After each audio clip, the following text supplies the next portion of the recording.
Hello, and welcome to the Restoring of the Presumption of Innocence conference. Thank you for your attendance today. I've just got some housekeeping matters to go through. I'd ask you please turn off your mobile phones or switch them to silence.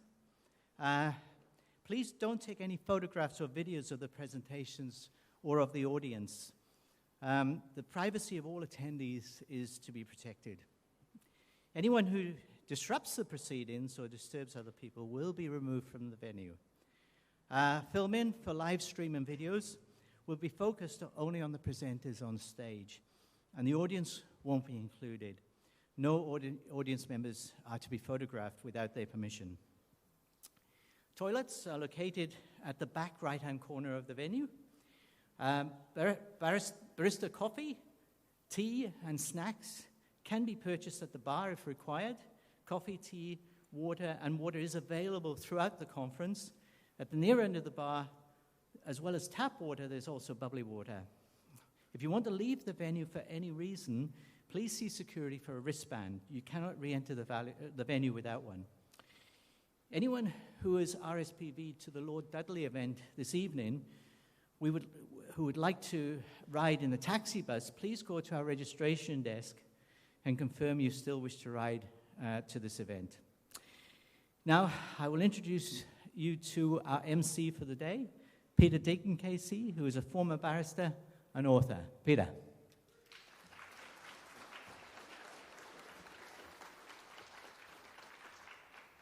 Thank you very much, David. Thank you all for coming along today, and welcome to our conference. I think it's a bit of an exaggeration to say to restore the presumption of innocence, but I'd prefer to call it upholding the presumption of innocence, because it hasn't gone yet, although it's certainly being very seriously eroded. Right.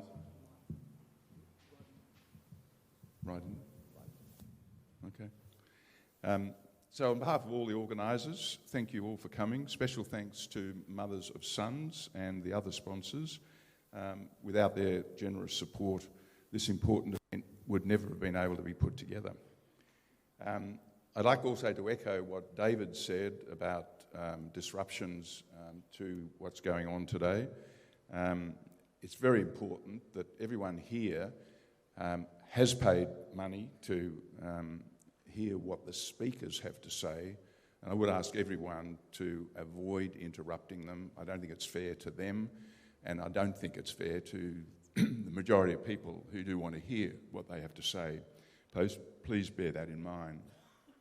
There will also be a question and answer session both this morning and this afternoon, and if people want to have a say, we've got some questions on notice already that we've been provided with, but there'll be an opportunity for people to have a say, so please don't interrupt the speakers. Some of what you will hear will fascinate you, some of it will shock you, and the one thing that can be safely predicted about what you are going to hear today is that you're going to hear first-hand accounts of shameful and even disgraceful things that have happened to people in this country that have been largely ignored by the mainstream media. I've been specifically instructed not to identify our first speaker. She will tell you, she'll identify herself and tell you her story and that of her husband and what has happened to him and their family as a result of the allegations that were made against him. I think the two things that I'd ask you to bear in mind before she starts to speak is, how can such a good man have been put through what he has been put through in an Australian society which at least used to be synonymous with giving everyone a fair go? And the second thing is, if someone like him, who was so highly regarded and admired and even loved by many people in Australia, could be subjected to what he has gone through, then none of us can say it couldn't happen to me. So without further ado, could I invite our first speaker to address you?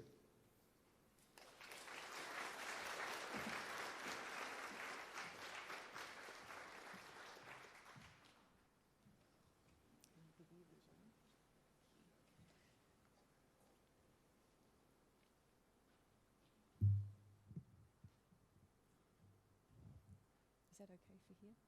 Great.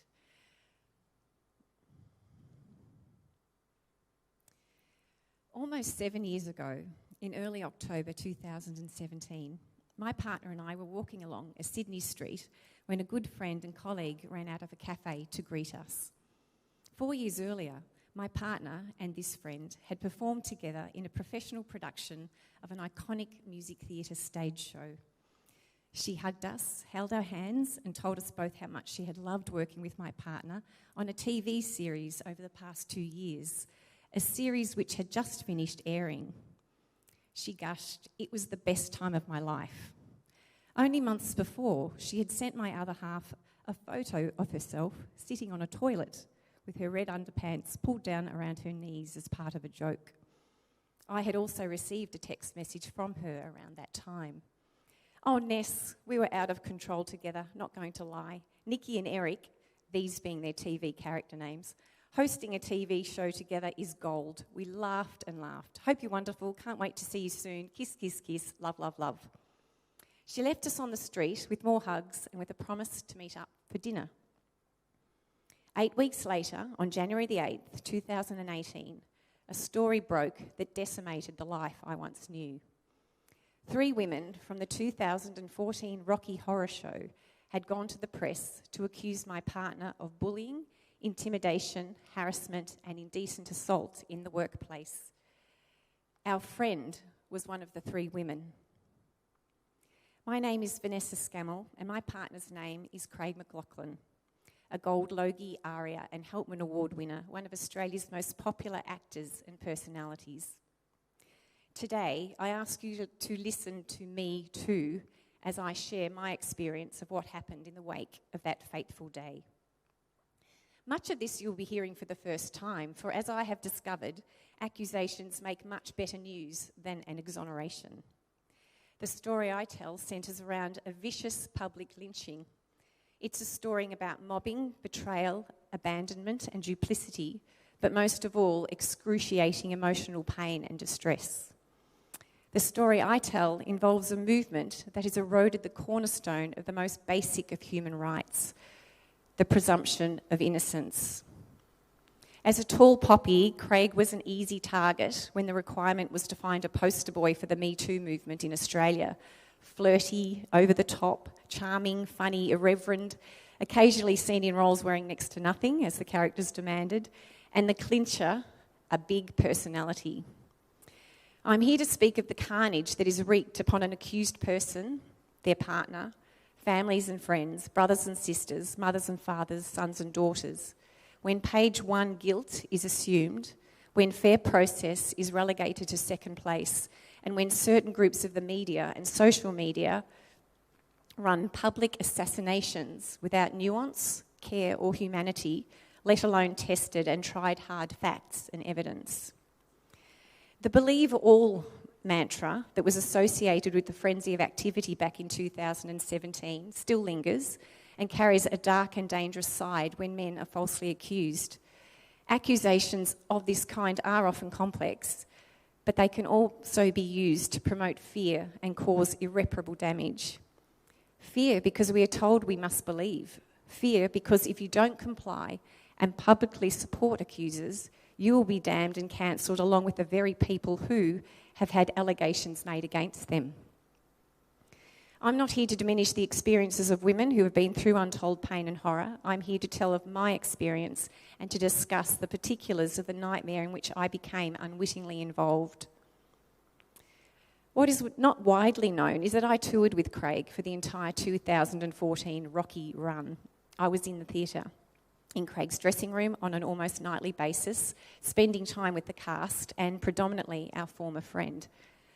My personal experience of the show and who Craig McLachlan is as a person simply does not match the narrative that was painted by the press and Craig's accusers back in 2018.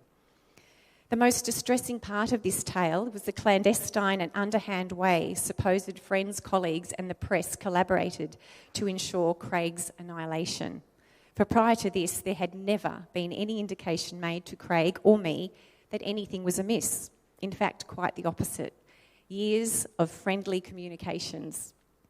It's such a pleasure working with you, Craigie. Darling, sending love to you and Ness. The list goes on.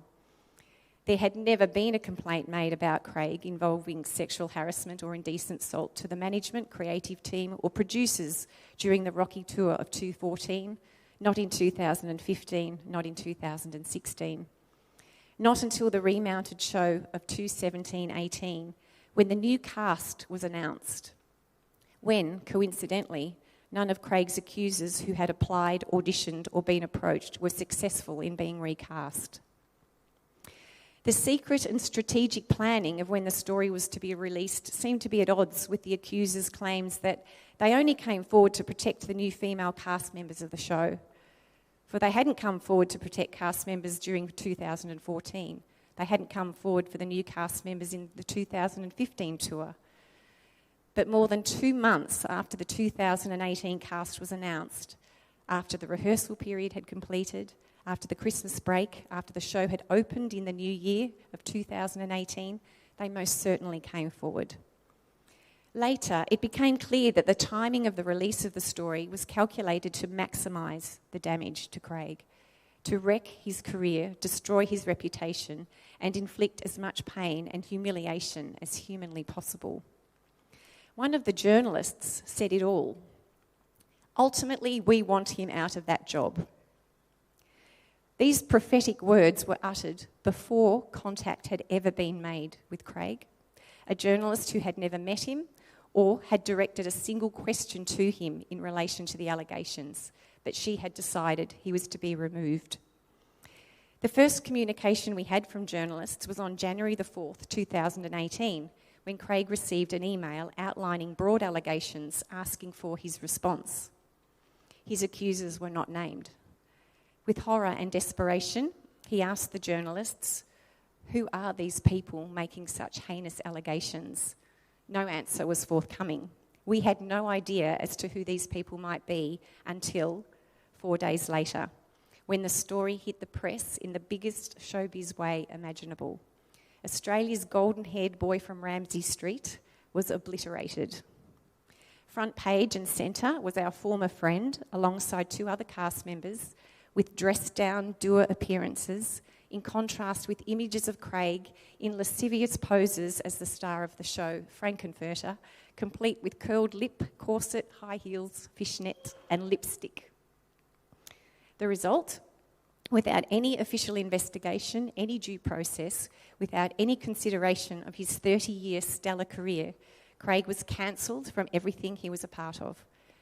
He stepped down from the Rocky Horror Show. He was removed from his hit TV series, The Dr. Blake Mysteries. Projects that were in the pipeline with various other networks vanished. Shows that he had appeared in and that were airing on TV at the time were removed. It became obvious that in the procuring of a scoop like this, beyond the demolition of the main target, there was zero thought for anyone who gets caught up in the collateral damage. In my story, there was certainly no consideration for any of the women in Craig's life. The contradiction is quite sickening. Society sees the arrival of a movement that fiercely sells itself as being all about women, but in the hunting and ultimate public slaughter of my partner, there was zero consideration for his 90-year-old mother, his nieces, his sisters. There was zero consideration for a woman like me. How could the media have run with such a vicious story, from no complaint in a 35-year showbiz history to this? But we now live in a time where allegations alone are enough to destroy a person in an instant. What were we to do? Well, we launched a David versus Goliath defamation suit against the publications who ran the story. A date for the matter was set for January the 19th, 2019, a year later. And I note that it wasn't until we were well and truly embedded in the ugly, slippery slope of defamation law that we realised that defending yourself against massive media behemoths is thoroughly ruinous, both fiscally and emotionally. 2 weeks out from the hearing, the punches kept rolling in. The Victorian DPP charged Craig with 8 counts of indecent assault, common assault, and a charge of attempted indecent assault. 6 months later, several charges were dropped, but they doubled up the indecent assault charges with common assault, effectively giving themselves a double dip for conviction. 2 years after the initial allegations in November 2019, the criminal case finally began. Running for 3 weeks, the complainants and the witnesses gave their evidence, but the allocated time had run out for Craig to take the stand. The matter was rescheduled for April 2020, and so we waited. And then, just weeks out from the hearing, catastrophe again hit: COVID. The legal system shut down overnight, and Craig's chance to give evidence was postponed until November 2020, an entire year after the women had given theirs. And so we waited. In November 2020, Craig gave his evidence, and the case was finally closed. 6 weeks later, on December the 15th, Craig McLaughlin was acquitted of all charges, 100% not guilty. The Victorian Police were ordered to pay Craig's costs, and there is nothing like a $500,000 payout to indicate that Craig should never have been prosecuted in the first place. Justice, at last, the victory and verdict we had waited for 3 long years. But it wasn't going to be smooth sailing, not at all. For the injustice of justice reared its ugly head in the form of the ruling magistrate's comments. Although she had found Craig not guilty on all charges, she added the defendants were brave and honest, and further that, were the current laws applicable, it is possible that the result may be different. It is possible that the result may be different. The magistrate, delivering her comments to a packed online media gallery, must have known exactly the furore she would create with such explosive and inflammatory commentary. Having studied the rulings, I discovered that her comments about different laws related specifically to just 2 of the 14 charges. And even then, practicing lawyers didn't believe there was a big difference between this way of evaluating consent and how it was assessed under previous laws. But was this made clear? No, it wasn't. Instead, this was delivered as a blanket statement in her final rulings, suggesting that all charges possibly or may have been different. Thus, more headlines and commentary ensued that were used in attempts to diminish Craig's not guilty verdict. It begs the question, what is the responsibility of any magistrate presiding over any case once the verdict has been delivered? One would argue that it is not the responsibility of a magistrate to offer up grandiose and inflammatory scenarios based on or around personal beliefs. The ultimate requirement of any officer of the court surely is to exercise professionalism, not make deliberate post-acquittal commentary in a heroic tone. In the courtroom, Craig's accusers were known as victims and were addressed by their first names or titles and surnames. Craig was known as the accused man. The victims were granted anonymity, their names protected under a closed court order. They were able to give evidence in camera and to have court-appointed support people accompany them. Craig was not permitted to have a support person. Even after presenting documentation by a medical health professional outlining Craig's fragile mental state, the magistrate ruled that, and I quote, "Craig has enough people in his legal team to support him." I always thought the barristers and solicitors were there to provide legal counsel, not psychiatric and emotional support. So what rights does an accused person have in court? Innocent until proven guilty, right? It didn't feel like it. Each day upon entering the court, we were faced with a barrage of media armed with cameras and microphones shouting out questions as we tried to make our way in. We sat in the waiting area of the court with alleged carjackers, thieves and drug traffickers, many of them nicer than the people we'd regrettably considered friends for years, and all of them rooting for Henry. Although I was prevented from sitting in the closed court, I attended every open court session, and it became apparent to me that Craig was tried as Frankenfurter, the extrovert, over-the-top, centre-of-the-universe fictional stage character, not Craig McLaughlin. It seemed that not only his peers, but that officers of the court were unable to separate the character from the man. The magistrate also demonstrated a desire to paint the women in a positive light, even in moments where she ruled that they were prone to exaggeration or confused or mistaken.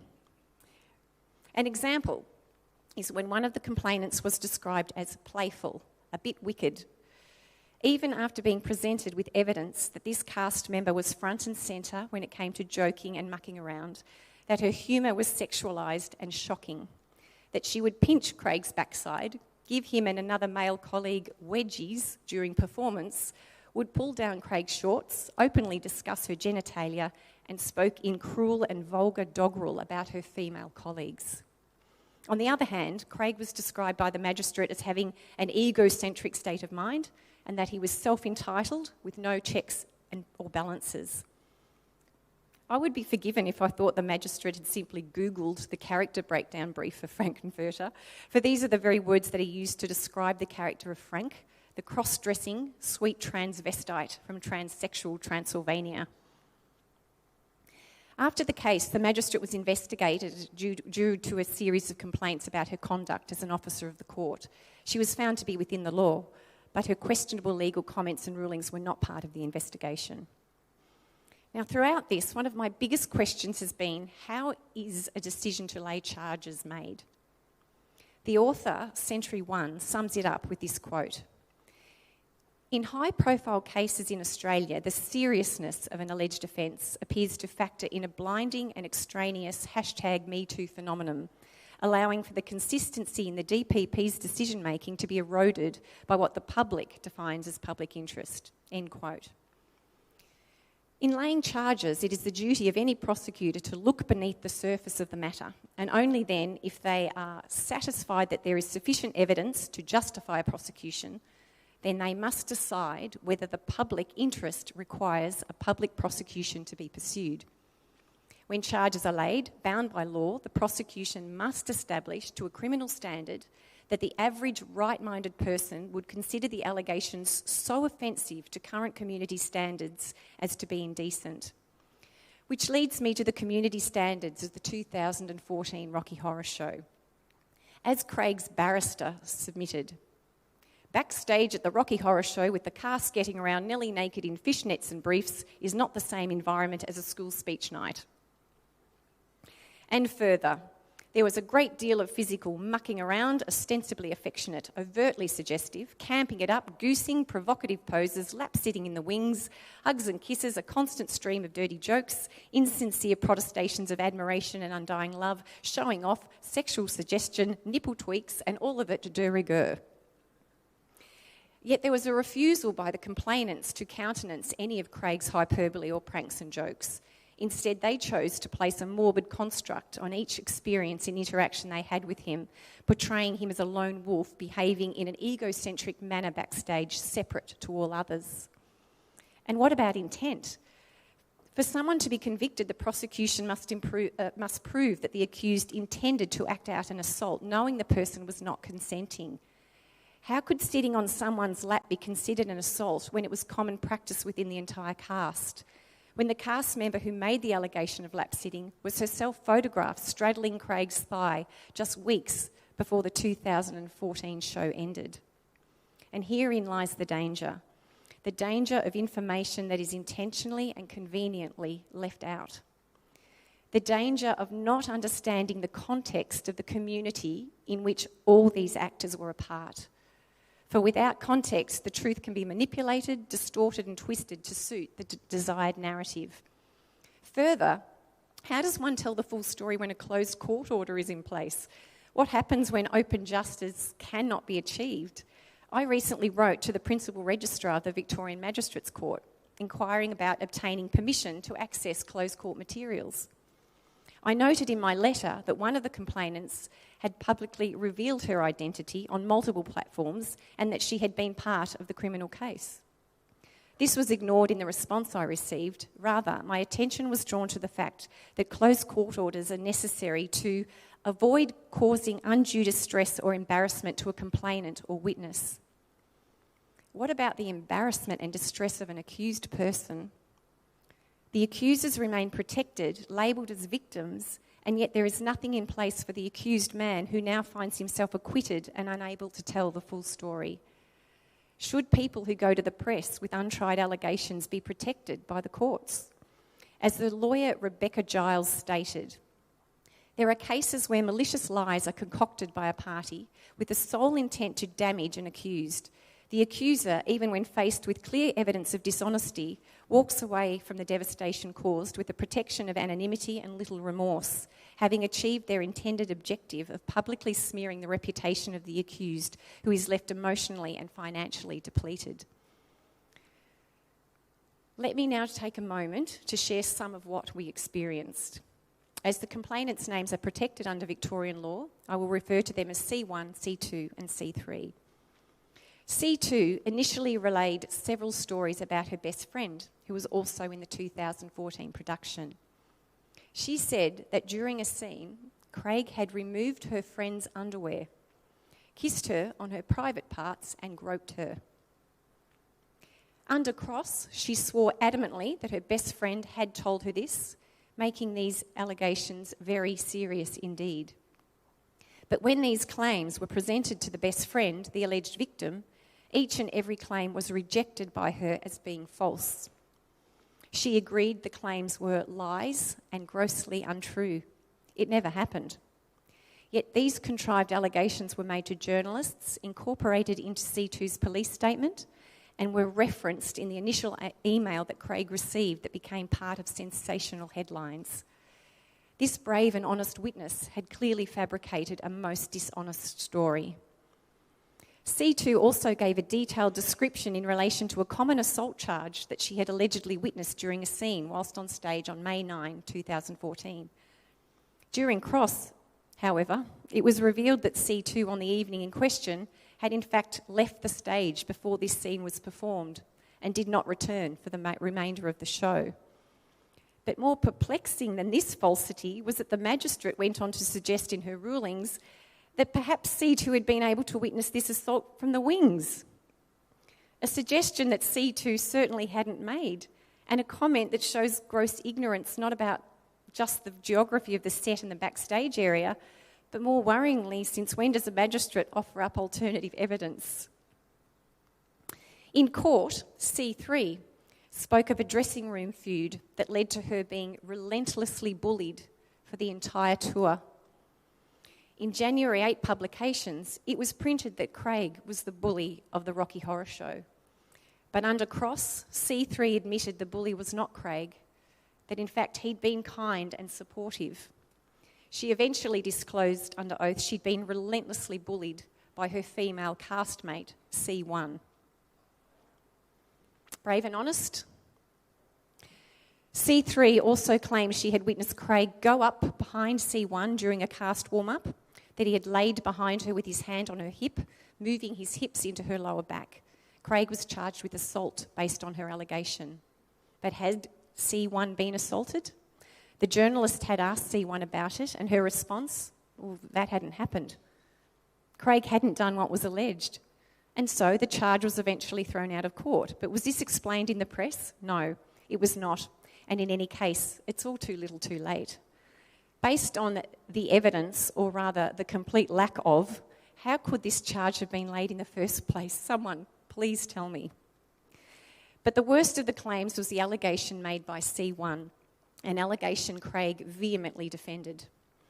In an early interview, C1 stated, "I didn't know it was sexual harassment. I didn't know how inappropriate it was because it was always a joke. But 4 years later, when MeToo hit, suddenly it became crystal clear to her." She alleged that during the Rocky Horror bed scene, a scene in which the characters are viewed standing up in an upright bed, at a definitive point where she claims she was directed to face the audience with her hands on the covers, about chest height, Craig momentarily disappeared and whilst crouched down in front of her, assaulted her. When this allegation was published, it included an online video clip featuring a snippet from the bed scene. The clip showed her hands resting above the set, as she claimed. Craig crouching down next to her, her hands remaining on the top as he disappeared from view. But what has never been revealed until today is that the footage they used was not taken from an actual performance of the 2014 show.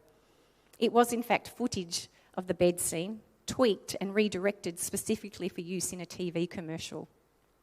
Characters repositioned for the camera, positions that were never part of the actual production. When actual archive footage of the show was viewed in court, it evidenced serious discrepancies in C1's claims. 1, there was never a moment in the scene where her hands were directed to sit above the set whilst Craig was out of sight. 2, there was never a moment in the scene where Craig was directed to be crouched down directly in front of her. 3, C1 unequivocally agreed that there was no difference between the way the scene was captured on the archival video to how it was typically performed each and every night, i.e. the audience watched the bed scene exactly as it played out on the video. In each performance, in the alleged moment Craig drops from sight, she has her back turned to him. In other words, she had been directed to turn away from him with her back facing him before he crouched down out of sight. After viewing the archival footage, she was asked to do her best to name the precise moment in the scene where the assault had occurred. Obviously, it couldn't be in the moment where her back was facing him, so another moment was chosen, the only other directed moment where Craig crouched out of sight. However, during this moment, Craig was at the far right-hand side of the set, about 2 metres where C1 was positioned at the far end, separated not only by distance, but by an adult-sized prosthetic leg and a stagehand. Yes, a living, breathing human being was physically part of this moment of the show, each and every night. Yep. And so, in this newly chosen moment, not only was Craig not crouched in front of her, her hands not resting on the bed covers, they were used to handle and swing a prosthetic leg in Craig's direction while he maintained in a safe position out of striking distance. So why hasn't any of this information ever been reported, and why was his evidence, given in an open court, not considered to be in the public interest? And now I'm being wound up, but I'm going to just pop down to here. I'll be 1 minute. Yeah, that's what I usually do in the Helpman Awards. It is very difficult to imagine someone being willing to recklessly wreak devastation on another human being's life. Beware if you have a big personality, are florid with declarations of love, are tactile and have a sense of humour. It doesn't fit the mould we're now expected to conform to. In saying this, I do not suggest for a minute that assault, harassment, intimidation or bullying is acceptable in any working environment. But neither is it acceptable to retrofit behaviour and events, to leave out details, to manipulate and distort the truth to suit an agenda or movement, particularly a movement that has seemingly drawn up battle plans to wage war against any man perceived to be in a position of power. I will not be known as a victim, and make no mistake, Craig is not a victim either. He is a survivor. And the disconnect between the hugely supportive public and the industry that he finds himself removed from remains devastatingly apparent. Craig and I survived a criminal matter where he was found not guilty. We survived the discontinuance of a civil matter, making the very difficult decision to walk away only when we discovered the jury were not permitted to know that Craig had been found not guilty in a criminal matter.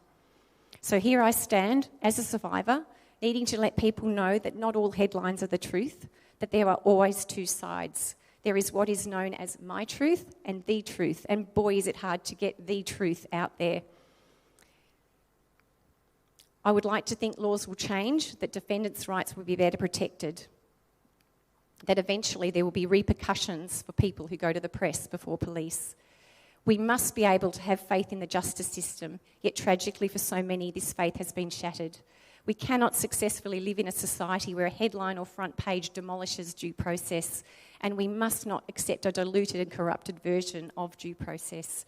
Thank you all for listening to MeToo.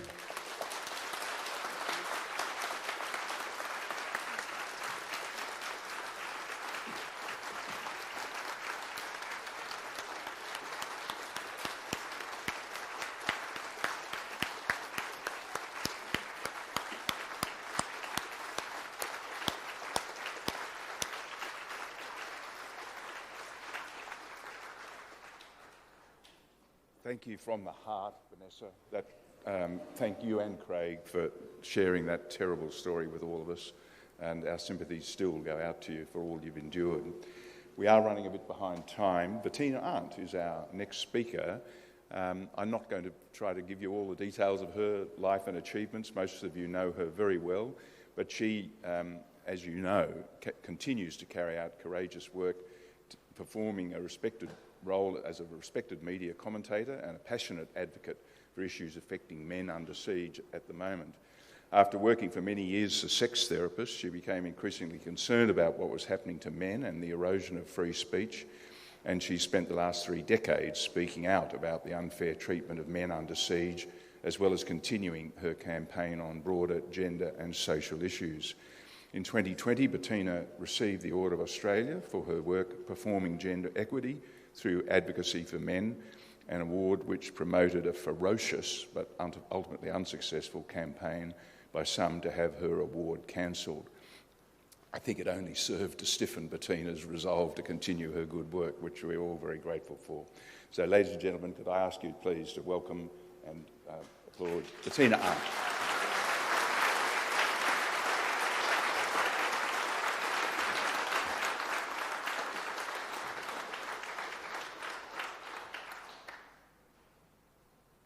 Thank you, Peter, and thank you, Vanessa. That was an extraordinary time to hear your story and Craig's story. Thank you all for coming today. It's been quite a business pulling this whole thing together. Anyway, we're here, and it's a very exciting time for me. I want to start by talking briefly about my early career, because it makes me so sad that I started off with this joyous career talking about helping women enjoy sex. I'd done research on female orgasm. I'd spent 10 years out there trying to teach people to make sex a joyful, normal part of life. And I had such fun. I'll just tell you one quick story. I used to have a talkback radio show, and one day I was talking about female ejaculation. And so this was something that just hit the news, and I encouraged people to ring in and tell me all about it. And a woman rang up and said, "Oh, look, when this, don't tell Bettina, I don't want to go on air, but when this happens to me, my vagina doesn't matter, and it spurts," and went into this long explanation. And suddenly she heard a voice saying, "And whom do you think you're speaking to?" She had a wrong number. And she picked herself up off the floor and rang us back half an hour later.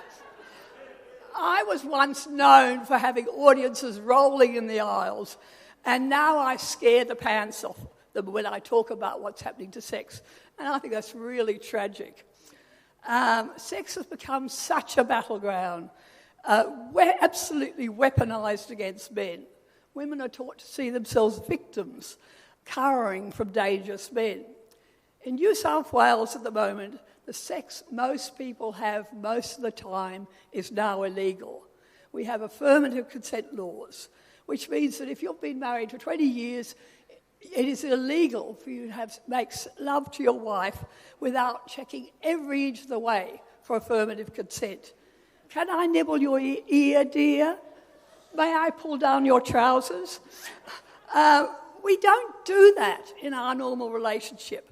And yet zealots have marched into our bedrooms wearing jackboots and declared that is how we should behave. What we're seeing in Australia now, our sexual consent is being taught in all our schools, teaching girls that boys are all potential predators. And as a result of that, we've seen a huge spike in sexual assault cases flooding into our courts. And the trouble is, some of these courses are getting it wrong. Take the issue of drunk sex, intoxicated sex. If you've been drinking and you can't remember having sex, that doesn't mean you've been raped. And yet that's exactly what's being taught in some of these consent courses and by our media. That's not what our courts are deciding. Last year, 6 New South Wales District Court judges spoke out about sexual assault cases in court being supported by unsatisfactory evidence, and that's led to an audit of all sexual assault cases. Now, 2 of those cases that the judges were talking about referred to women who drank so much they couldn't remember what happened. And toxicology experts were brought into court who proved that people are perfectly capable of having blackouts. They can be in a situation where they've drunk and they can't remember what happened. But at the time, they were behaving perfectly normally, interacting with people and able to give consent. And that's what the judges... So the judges based their decisions on this evidence and said those cases should never have ended up in court. The classic was this case called Martinez, where the complainant had 9 times got totally pissed and had sex with different men, and then went to the police and complained that she couldn't remember what happened, and therefore she must have been raped. And the amazing thing is, in New South Wales, you're not allowed to give evidence of a previous history of false allegations, as one of the judges pointed out. I mean, this is total madness.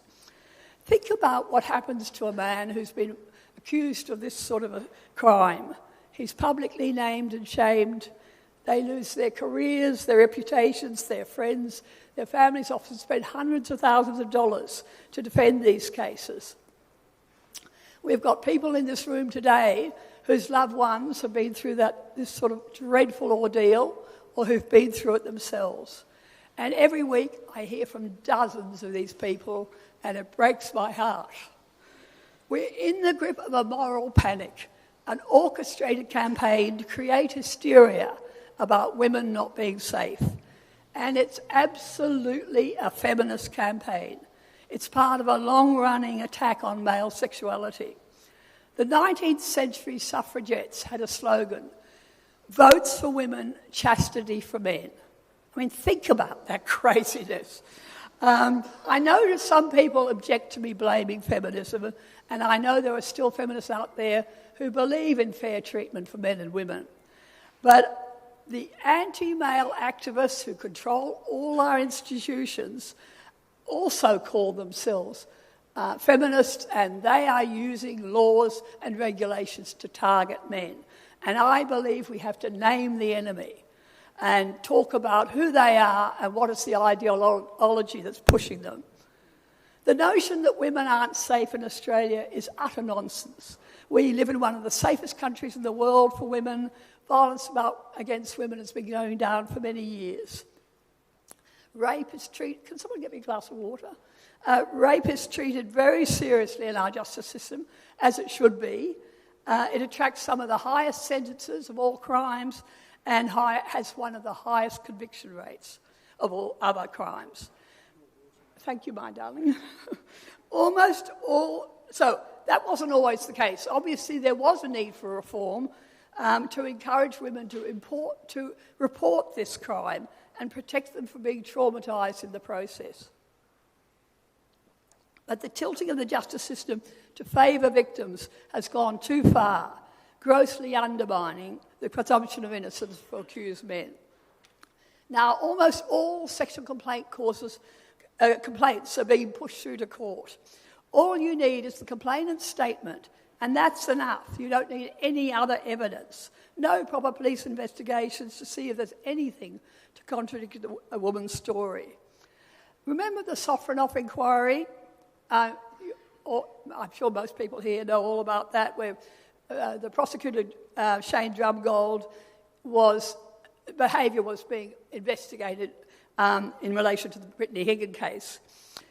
Here we had one of Australia's most prominent rape cases. The police investigation determined that Higgins was evasive, uncooperative and manipulative, and advised that the accused man, Bruce Lehrman, should not be charged.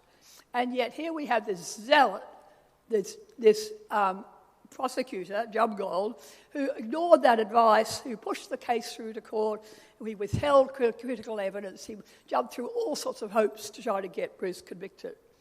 And that's par for the course. We have police everywhere who have complained to me that they aren't allowed to properly investigate cases. One of our Mothers of Sons group was a woman who, in Queensland, whose son was accused on his 18th birthday.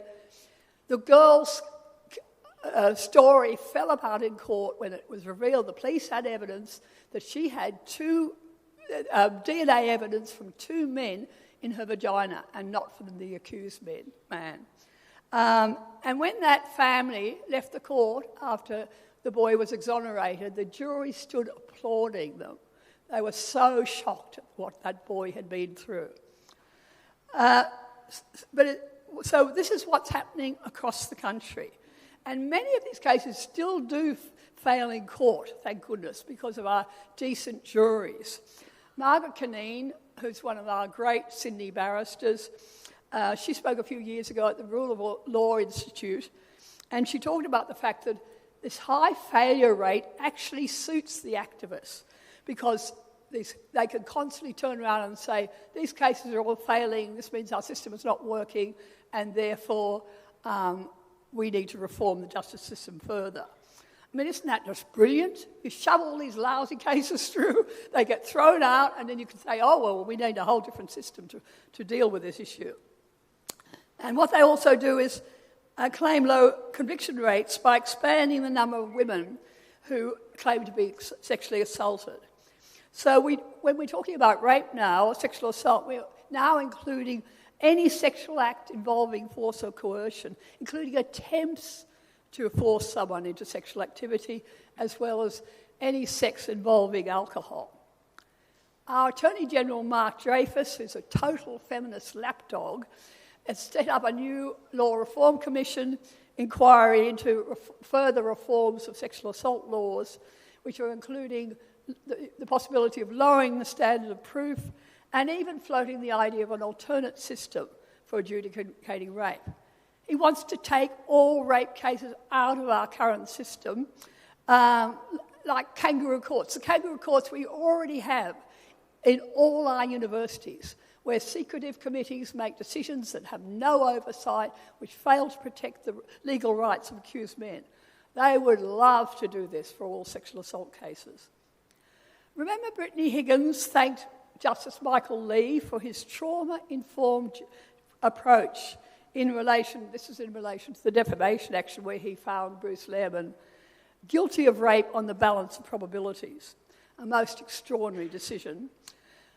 Trauma-informed justice is the other big feminist push. What this means is that behaviour which makes the complainant appear less credible or reliable is interpreted as proof that she was traumatised by the rape. Really clever, this one. So what we found with Lee is he ignored Higgins' false claims, for instance, that she'd seen doctors after the alleged rape. That was because she was traumatised. He also bought into her claim that she was unable to resist due to a freeze response, a log-like state. The feminists call this tonic immobility. It's based on really dubious, flawed science. But that rubbish is being taught in our justice system, being taught in the bench books, taught as if gospel to judges and magistrates. And Lee happily promoted it in his judgment. Yet there's absolutely zero interest in male physiological responses which could have bearing on rape cases, like men's capacity for instantaneous response to revoked consent. I recently published an article by a doctor and an expert in human factors science, and he discussed some of the absurd legal judgments which assume that men can instantly respond when a woman revokes consent, no matter how ambiguous or confusing the way she conveys that to him. Now, classic to me was the blind man. There was a case involving a blind man who's set upon by a group of nasty little 7-year-old girls. And one of the girls takes down his pants and puts her penis in his mouth. And he was charged with sexual assault for failing to immediately withdraw. I mean, can you imagine if you had all those little you realise what was happening and you have all these little teeth surrounding your precious willy? I mean, most men would freeze, wouldn't they? But the judge wasn't buying any of it. He was convicted. So none of this matters. They're not remotely interested in the male point of view in all of this, in the relentless drive to send more men to prison. And feminists and their media cheer squad are utterly shameless in pursuit of this objective. Boy, are they doing a good job. You're going to see a slide here, which is a very interesting slide, showing the huge increase. Have you found that? Yep, coming. Showing the huge increase in the last 5 years of New South Wales men in prison on remand. That means they haven't even faced a trial.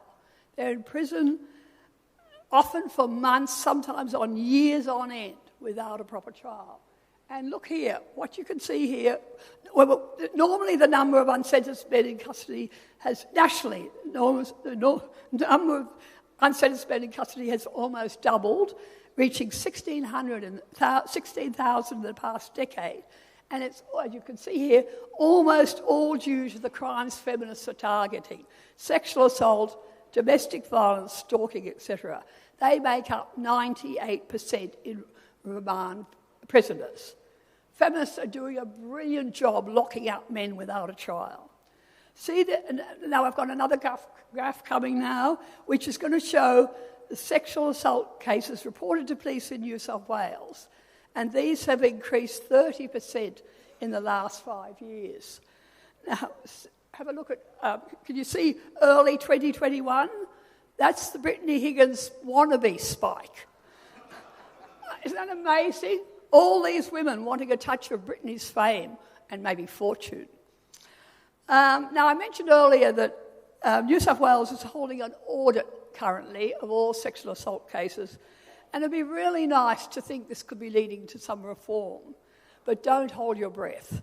In Britain, they had a similar audit of these sort of cases some years ago as a result of a series of prominent rape cases which fell apart due to it being discovered that police and prosecutors were withholding key evidence.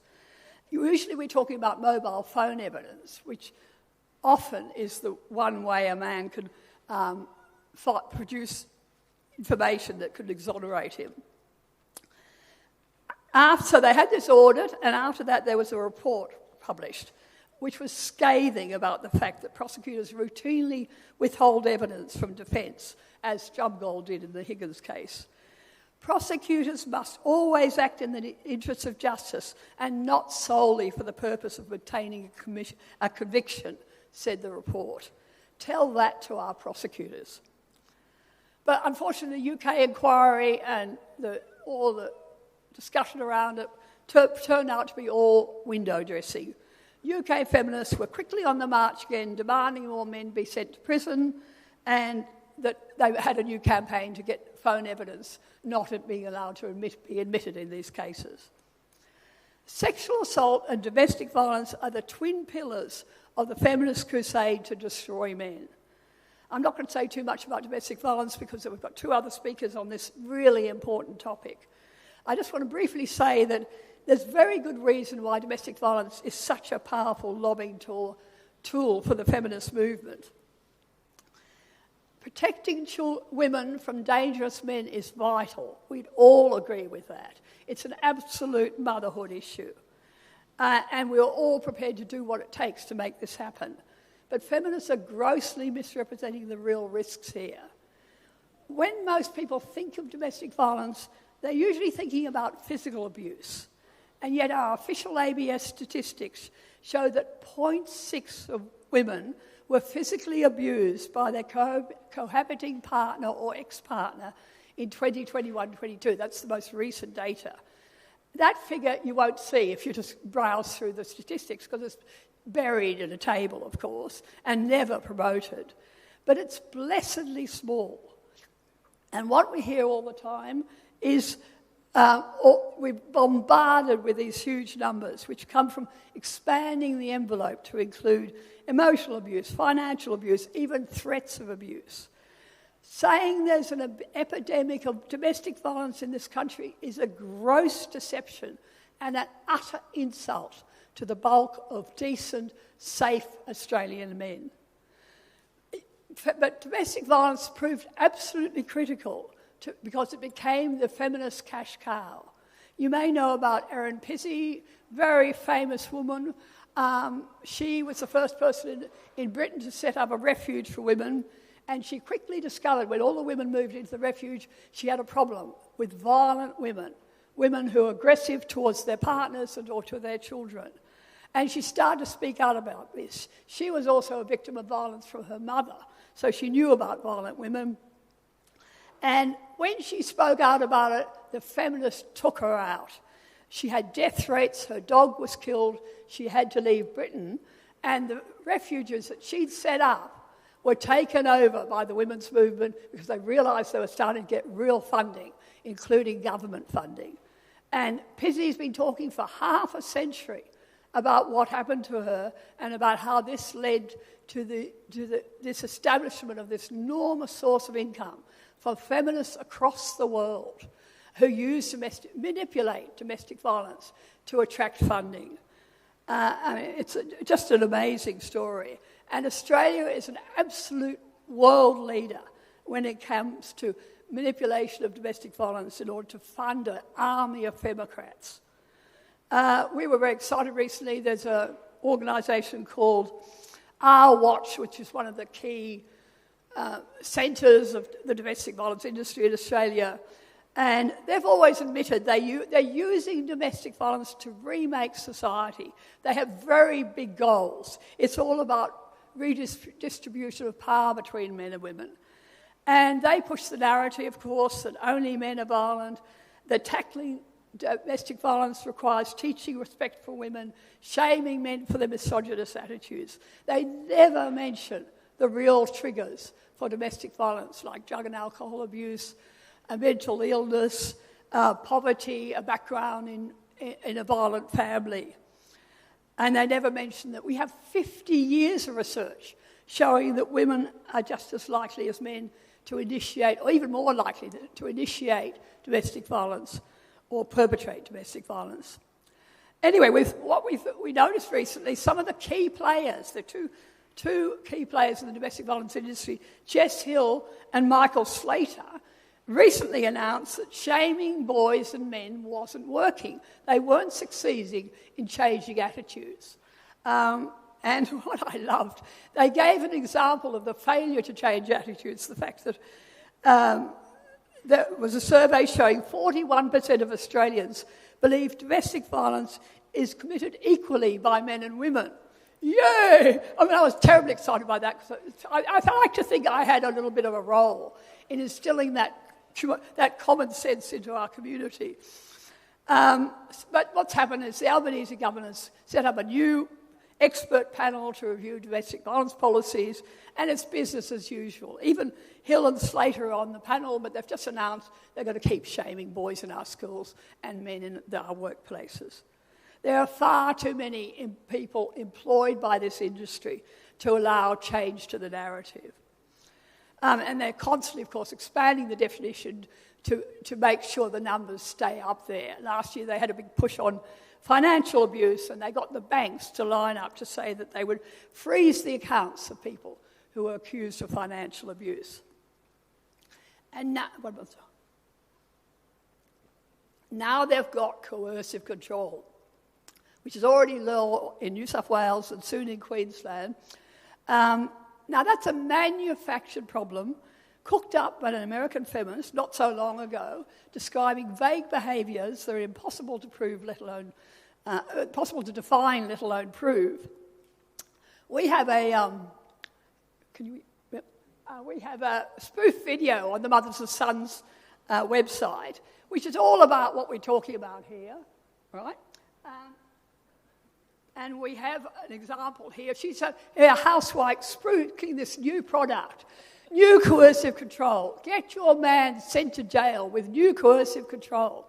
He won't buy you a new kitchen. That's coercive control. He keeps badgering you for sex. That's coercive control, right? Now we're going to give a lucky door prize, and we're going to give one of these to the person who finds the sticker. I'll tell you about that later, right? And we have some spare bottles if you think you've got a use for them, right? The amazing thing about coercive control is when it was passed in New South Wales, they suddenly panicked and put the whole thing on hold for a year because they were worried about women being misidentified as perpetrators. I mean, isn't that wonderful? And what they did is send out their pouring new women into police stations all over the country to make sure only men are charged. It's just, coercive control is a brilliant example of the skills of our feminists. The most cynical ploy I've ever come across was the fact that there's a really tragic case, the Hannah Clark murder, where a woman and her children were killed by her partner. And the feminists persuaded the grieving grandparents of this family that this homicide would never have happened if coercive control laws had been in place. And these poor grandparents were paraded around the country to promote these laws. Incredible. Right. Okay, I'm going to move on quickly. So coercive control is coming to a police station near you. Be warned. And it's going to end up with even more men in jail. We're already world leaders when it comes to false accusations of domestic violence. There was a YouGov survey last year which found Australia was had the second highest rate of false allegations in the world, usually associated with custody disputes, and that's going to get much worse. I'm sure you know that last year the Albanese government pushed through changes to the family law system. We had a world-leading family law system which was enshrined children's rights to have two parents in their life after divorce. All mentions of children's right to have care by their dads was taken out last year by Labor government. And what Albanese just announced that they're going to now, well, I suppose it was Dreyfus, they've announced they're going to also give more assets to women who are victims of domestic violence. So it goes on day after day, and our media turns a blind eye. Even our pathetic conservative media, like the Australian and Sky News, who bang on about identity politics and free speech, they never touch feminism. They won't ever let me on their programs or in their paper anymore. And it just drives me hopping mad. Australian men are getting screwed in every way except the way they'd really like.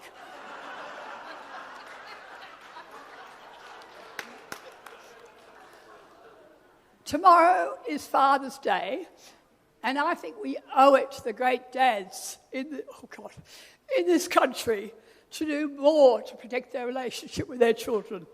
And I'm so glad you all came along today to learn about what's happening to men in this country, and I want you to work with me to change things. Thank you.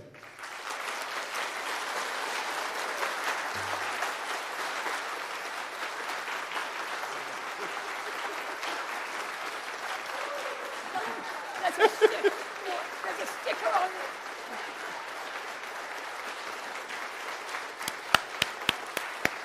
The sticker's on the back of their seat. The winner of the ball game. Oh, okay. Thanks very much, Bettina. Those that remand graph is absolutely terrifying, isn't it? All the crime being committed in the community, and 2% of prisoners, male prisoners in jail, are represented by all those groups. The rest of it is all related to domestic complaints, and it's just terrifying, frankly. Our next speaker is Professor Zimmermann, but before I introduce him to you, I do need to announce a change in the programming because there's been a personal problem with Zali Burrows. She's coming this afternoon, but she was due to speak this morning. And Debbie Garratt, who was to speak this afternoon, has very kindly agreed to step in after our next speaker. So thanks very much, Debbie, for accommodating it. So our next speaker is Professor Augusto Zimmermann. He is a former Western Australian Law Reform Commissioner and is the current Professor and Head of Law at the Sheridan Institute of Higher Education in Western Australia. I don't have time to go through all of his achievements and his awards, but they are, believe me, quite an impressive collection. He's a distinguished legal scholar, prolific contributor to the national discourse on freedom of speech and the rule of law, and he has been a consistent and long-term critic of Australia's domestic violence laws, which he argues, correctly in my view, seriously compromise the presumption of innocence and the application of fundamental principles of due process and natural justice. He's received multiple awards, but one of which is an important one, was his international role. The paper that Professor Zimmermann's proposing to present to us, the talk he's going to give, is called Domestic Violence Orders Violate Human Rights. So could I ask you all please to welcome Professor Zimmermann.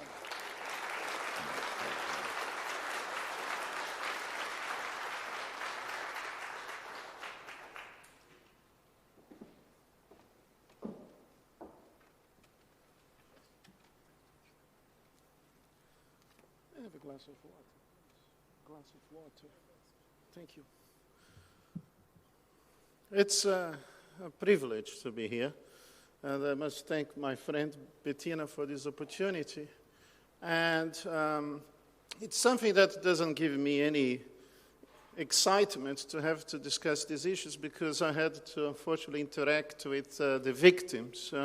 I was indeed a law reform commission for 5 years.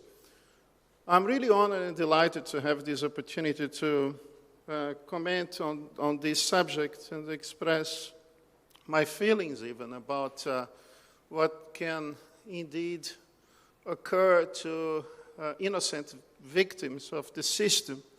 You can see by my accent that I'm not from New South Wales. You see that by my accent that I'm from Western Australia. My accent is very... So what I have here is a short paper just to make sure that I actually address everything that needs to be addressed. So you please forgive me if I'm not being very spontaneous, but I think the information must be given in a proper manner.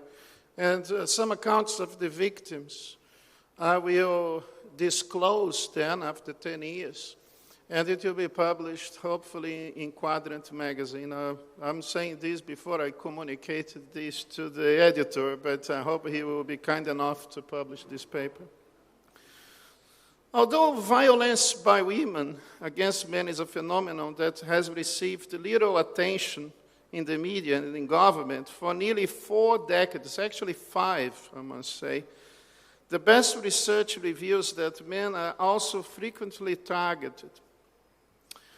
Since the 1980s, more than 200 academic studies have demonstrated that, despite the common assertion, most partner violence is mutual, and that a woman's perpetration of violence is the strongest predictor of her being herself a victim.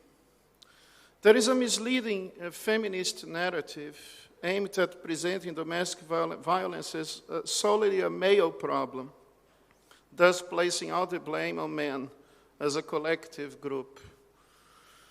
From the nation's media reports, public inquiries, and official campaigns, one should be forgiven to think that men are the sole perpetrators of domestic violence. However, data keeps mounting, 50 years of research, which indicate that domestic violence may be perpetrated by both men and women against their partners. About 10 years ago, an official letter by the Harvard Medical School commented on the findings of a comprehensive analysis of more than 11,000 American men and women aged 18 to 28, and the statement concluded, and I quote now, "When the violence is one-sided, women were the perpetrators about 70% of the time.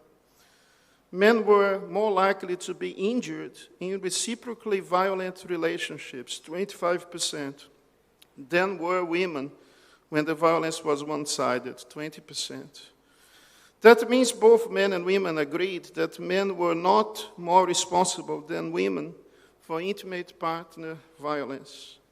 The findings cannot be explained by men being ashamed to admit hitting women, because women agreed with men on this point."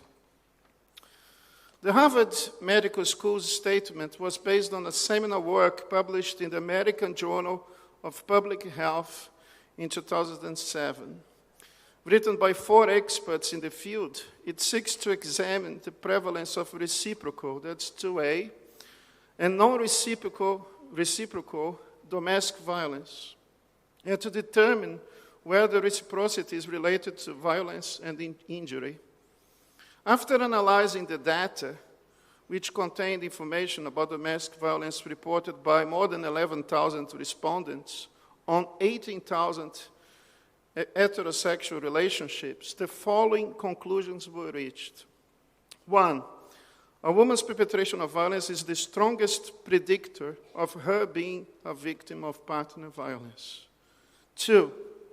Among relationships with non-reciprocal violence, women were reported to be the perpetrator in the majority of cases.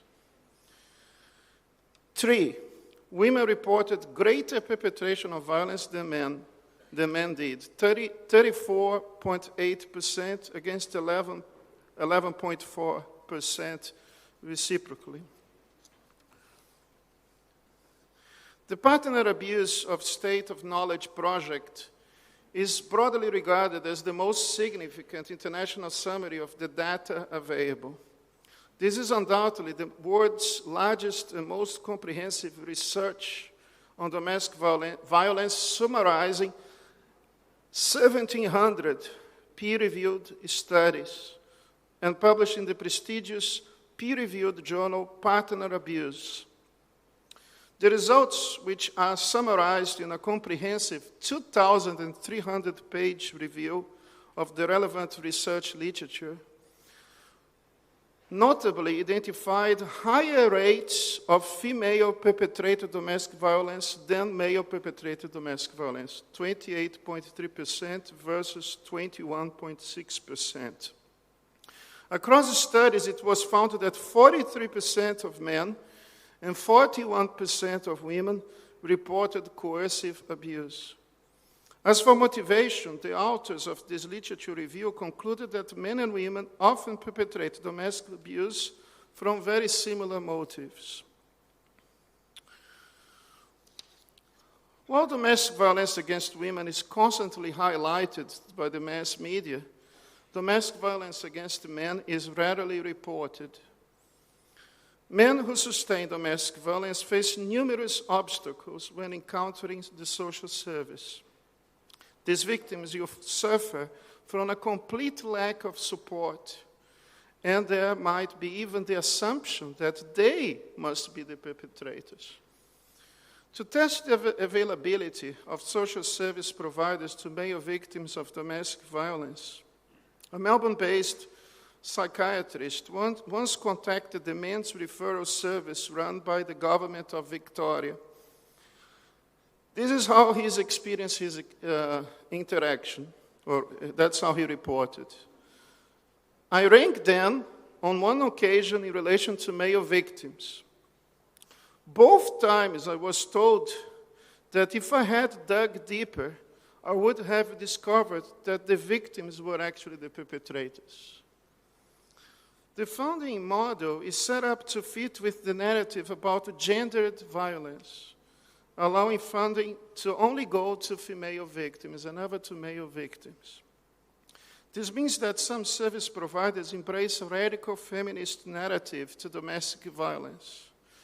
For instance, the referral service contracted by the government of New South Wales is on the record claiming that we need to be cautious in assuming that a man assessed by the police is truly a victim. We should not believe that, but that's the opposite as when a woman makes such allegation. The information provided to battered men is often predicated on the assumption that every man must be the perpetrator. Male help seekers report that their complaints are never taken into consideration or seriously. Yet their partner's allegations are always given serious weight. Some report experiences with their abuse partners misusing the court system to block access between them and, to make it worse, their children, actually, or to file false allegations with child welfare services.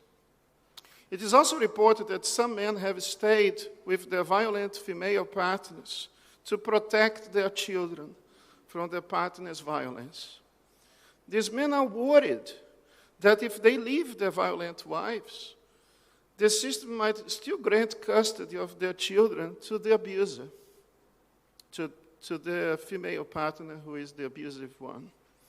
Although many men report domestic abuse for the reasons above, these numbers are never entirely clear or accurate. There is a widespread belief that abuse can only happen to women. This prevents battered men from coming forward due to a reasonable fear that they are not going to be believed. For instance, emergency clinics tend to ask only women and not men about domestic violence origins for their injuries. This is so even after these emergency clinics find that the men admitted in hospital with injuries are a result of domestic violence. In Australia, thousands of fathers have had their contact with their children limited to a few hours and often spending huge sums on lawyers fighting to be able to care for their children overnight. Across the nation, thousands of very good people are legally prevented from reconnecting with their children, and they are being told in mediation sections or by divorce lawyers that there is no hope of overnight contact with them. Add false accusations of domestic violence, and then the father will be required to prove his innocence before he is allowed within 100 meters of distance to see the kids. Indeed, the restraining order, even when based on allegations that are unsubstantiated, is a powerful weapon in the fight for primary custody and restricted access. So perhaps I now have to talk a little bit about my experience as a law reform commissioner. They were not very pleasant, but that, I must say, these experiences were quite enlightening. I have learned a lot with them. And I can talk a little bit anecdotally if I have time, but let's see how it goes. A domestic violence order is a restraining order issued by a court that sets out specific conditions that must be obeyed, preventing a person from contacting, tracking, or attempting to locate the protected person, and preventing a person from being within a certain distance of the protected person. The terms used to identify DVOs, domestic violence orders, differ across jurisdictions. If I'm not wrong, here it's called apprehended domestic violence order. Domestic violence orders are the most broadly used legal response to allegations of domestic violence. Almost half, 47% of 133,000 of all civil cases filed in the magistrate's court involved DVOs. While it's crucial that the legal system protects all victims of domestic violence, at the same time, one must recognize that domestic violence restraining orders are occasionally sought for collateral reasons. For instance, when a person seeks such an order, although she is not truly a victim of violence, for years, fathers' groups have complained that pseudo victims and overzealous courts often misuse DVOs that should be used as a shield against real, authentic instances of domestic violence.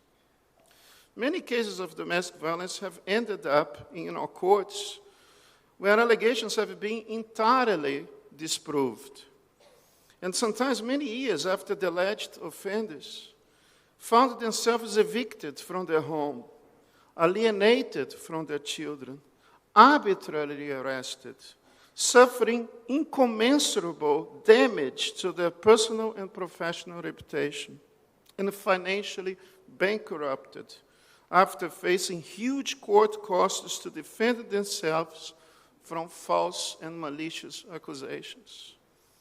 The most cursory scrutiny reveals that the alleged epidemic of domestic violence is actually quite fabricated.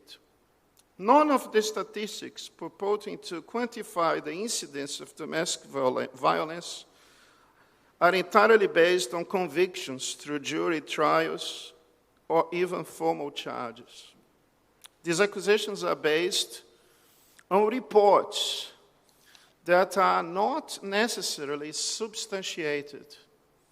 Rather, substantial incentives are provided by government-funded interest groups and government agencies for women to manufacture accusations and exaggerate incidents. Some members of the Australian judiciary have agreed that false claims are often sought for collateral reasons related to family court disputes, including child custody.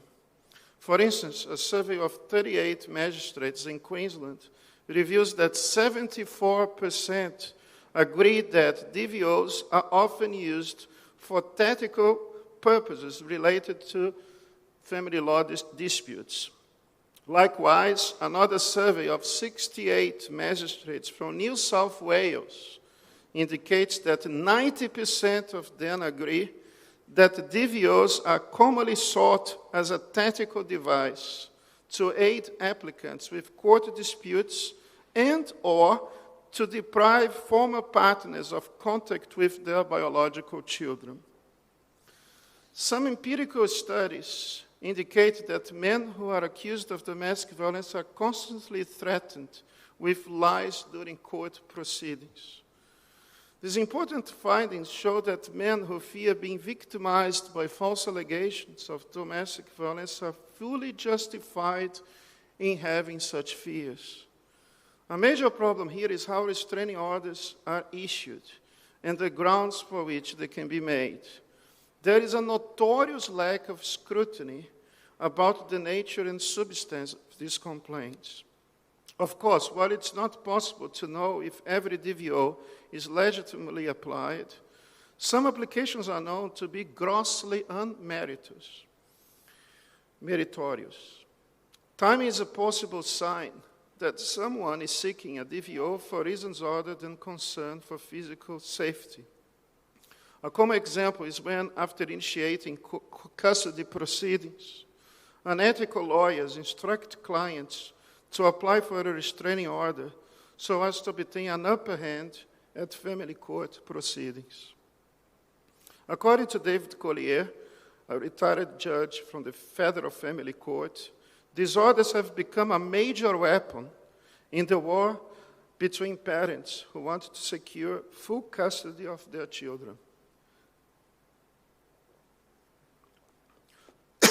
This strategy consists in the ability to defame another person with no need to provide evidence. These accusations can tear families apart,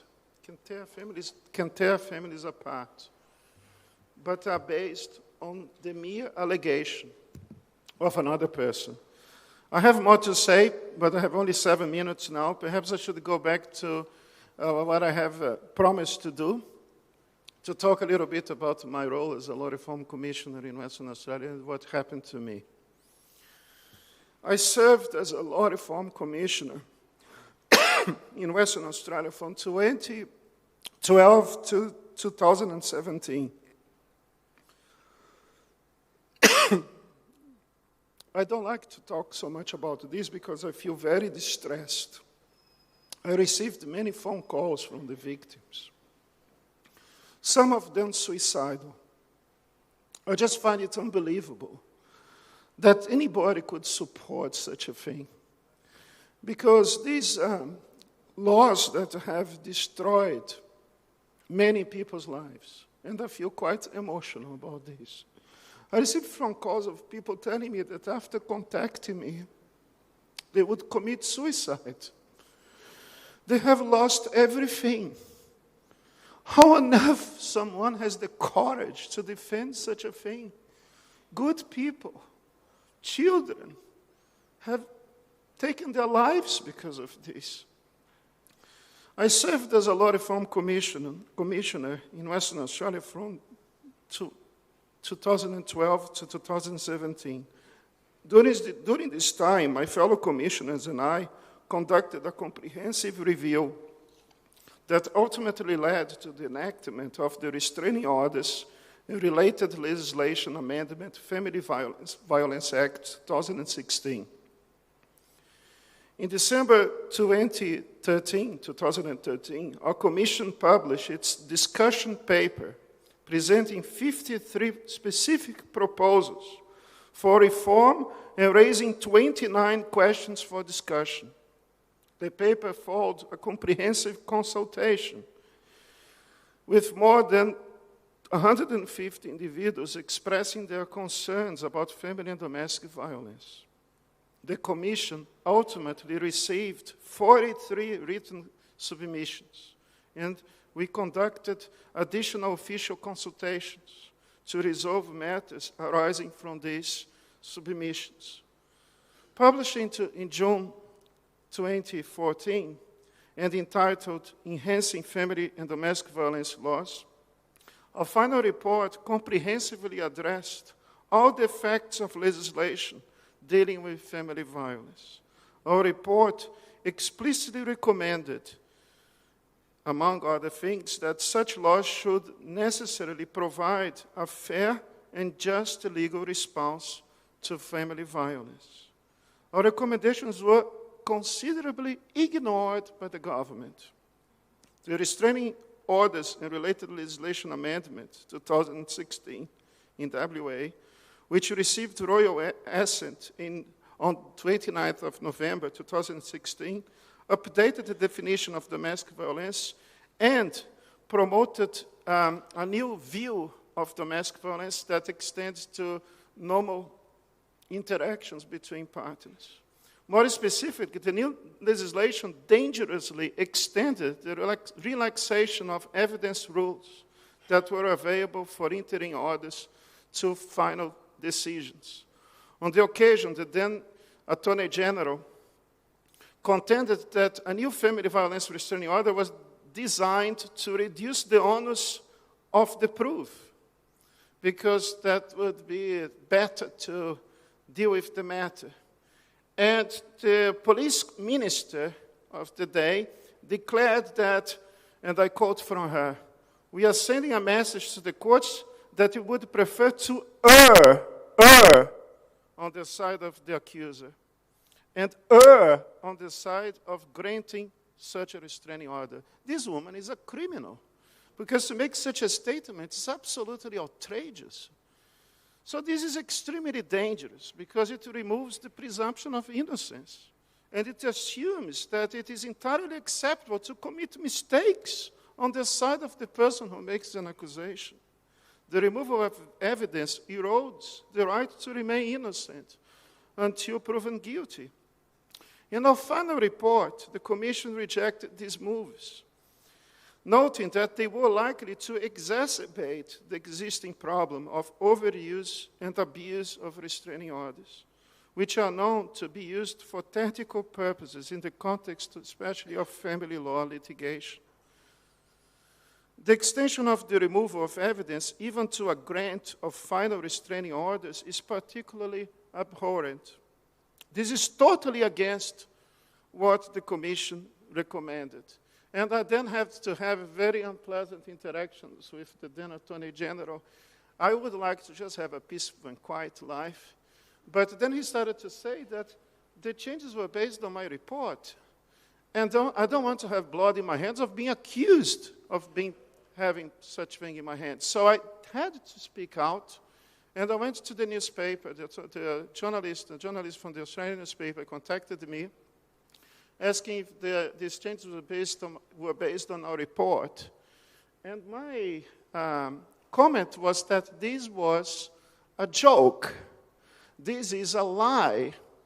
He was not happy with my comments. He thinks that I work for him. He doesn't understand that a law reform commission should have independence to say whatever he thinks it's appropriate. That's why I was appointed to be a commissioner. Perhaps they committed a mistake to appoint me, but I was not there to serve the government. I was there to protect my community and the common good. I love you guys. And then I started to see these things happening on a daily basis. People calling me and doing these things. The Attorney General once called me and said, "I need to talk to you as a matter of urgency because you're not serving the purposes of our agenda being advanced."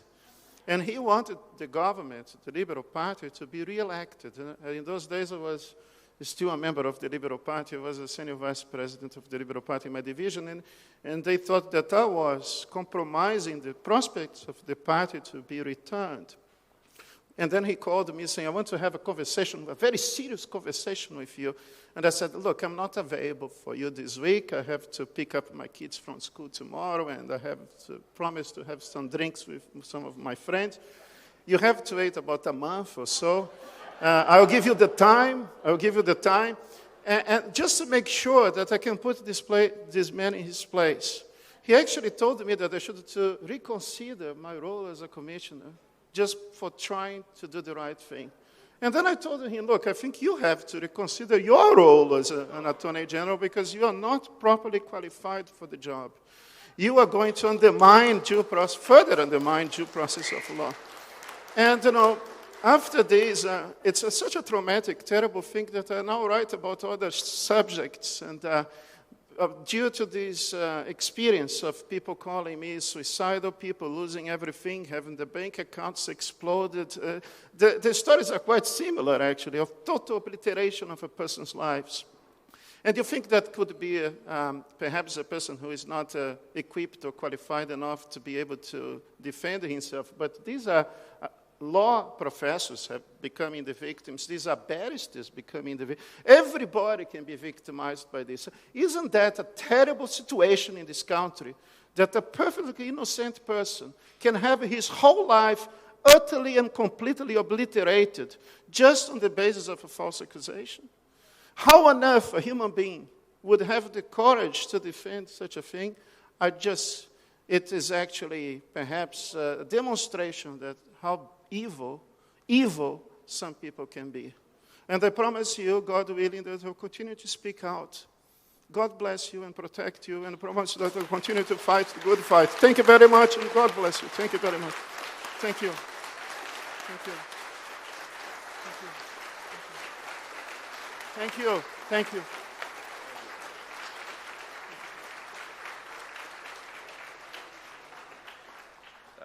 Thank you, Professor. Very, very, very grateful, and thank you for exposing your own personal experiences as well. Slight change of program. We're going to have a break for morning tea, but please be back here fairly promptly when we'll make the announcement. I do need to fill in one other detail which I omitted to mention, that is, all our sponsors are listed in your conference program, but I wanted to give specific reference to our invaluable contribution made by TNT Radio, who are recording everything here, so just bear that in mind. But it's also being broadcast for live viewing, so anyone who can't make it to today's meeting, especially perhaps what's now to come, please bear in mind that TNT Radio is actually broadcasting it all for live viewing. So thanks very much. See you after morning tea.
Ladies and gentlemen, can we ask you to take your seats so that we can recommence?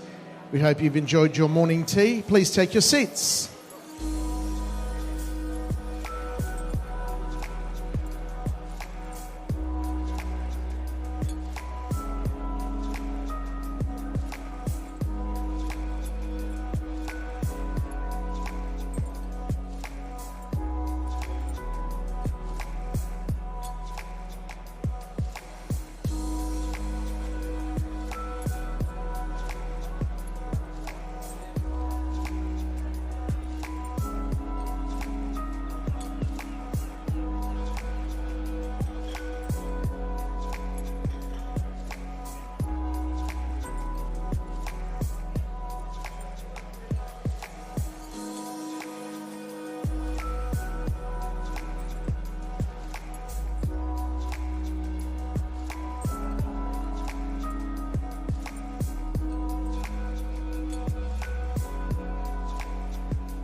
Ladies and gentlemen, once again, please take your seats so that we can recommence. Please take your seats.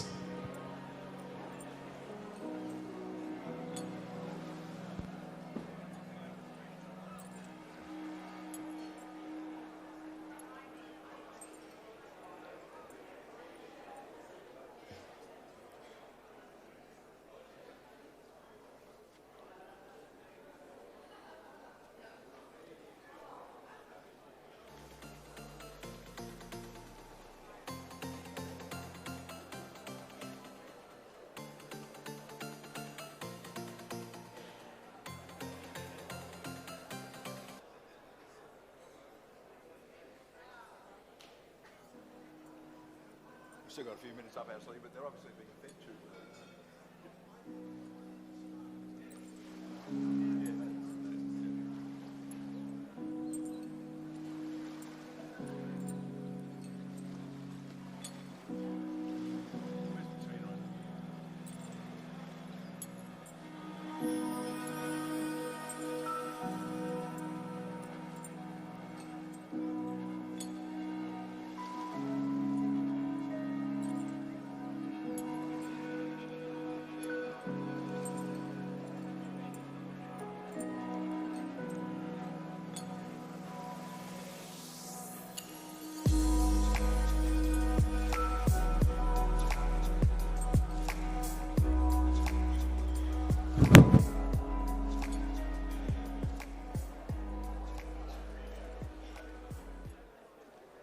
You've all been able to drag yourselves away from those delicious pastries out the back, so thanks very much for getting back on time.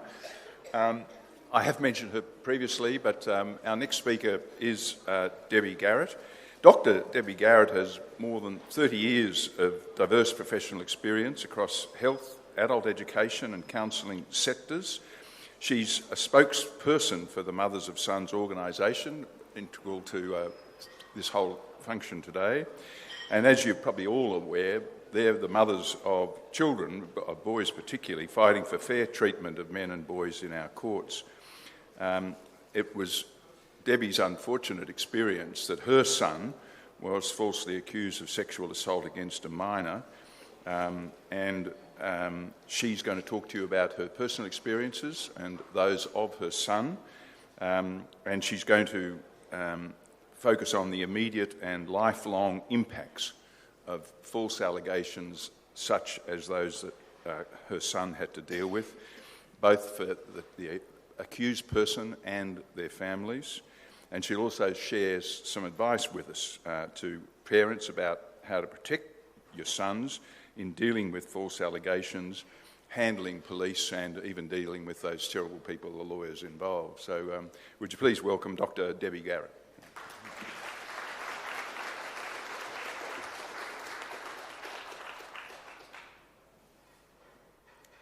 haven't had occasion to be introduced as doctor very often, as you'll discover. Since I did my PhD, I've not done a lot of work as a result of what has occurred in our family.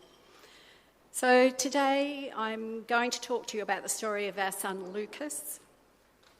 The words will do very little to convey to you the trauma that his story has caused for all of us. So I want to give you perhaps a little context that may help you understand the depth and intensity of this experience. 18 years ago, we buried Lucas's older brother Bobby 12 days after his 17th birthday and after a 9-month battle with cancer. And I guess if anyone is a parent, you can imagine the depth and intensity of that as an experience. Every emotion we felt during what you're about to hear in Lucas's story was in many ways different, but also equal in intensity that we experienced as we nursed and lost Bobby. The fear, the helplessness, the anger, and the grief. You will hear my story and Lucas's story, but it's much bigger than the words.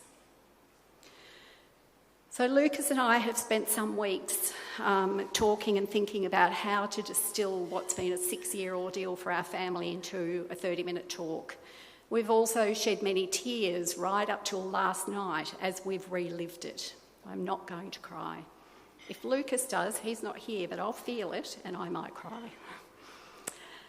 In reality, it's been over now for a little over 2 years, yet the feelings of trauma continue. In August 2018, our then 25-year-old son Lucas was accused of sexually assaulting a child. Lucas had worked in childcare for more than 2 years and was highly regarded by his employers and families, so much so that many of those families sought him out to do private babysitting. This included the family that accused Lucas of assaulting their child. Lucas had provided care for all of this family's children, both in the childcare centre and as a private babysitter, over a number of years. According to text messages the mother had sent Lucas over time, the children loved him and were always excited to hear that he was coming. On the night in question, the eldest child, who Lucas had looked after since she'd been in nappies in a childcare centre, had been repeatedly scratching and worrying at her vulva, as many little girls often do. As this had continued when he was putting all the children to bed, he had got a baby wipe and given her a little wipe, threw the wipe away, settled her to sleep, thought nothing more of it. The next morning, the girl allegedly asked her mother, "Why did Lucas lick me?" The reaction to that statement and the reinforcing of it as fact, and that no other possibility was considered, launched the next 6 years of our life. The child was informally interviewed by police that morning and was asked directly 3 questions specifically. Had Lucas touched her? Had he put his head near her? Had he licked her? And to all 3 questions, she answered no. We didn't see those police notes for many months later. We only saw later interview notes. At that point of 3 no's, the child was sent off for an invasive forensic exam. The mother described the forensic exam in later court as extremely distressing, as one imagines it would be, and one from which we asserted could have confused many things in her mind before she was able to be clear about what had or hadn't occurred 2 nights prior, because it was then the following day before she was officially interviewed. That same afternoon, Lucas was approached by police at work at the childcare centre and asked to come down to the police station for questioning, which he willingly did. First mistake. He was then told there'd been an allegation of a sexual assault.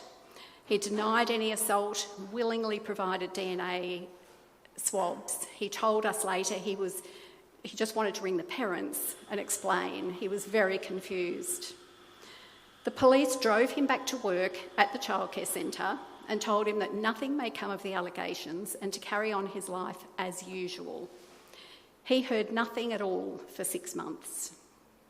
During that 6 months, we almost thought it would go away, that the parents had realised it was a mistake and that life would go on. Lucas continued his work in childcare with the full knowledge of the police, his employer, and many of the parents who came to hear about the allegation and who did not believe he could have perpetrated against any child. During the official interview of the girl, which was 48 hours after, another 24 hours after her forensic exam, her replies to questions were muted, vague, very directed. She was not asked the same direct questions she was asked in the informal interview. And the story seemed to have grown substantially since the forensic exam. She talked about being asleep, being awake, having her eyes open, sneaking around, hearing things, not hearing things, and she also said how much she liked Lucas. 6 months passed, and in February 2019, Lucas was formally charged with 6 counts of sexual assault. Once the charges were laid, the media had a field day. His name and face were plastered all over the front pages of the newspapers. Threats of the most abusive kind and vile kind were posted on social media, both toward him and toward us. He was scared to leave the house. The media accessed his Facebook page, maybe these posts were public, and put posts such as the worst kind, a picture of him when he was at a St Vincent de Paul shop and he and his friends were trying on different clothes for a fancy dress party, those kinds of things that went on the front page of the newspaper. We contacted a solicitor we knew who'd been a long-standing family friend, we thought, who recommended that Lucas was eligible for legal aid. I was very preoccupied at the time with nursing my dying father-in-law and running between giving morphine injections and having legal appointments, and my attention was not as fully focused as it needed to be for Lucas. And we agreed that legal aid would be a good solution for him. The barrister we were connected to assured us that Lucas was unlikely to be convicted based on any lack of evidence, including any lack of DNA. So the DNA had come back that there was not Lucas's DNA on the child. There was on her pyjamas and, other places where you would expect people's DNA to be if they've been in contact with someone. So we felt quietly confident, although during that time I became obsessed with the brief. I became obsessed with knowing the case backwards. I became obsessed with saving the life of this child, and I couldn't work. The assurance the barrister gave us changed dramatically 6 months later when we travelled to Melbourne for what we were told was just a routine hearing that simply required his attendance, so my husband and I accompanied him. The hearing was to establish the rules of interview for the alleged victim and was a routine part of the process. At the end of the first day, the judge asked our barrister if there was any chance of getting a guilty plea before the end of the day, so that the girl wouldn't have to endure the questioning the next day. And our barrister said, "Of course, Judge, maybe I'll talk to my client." Well, we were just absolutely stunned. It had never been something that had been discussed or considered. And we were shocked. I was further shocked that as the rest of my family left the room, I sat in the back of the courtroom and I heard our barrister talking to the prosecution team about how he really believed we should take, Lucas, it felt like a we, should take the guilty plea, and he'd really tried to talk us into it. And they talked about the extreme sentence they were going to try and get for him.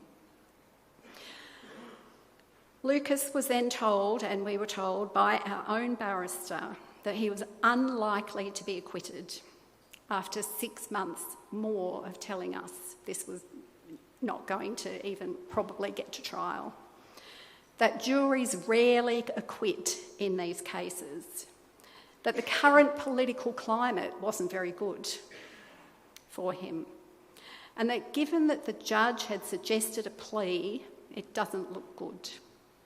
He was told he could spend upwards of 15 years in prison if found guilty, then life as a registered sex offender, but that this could be reduced to a few years and he could be out by the time he was 30 if he took a plea.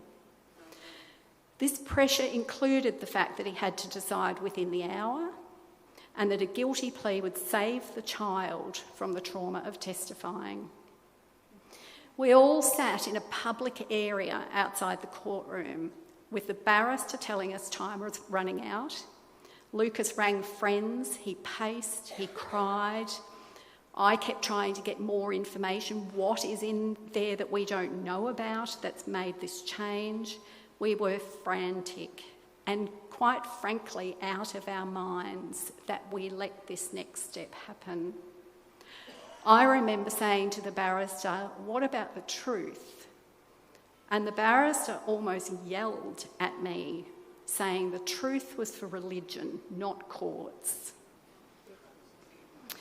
The barrister told us that if Lucas pled guilty, he would be able to come home with us until sentencing, and that felt like a little bit of breathing space to me for some reason. But it turned out not to be true.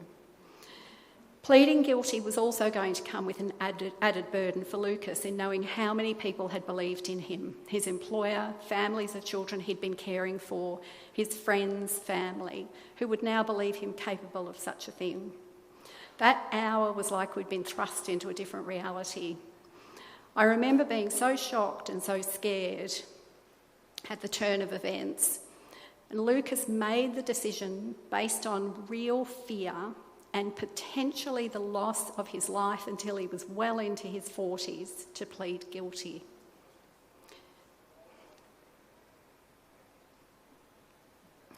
He was then immediately taken into custody.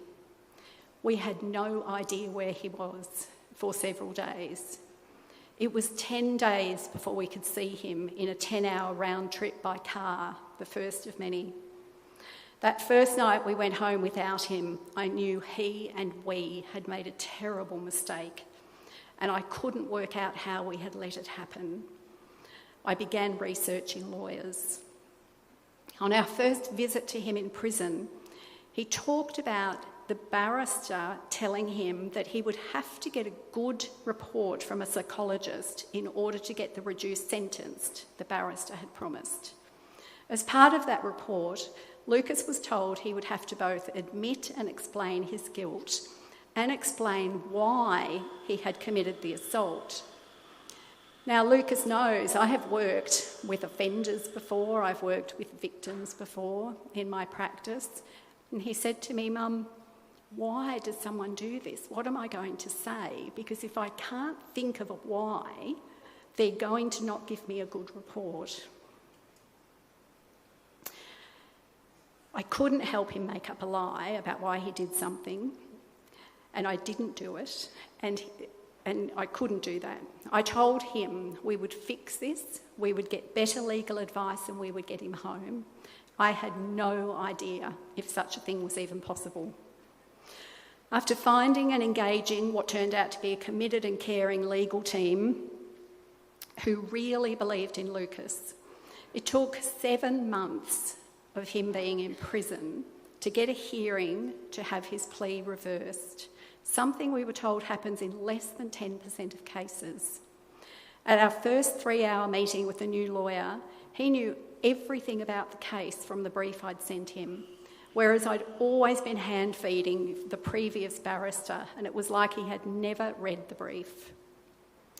While the judge at the plea reversal hearing did not directly say that anyone had acted unprofessionally or unethically, he did agree that Lucas's decision to plead guilty that day was not made freely and allowed the plea reversal. The judge was also horrified at the media that had been out there and asked our solicitors why there hadn't been a media suppression order. Our previous barrister said they couldn't apply for one, it wouldn't happen. This judge ordered a media suppression order. However, it was already too late to avoid the very damning and destructive media already there. After that, we had 2 years of waiting for a trial, 2 years of last-minute cancellations, of attempts by the family to have the trial moved to another town, COVID issues, because of course this brought us into the COVID era where some of my obsessiveness turned to speaking out against mandates, and which got me into a whole host of different trouble then. But it was 2 years during which Lucas couldn't make any meaningful progress in his life, and 2 years of living really in fear. I used to take him to the supermarket with me because I was also quite scared. I'm quite fearful, which is why you have to have courage. I would take him to the supermarket with me and I would hold his hand, and he's like this tall. I'd say, don't look at anyone, Lucas. They have probably never even seen the newspaper. If you see someone look at you, it doesn't mean they know. Hold your head up.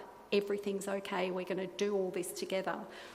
I would get home and I'd say, see, it was all good. And then I'd be in a fetal position on the bedroom floor, crying. The effort to get him through it. During the 4-day trial, it was revealed that there had been no DNA evidence implicating Lucas, which would not, in the judge's decision, have been possible if this thing had occurred. There was also no physical evidence of any kind on the child. And the parents, it turned out, had not been told that the child had denied anything had happened to her in her first interview. And in fact, that first lot of police notes did not even form part of the package given to whoever was tasked with deciding whether to press charges. They did not have those first police notes, and we hadn't seen them. Lucas was found not guilty. In her decision, the judge said that she did not accept that there was any sexual touching, and that this was the misinterpretation by a sleepy child of a hygienic procedure, a single wipe with a baby wipe, carried out in good faith. The child's misinterpretations were further reinforced by the actions and reactions of those around her. For me, the fact that one of those reactions was to subject her to an invasive, intimate exam after she denied anything had happened was abusive. The facts, while shocking, are very cut and dried. They're anything but. This was life-changing for all of us. Taking the guilty plea was both a terrible mistake and the greatest blessing. It was a mistake for the trauma of his 7 months in prison. 7 months in prison changes someone. It changed us. It changed my husband, for whom I greatly feared, as he had already lost one son.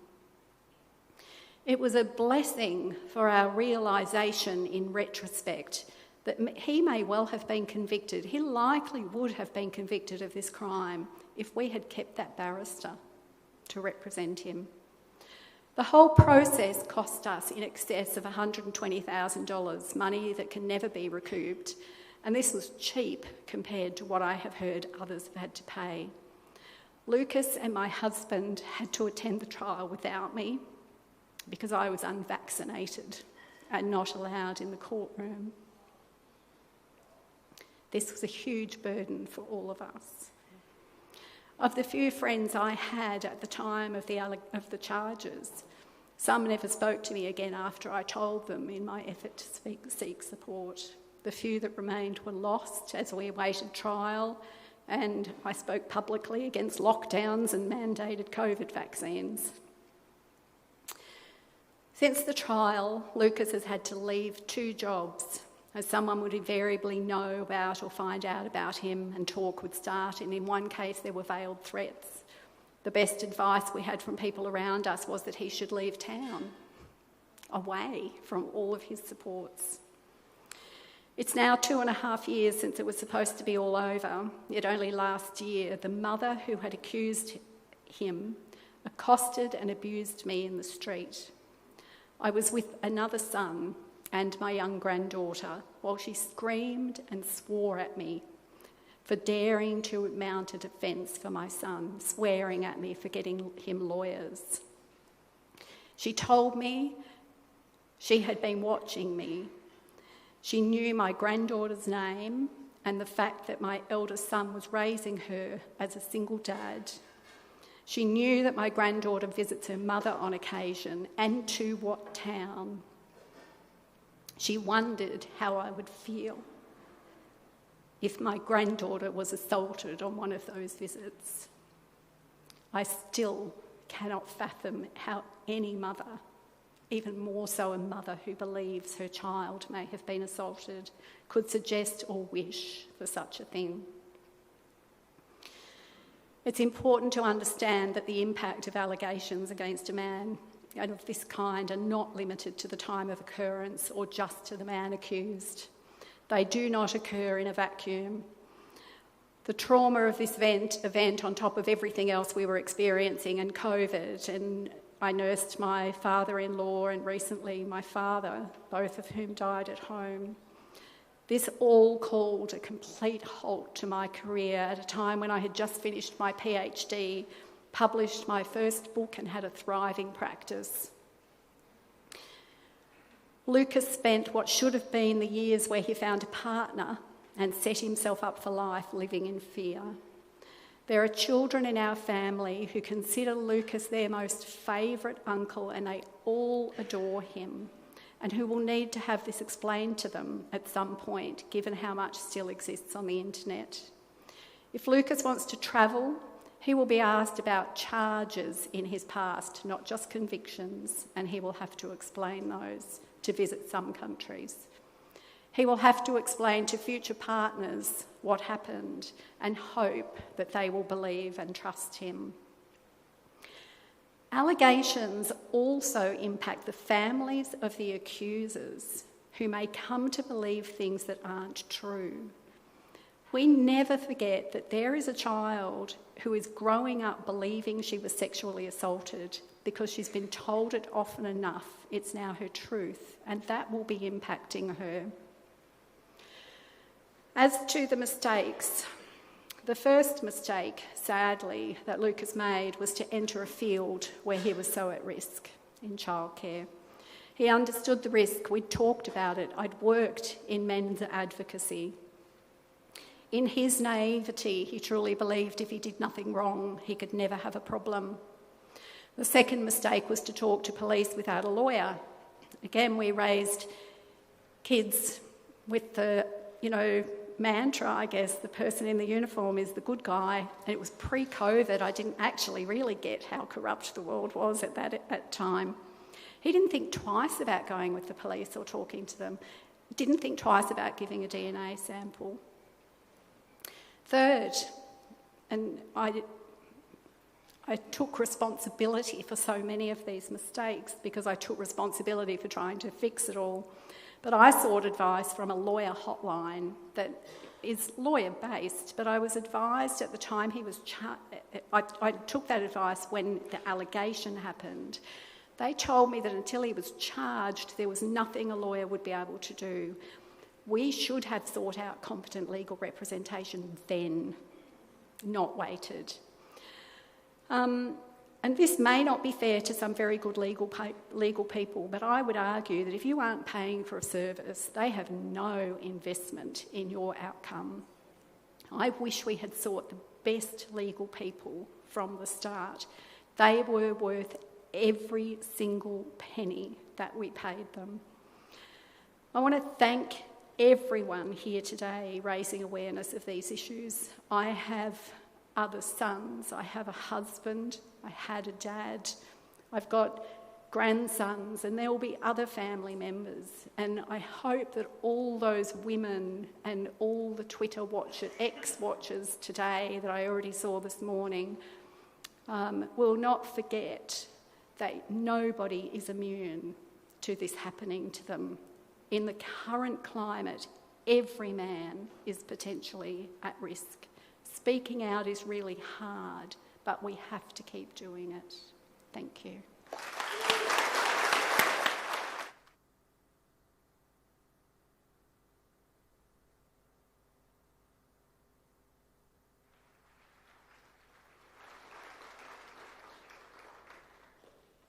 Debbie, thank you very much for sharing your story and Lucas's story with us, and our profound sympathies to everyone in your family. And we applaud your courage in speaking out about it. Our next speaker is Damian Coory, and Damian is the host of an independent weekly video news show called The Other Side on YouTube, and he has a modest 500,000 viewers a month, so obviously there's a few people who are interested in what he has to say. He's a former director of Edelman Public Relations Agency, world leading, and he spent more than 35 years in senior roles in the media and corporate communications. He's got a number of things that he wants to talk about, but his presentation will focus principally on how the left, and particular feminism, has captured Australia's institutions, platforms of debate and national discourse. He's particularly concerned, being vastly experienced in the area, by the media's role in the demonisation of men and the almost universal unwillingness of the Australian media to challenge any of the dominant feminist assumptions that are so prevailing at the moment, no matter how increasingly divorced from reality and basic principles they have become. He has lived through the loss of freedom in Hong Kong, which I think had some profound effect on him. And Damian was horrified when he returned to Australia in 2020 at the lack of opinion diversity in the media and the lack of support for the correct narratives. He created The Other Side as a small contribution to providing a platform for many good people battling real social injustice who are denied a voice in the modern wave of woke lynching and hysteria. He's going to speak to you about trial by media and the impact of the court of public opinion upon those accused of sexual assault. Would you please welcome Damian Coory.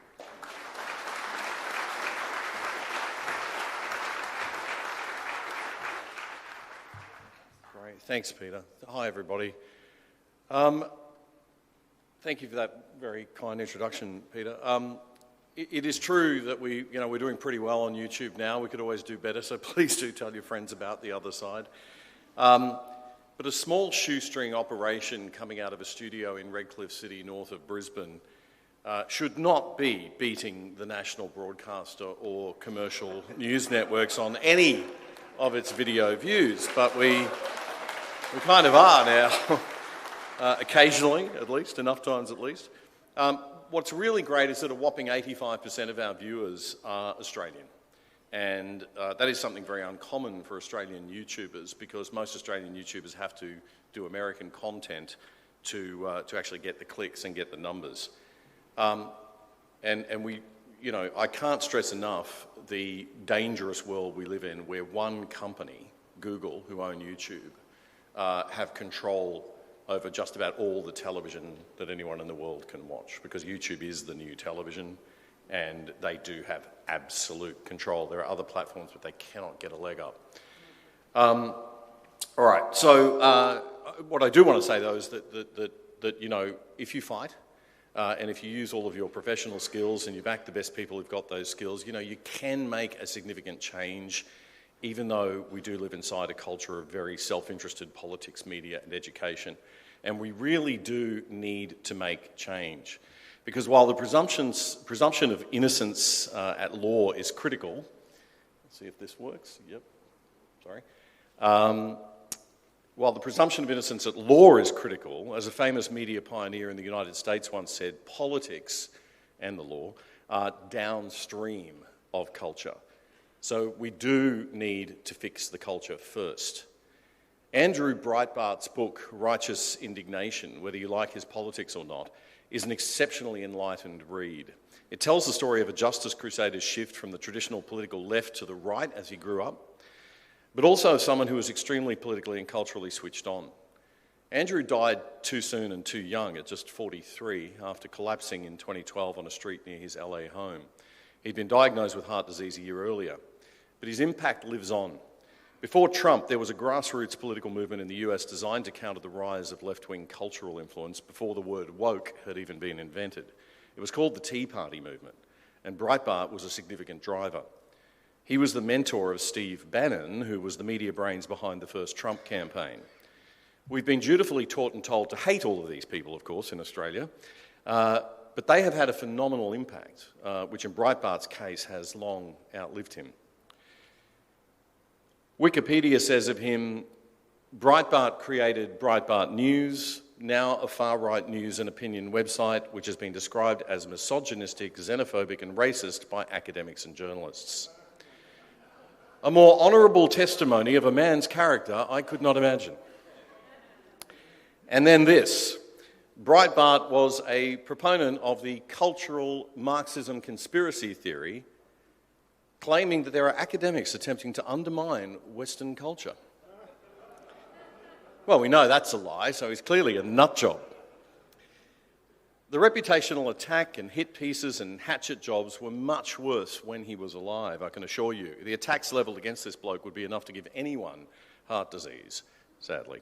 This is because he was having an impact, and it still resonates today. And the feminists and their friends on the political left will fight any attack to their cultural dominance with ferocity.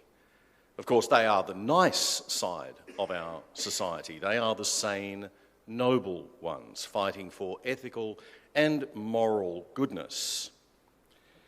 So we need to understand that there is a cultural war going on, and as much as they like to paint the centre-right politicians and media as the baddies, and the war as a myth, and a conspiracy theory and all made up, it exists, and we did not start the war.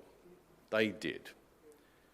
Complete intolerance of counterpoints of view, attacks on free speech, and now the misinformation and disinformation laws, the definition of disinformation being any content that they disagree with.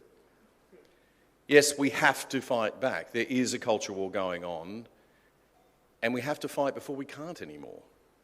It's already pretty bad, but there is still hope, and there are cracks in their plan to dominate politics and the law by capturing the culture. So my point number one, politics is downstream of culture, and I would add so is the law, therefore. Public opinion and populism are leading indicators. All right, point number one.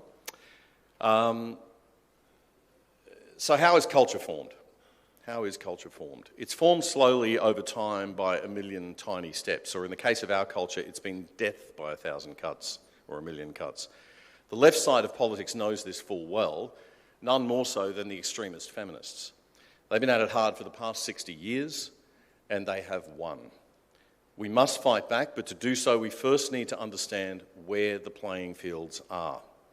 And it's not on election day handing out how-to-vote cards at the ballot box. It's every single day. Changing the ideas and assumptions and thinking, that is what leads to healthy political and legal reform. And we now have the power of the media literally in our hands for a little while longer, at least.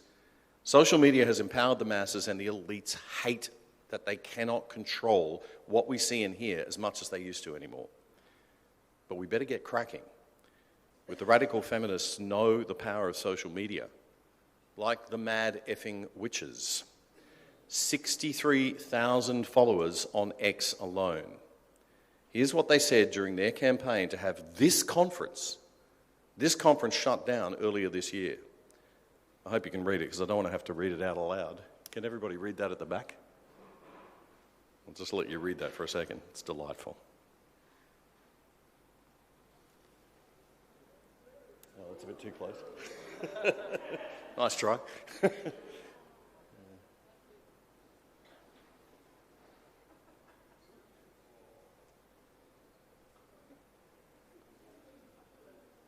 All right, so we're the bad guys. The mad effing witches uses an army of people, and it only needs to be a few hundred or even dozens to call companies and media outlets and advertisers and scare the crap out of them. And it works, despite the fact that their bark is worse than their bite.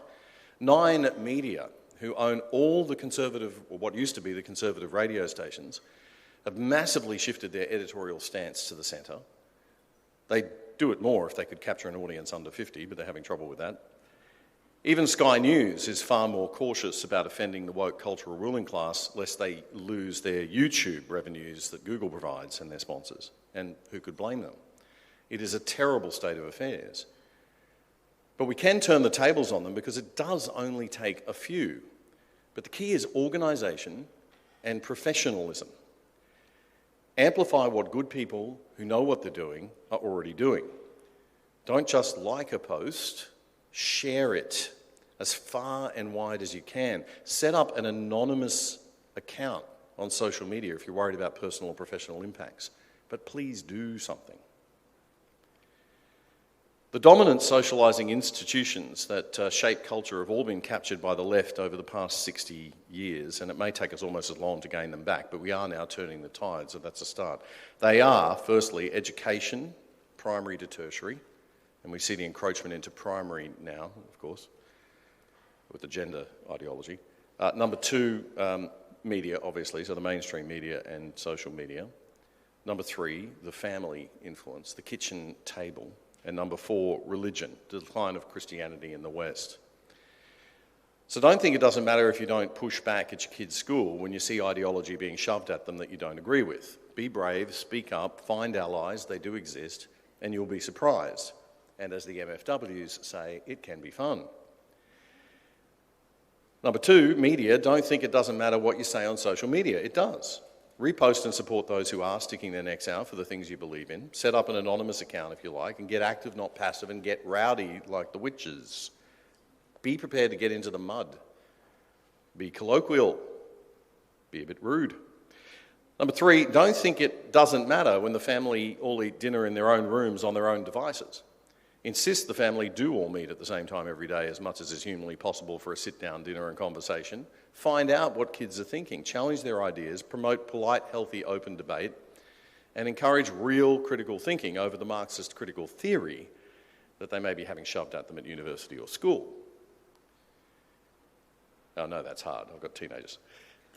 And number 4, don't let people mock your core values and spiritual beliefs unchallenged. Christianity in particular is often mocked for sexism that doesn't really exist in proper interpretations of Scripture, and sexual crimes that are not unique or special in just Christian institutions, but sadly can be found in all institutions, especially those of the state. Just a word about presumption of innocence before I come to my second point. To protect the presumption of innocence in the courts of law, we must first defend it in the courts of public opinion. The court of public opinion is not an official court, of course, it's a metaphor, but it is a real thing. It does exist, and the rules of the game are very different to the courts of law, and not in a good way. As Dahlia Lithwick, the host of Slate's US legal podcast Amicus, once noted, in the court of public opinion there are no rules of evidence, no burdens of proof, no cross-examinations, no standards of admissibility. Also, please be aware that in the court of public opinion, choosing silence or doubt is itself a prosecutable offence. It has no rules, no arbiter, no mechanism at all for separating truth from lies. It allows everything into evidence and has no mechanism to separate facts about the case from the experiences and political leanings of the millions of us who are all acting as witnesses, judges, and jurors. Okay, point number 2 today. How the game is played in terms of the content. News and PR are games of narratives. People make sense of the world based on the stories that they tell themselves about the way life is. We change our stories as we grow and learn. Again, the left fully understand this. Zali Steggall in Parliament last week, I don't know if you saw it, but she was telling the story of her constituent, Mohammed of Manly, and his tragic tale being a Palestinian refugee. It was powerful stuff. It was humanising the narrative, thereby dehumanising This is how it works. Dehumanising anyone who dares to say, well, maybe it might not be a good idea to just open our borders to 3,000 refugees without proper screening from a vastly different cultural background. Instantly, that poor fool becomes the villain in the narrative, the heartless, racist bastard, against the kind-hearted, compassionate hero, Zali, our intrepid fake independent from the Teal Party, our fake centre-right actual lefty who votes with the Greens 2/3 of the time, according to recent research. Now, if you happen to want to counter-attack Zali for that horrible slur of racism that we just always let through to the keeper, as Peter Dutton did, she'll then play the sexism card, which she did in Parliament. She said, you're not respecting a female in this chamber. Well, she didn't say that directly, but she implied it, right? You're speaking over me. So it's more or less saying, you know, you're being a typical evil, misogynist Liberal Party MP. So you can see they're seizing the moral high ground and they're reframing the narrative yet again. Now, Peter Dutton is actually one of the first Liberal leaders who actually gets what's going on here and knows how to play the game. ScoMo wasn't very good at it. I'd go so far as to say hopeless at it. As are, unfortunately, all the Liberal state opposition leaders, which is all of them, by the way, in opposition. I mean, they haven't won an election for a very, very long time. Senator Jacinta Price, and they should pay attention, by the way, to the women of the Northern Territory. Senator Jacinta Price and the new Chief Minister, Leo Finocchiaro, they get it too, like Peter Dutton does. Narratives come from drama. Drama comes from conflict. Drama is entertaining, so entertaining that we even create fake conflict, that is, fiction, movies, and most of all, sport. And we go on a journey, we engage with that narrative. It's a journey in which we become emotionally connected to the characters and we back the good guy in their battle against the baddie. Our team versus the other team. So a good narrative is a simple binary. Journalists know this and they will amplify it, oversimplifying complex issues for a very impatient audience. Here are some of the dominant narrative paradigms that you'll see over and over again in our newspapers and TV and online. Hero versus villain, victim versus perpetrator, good girls versus bad boys, poor versus rich, con artist versus ripped-off victim, the powerless versus the powerful, the classic Marxist oppressed versus the oppressor, boss versus worker, foreigner versus local. Do they sound familiar? The thing to remember is that news is a construct. It's manufactured and crafted by journalists and by PR people, by political parties and political staffers. If you watched a lot of the Brittany Higgins coverage, you'll have noticed a woman standing beside Brittany in almost every TV shot. That was her friend, Emma Webster. Just so happens that Emma is a director at the Labor-leaning public relations, government relations lobbying firm Hawker Britton. She's the Melbourne office head and second in charge to Simon Banks, the managing director in Sydney. And she has an interesting past. Before starting at Hawker Britton as a senior lobbyist, Ms Webster was a top advisor for former Prime Minister Julia Gillard, Victoria Premier Daniel Andrews, and Federal MP and Minister Katie Gallagher, when she was the ACT Chief Minister.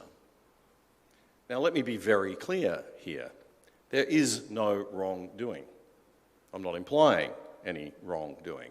It is totally okay to hire public relations support when you're in the media spotlight. It's also okay to be a Labor supporter and to work for the Labor Party, which she did. Before starting at Hawker Britton as a senior lobbyist, Ms Webster was a top advisor, as I said, for Julia Gillard, Dan Andrews and Katie Gallagher. Now, all of this information started to become a little bit public. Only Sky News and the Daily Mail discussed it, I think. It's important that the public don't get the wrong idea and think that this might have had anything to do with the false narrative that the Brittany Higgins case was part of some designed political conspiracy. So you might want to do a little PR campaign of your own to demonstrate that, in fact, the two of you have a genuine, long-lasting, close friendship, right? Maybe even, I don't know, start a business together. It's a beautiful love story. And Emma is the hero in this narrative, particularly when we read about how much of a wonderful support she was to Brittany through all of the trauma and difficulty that she experienced. And she supported her a lot, as that little sidebar piece illustrates. Okay, so controlling the narrative. How do we do this? First, identify the narrative that's now dominant. Who is the hero character and who is the villain? Second, seek to set new simple narratives on your terms. Don't follow the narrative your opponents set. If there's anybody in the audience from the Liberal Party, can I just repeat, do not follow the narrative your opponents set. Thank you. If you can't set the narrative, reframe it so that you're the hero character. To do this, identify the moral premise and seize the moral high ground early. There's always a moral premise and a moral high ground that the hero in any narrative holds. They're fighting for something, right? Something good, something noble, something worthy. So what are you fighting for? How do you make that known? Unless you're purely evil, your intentions are always good. So always emphasize your own hero position. There's no need to fake it, right? Just keep it real, keep it authentic, and keep it sincerely and genuinely moral. And you'll be fine. All right, my third and final point today is keep it simple and keep it emotional. Let me deal with the need for simplicity first.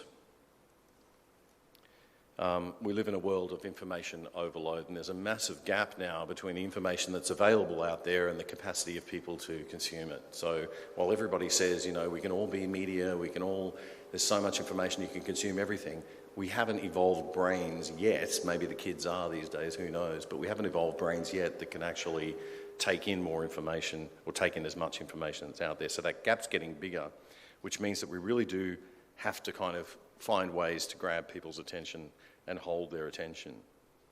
And I haven't got time to go into how you do that today, but you can imagine. Be careful about how many points you try to put into any presentation, okay? The golden rule is 3. The sad news is that reality is even worse than that. That's the maximum. The average is actually 1 to 2 that people will remember 10 minutes after they hear a speaker talking for less than 20 minutes. And it's often 0, by the way. The late, great marketing guru Jack Trout tried to hammer this home at an advertising industry conference in America back in the 90s. So I just want to play you a little video of Jack speaking. Can we make that click go? Oh, I went too far. There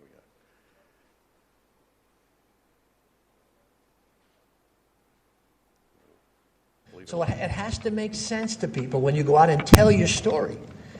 Put it on paper. You got to get it down on paper. It's storytelling. You got to be able to put that story down. Simple, direct, not long and complicated.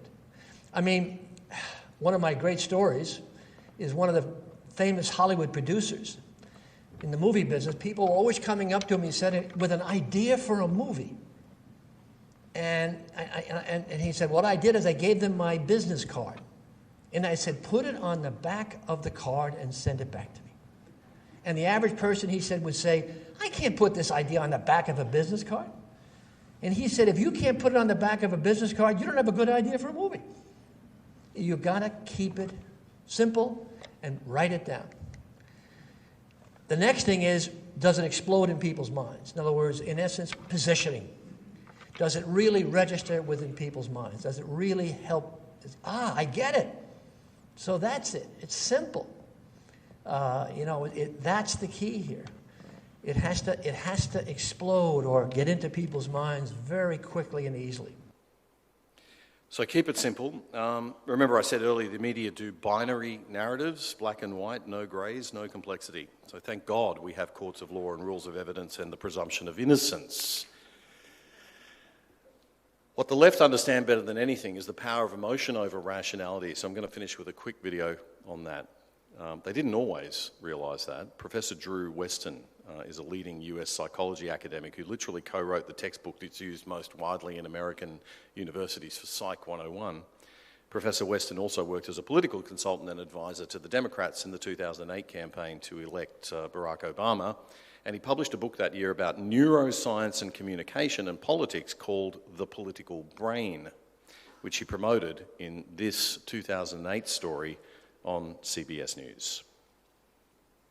Change in America begins at the dinner table. So tomorrow night in the kitchen, I hope the talking begins. And children, if your parents haven't been teaching you what it means to be an American, let them know and nail them on it. That would be a very American thing to do. Few politicians in history were as gifted as Ronald Reagan at going straight to the voters' hearts.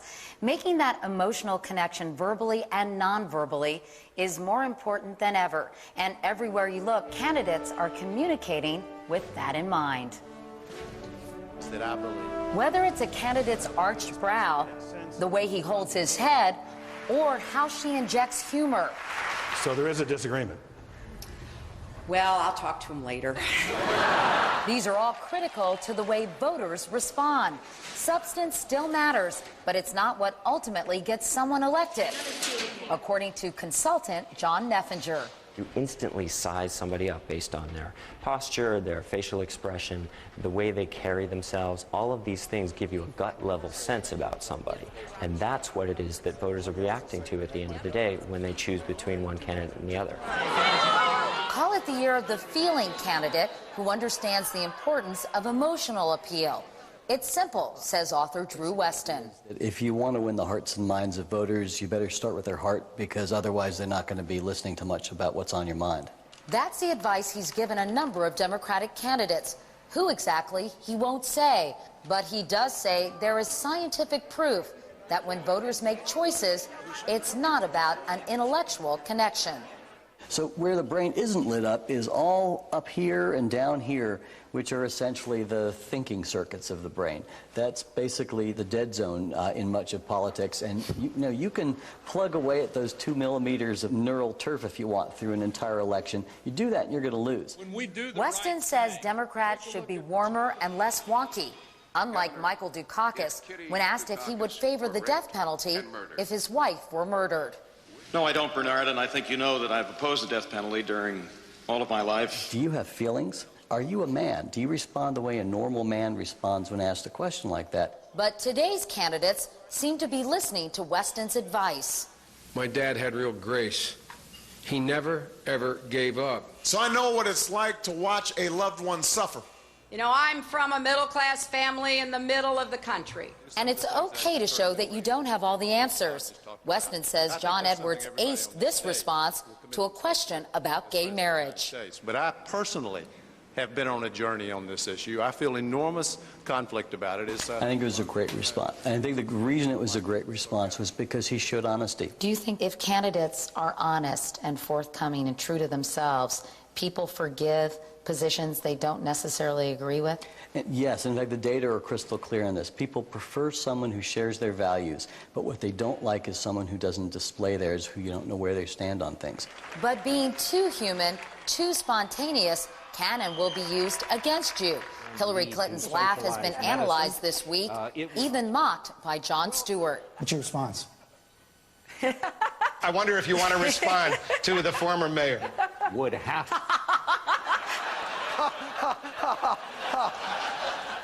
I'm joyful.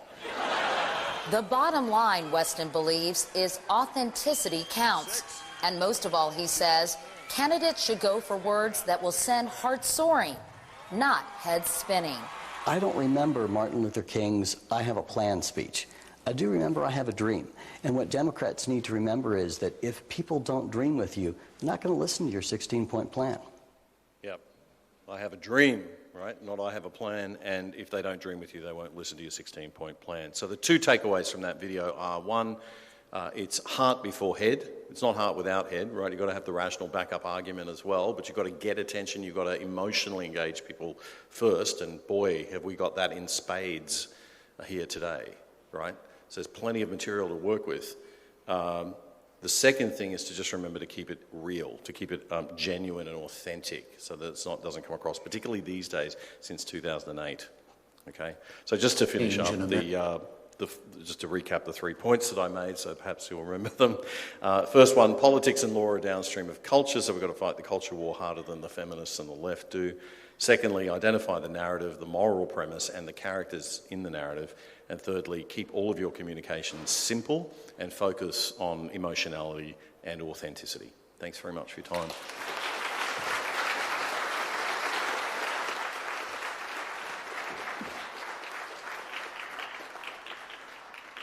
Wonderful stuff, Damian, and thank you very much. I think we can all learn from that and act on that very helpful advice. Next, we're going to hear from another parent who had to battle the system on behalf of a son. Ian Jones is our next speaker, and his son went to prison as a result of false allegations that were made by his ex-fiancée. Ian will talk to you about his 5-year battle to have his son's accuser, who we are able to name, Sarah Jane Parkinson, sent to prison for how she behaved with the collusion of police officers.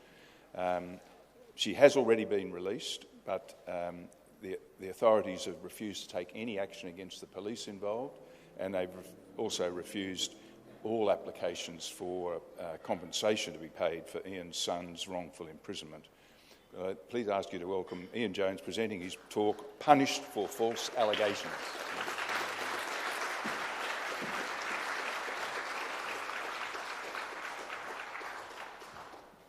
Good afternoon, everybody. Thank you very much.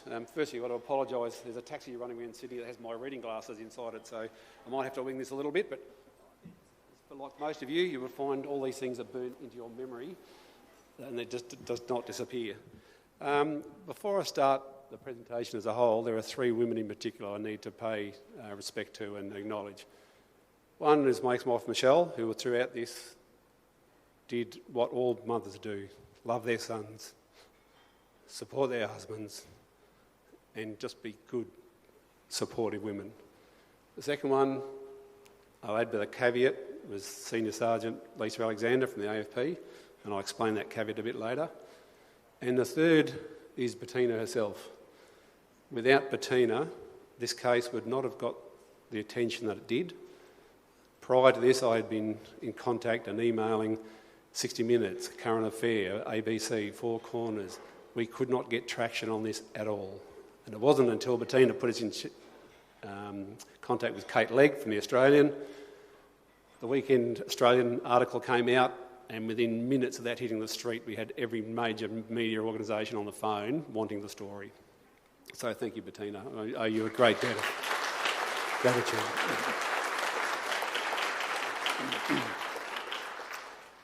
I label this a cautionary tale, and it is, but what really happens, and is what a lot of you have experienced already, you know, when you're brought up to believe that if you're innocent, you have nothing to fear, that we are all equal before the law, and that the law is impartial, and if you're innocent, you have nothing to fear, that is an absolute lie. As a lot of you have experienced, it is absolutely a lie. I'll start off with a brief introduction from the 60 Minute story. It's a fairly brief one, but it'll give you, for those that haven't seen it, it'll give you an idea of what the story was. Could you go paint them for us, please? Dan Jones is an honest and hard-working bloke, the product of an equally decent family. 8 years ago, he met the woman he thought he'd spend the rest of his life with. Her name is Sarah Jane Parkinson. Together, she and Dan planned their wedding and started building a house. But just as life was looking so good, Parkinson started making up vile stories about her fiancé. She went to police, accusing Dan of despicable domestic violence and rape. He strenuously denied the allegations, but to no avail. It would take 6 long years and cost hundreds of thousands of dollars before the truth was finally revealed, that the woman Dan thought loved him wasn't a victim, but a pathological liar. were to find out later on exactly how much of a pathological liar she was. Yet apparently in a pre-sentence report she was absolutely normal. I've thought sociopath, psychopath, apparently not. This all started in 2013. Dan and Sarah Jane had been going out for a period of time. They'd moved in with us at home. Daniel was saving and buying and building a house. And Sarah Jane lived in their house for 2 years. And we haven't had 2 boys. And Michelle hadn't desperately wanted a daughter. We welcomed her into our home and our hearts. And we treated her like our own daughter. Little did we know that we let a rat into the house. And this was to become clear a little later on. The first sign of trouble we had was Daniel getting invited to have a chat with Senior Inspector Anthony Hill of New South Wales Police at Queanbeyan. Given my background, I knew a little bit about the process, and I said, well, there's no way you're going there by yourself. You have every right to have someone with you. I will be that person. Anthony Hill tried every trick in the book to separate Daniel and I and try and beguile us. I understood the process pretty well, and I said, no, Daniel has a right to have someone in. I will be in there, and we'll have this chat. And I'll have an opportunity to allay your suspicions, your fears, whatever it might be, because at this stage we didn't know what was going on. We go into the room and I say to him, righto, let's be up front. Is this a chat or is this a formal interview? Oh, it's just a chat. I said, okay. What is Daniel being accused of? To which he said, I've got an AVO for Daniel, I'll serve it now, that's it. I said, hang on, what about you ask a few questions? How about you try and, what is this all about? Long story short, it became very clear that the police had an agenda. I terminated the interview and we left. Then started the manipulation. The initial hearing of the AVO was moved out of Queanbeyan, where the judge there was very aware of how the New South Wales Police in Queanbeyan behave, and it was moved to Goulburn. So we go to Goulburn Court, Inspector Hill takes Sarah Jane there in his car. We're still quite bewildered at this stage. Then we start hearing all sorts of evidence from Inspector Hill that he has 5 witnesses that will support Sarah Jane's application. Now, how you get 5 police witnesses to an incident that never occurred seemed to be news to Mr Hill. The AVO was granted, we left, and we thought, wow, that's a bit of an eye-opener. We then obviously started looking at legal counsel, and as you know, it's like if someone says suddenly you've got brain cancer, find a brain surgeon, you don't know who to go to. We went to supposedly the best criminal lawyers in the ACT, one Ben Orlick and Company, who I might note just recently lost his licence to practice and is now facing money laundering charges. I had hoped to be the driver of the Karma bus when it arrived, but it turns out Mr Orlick was the engineer of his own demise. We engaged with these lawyers, and myself as an engineer, I rely on fact, logic and reason. Very quickly learned in the legal fraternity that it does not exist. And some of the decisions and advice we were provided defied belief. Absolutely defied belief. The next stage in the process was on the 23rd of December. I got a phone call from my son, who was actually a prison guard at the ACT jail, and he said, Dad, I've just been arrested. And I was in total disbelief. This is the boy who, from the time he was this age, has been the most placid, good-natured, calm, even compassionate, considered person I'd run across. We front up to the police station, and because Daniel had been arrested by 6 carloads of AFP outside as he left work, in his uniform, which was part of their plan. They wanted Daniel to front court in his prison uniform, which would out him when he goes to jail, which is what their plan was. I twigged early, we took a set of clothes in, got him changed for the court appearance. Daniel was excoriated by a magistrate in the court. And the timing was very cynical. In the ACT, I don't know if anyone knows, come Christmas time, any public holiday, the ACT empties. Everyone goes to the coast, there's no one to be found. So lawyer-wise, there was no one in town except the public defender. We barely got Daniel out of that hearing, but he was bailed to Michelle and I's strict care. He could not leave the house without one of us. He had to remain at home. So there goes his livelihood and his job and everything else. We started to fight, as all parents do, knowing that there was no possible way Daniel was capable of the things that we were being told he was capable of. And like a couple of the other parents have mentioned, we became obsessed, and in my case, absolutely consumed by every aspect of this trial.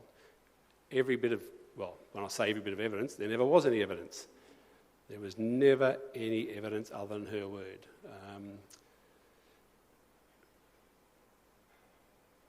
We were worried about the conditions of the bail, and I said to Daniel at the time, I said, mate, this is not how normal investigations run, this is personal. Someone is out to get you. I said, and in this case, it's clearly the police. Now, we were fighting, this was both the New South Wales Police and the AFP. And I said to him, we must make sure that we abide by your bail conditions rigidly. You do not go past the letterbox without one of us. You do not go outside without one of us. We had police cars patrolling day and night past our house. Our phones were tapped, which is not an unusual expectation in a murder trial or a major drug trial, but I worked in top secret environments for a lot of my military career, and I saw them go in, I knew what was going on, and I started pushing things down the line to see what would pop up where. And it was amazing. So when we identified holes in her statements, of which there were many, and being a marine engineer, you could literally have driven a super tanker through some of these holes, miraculously, her statement started changing. So she was being passed information from phone taps from the police to amend her statements to ensure a conviction. This is from the AFP. This is supposedly the premier law enforcement agency in the country. One which, I might add, has never ever had an independent examination or inquiry ever, and is in drastic need of one. The next horrible event, and when I talk about surveillance, and it was very carefully orchestrated, Daniel was at home, I was actually in Perth with work, Michelle had gone to the doctors, and I'd foolishly sent a text, because I knew I was being observed and surveilled, and I foolishly sent a text. I was at a conference in Perth, and it happened next door was a whole bunch of police. And I laughingly said to Daniel, you wouldn't believe it, I said, I'm surrounded by coppers even over here. Yeah, my mistake. Literally within hours, I arrived in Melbourne to a series of messages on my phone that Daniel's been arrested. This was the 21st of March, and it is a day I will never forget. I rolled up to my home in Canberra to find 10 police cars in the street, 20 police, and Michelle and I were treated like we were the absolute worst criminals in the underworld.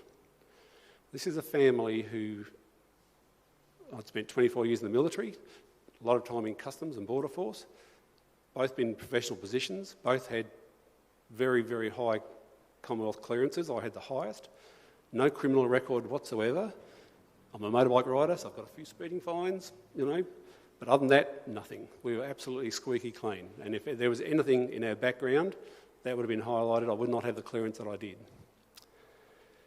We arrived to find these police. I challenged their authority, and this is one thing police do not like. I knew about warrants, and I was told it was a phone warrant. And I said, okay, fair enough. You provide me with the rights as the occupier before you step foot on my property, or I deem this an illegal execution of a warrant.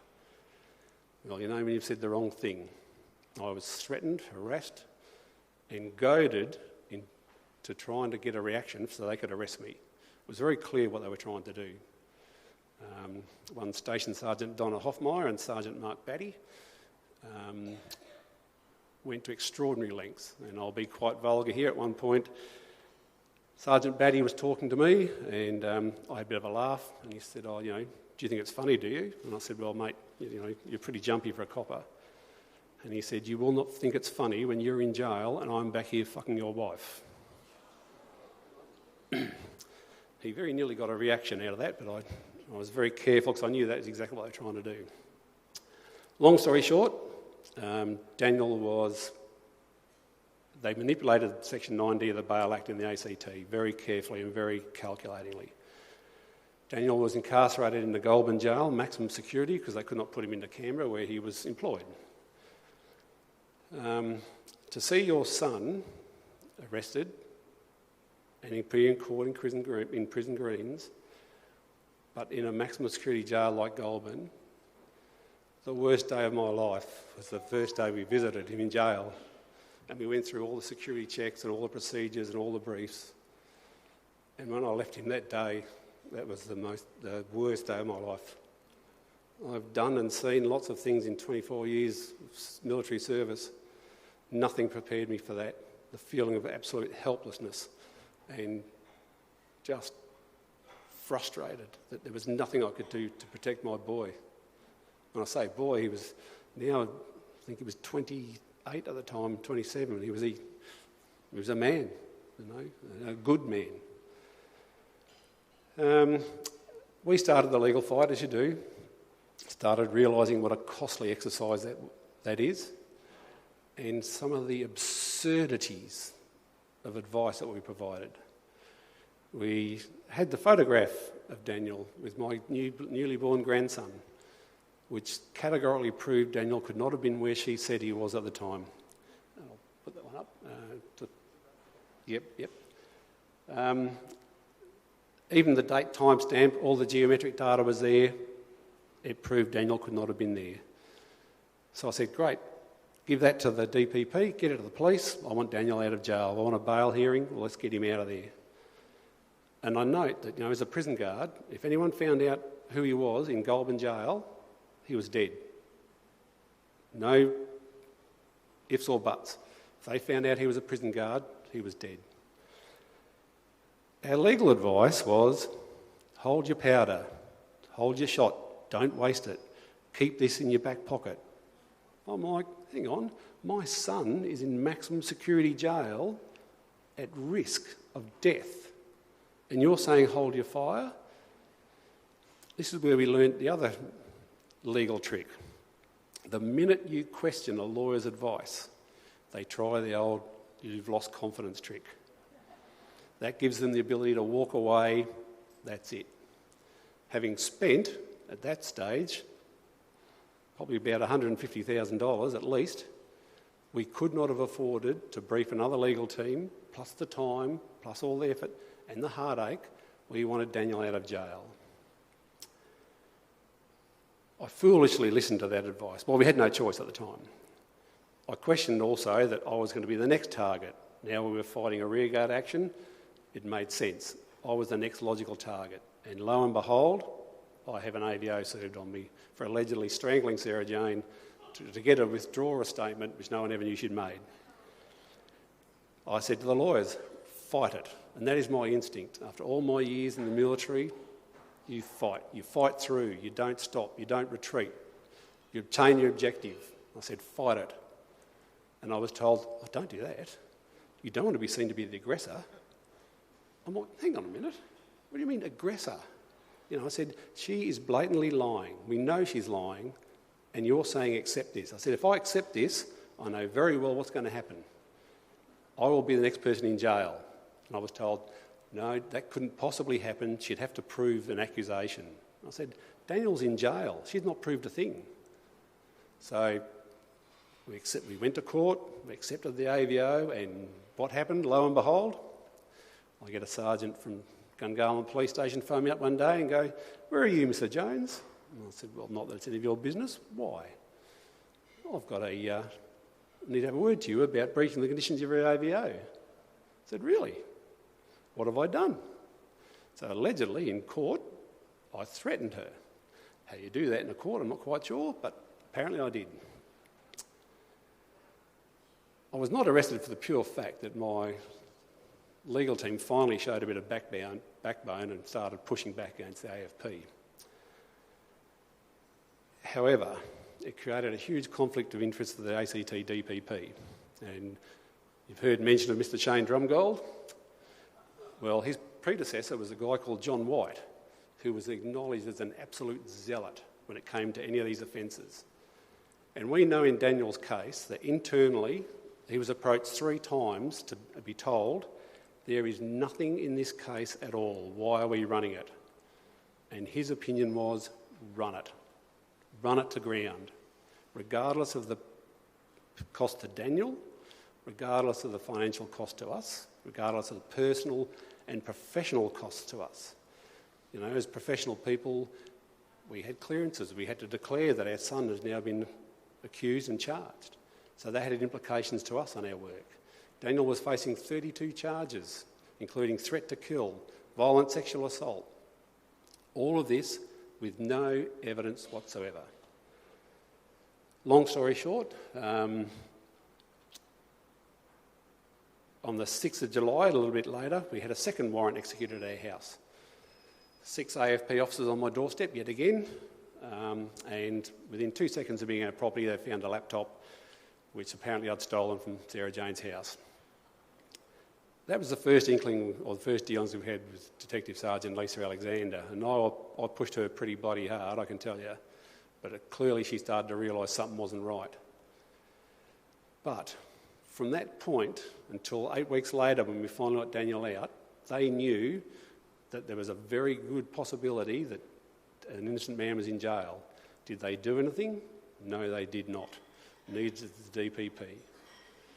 Finally, we got a phone call on the 21st of March from our legal team to say there was an urgent bail hearing in the Supreme Court the following day and that Daniel would be bailed. And the DPP applied for that bail on his behalf, the only time that has ever happened in the ACT or New South Wales.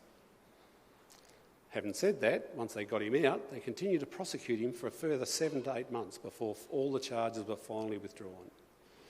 And I note that at the bail hearing, Justice Refsorgi's words were, there is no evidence in this case, either physical, medical or forensic, that supports this case whatsoever.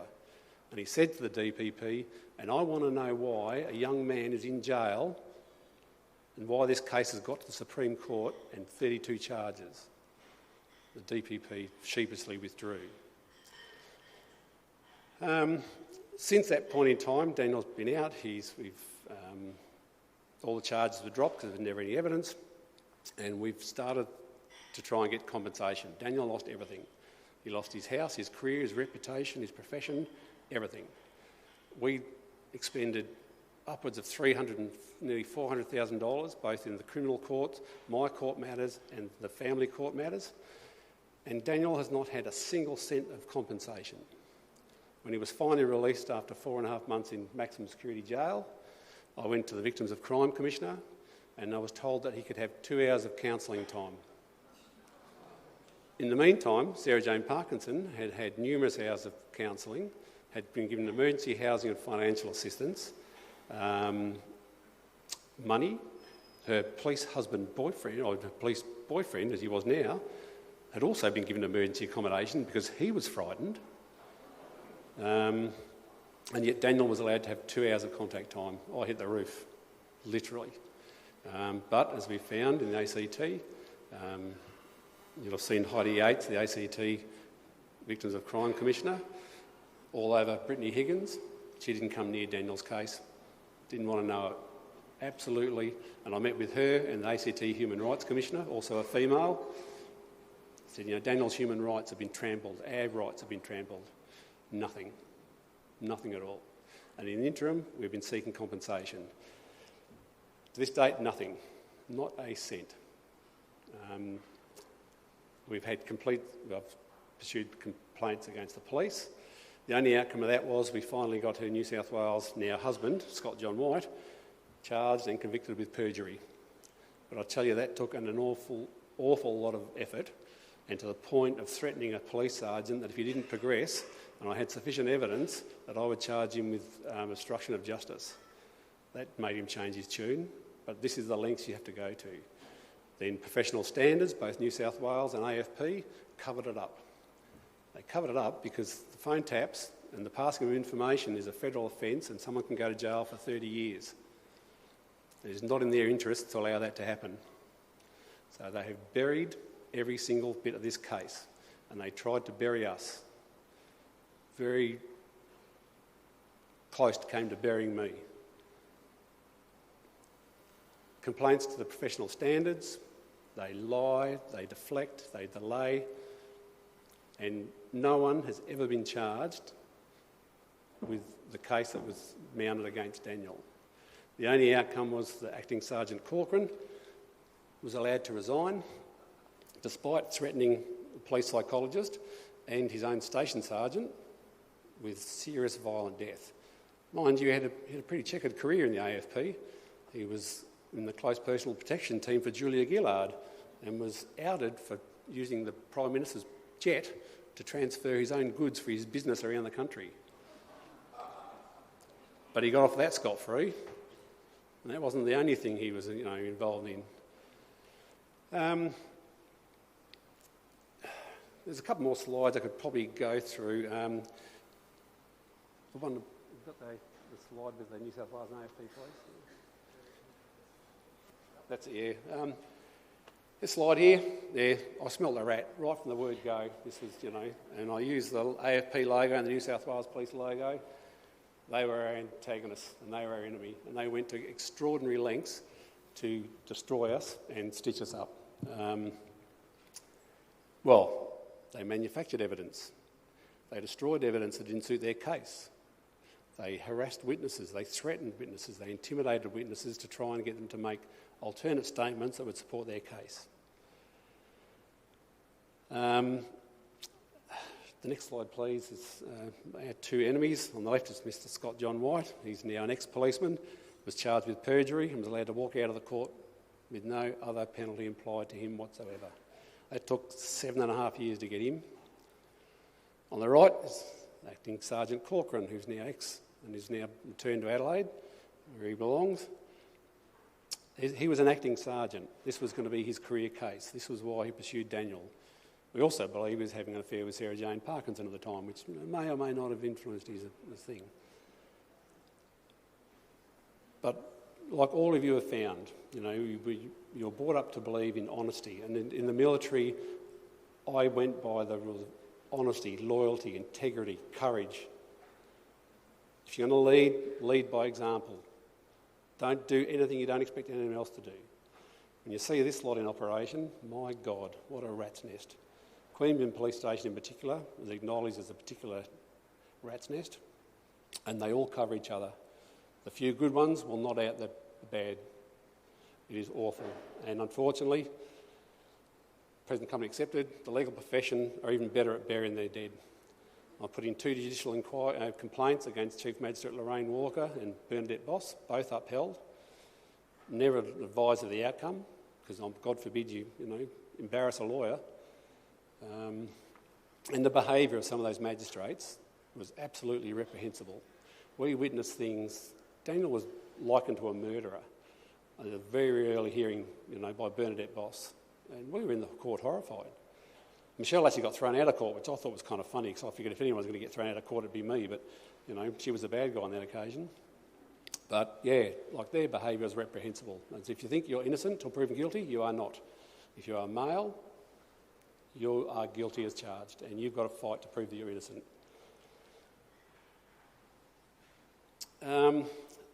There's a lot of, all these stories, they're very nebulous. There's so many things you can go down, so many bits you can investigate and look at, but it becomes this huge spider's web. Everything's connected to everything else.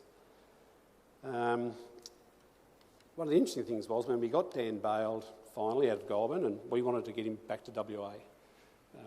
He couldn't stay in ACT because he'd be a target. We went to a bail hearing, and at this stage Daniel's been bailed by the DPP. He's free to all intents and purposes. We go to the hearing, and the DPP wants a $500,000 surety to allow us to vary the bail conditions to allow Daniel to go back to Perth. I couldn't help myself. I stood up in the court and said, "You have got to be shitting me." To which the magistrate gave me a very stern look, but I'm immune to stern looks after 20 years in the military. Long story short, even the magistrate said, "Hang on a minute." She said, "What I know of this case," she said, "Daniel has every good reason to come back here and defend his name." She said, "He's neither a murderer nor an international drug smuggler. Why and you bailed him. Why are you asking for $500,000 surety? This family has already spent hundreds of thousands of dollars." our lawyers didn't fight it. They told us to agree with it, to which I won't tell you what I told them. His ears are probably still stinging. Long story short, the magistrate then said, all right, $500, see you later, thanks very much. The only sense we saw in the whole process, you know. That's, and since that time, through Bettina, I've had contact with numerous men. And as bad as our case was, it's not the worst. There are far worse. Sorry, Lisa Alexander, this is going to sound horrible, I believe was put in there to stage manage the whole outcome by the AFP. They had to make it look good. They knew if they put a male copper in front of me, it was not going to end well.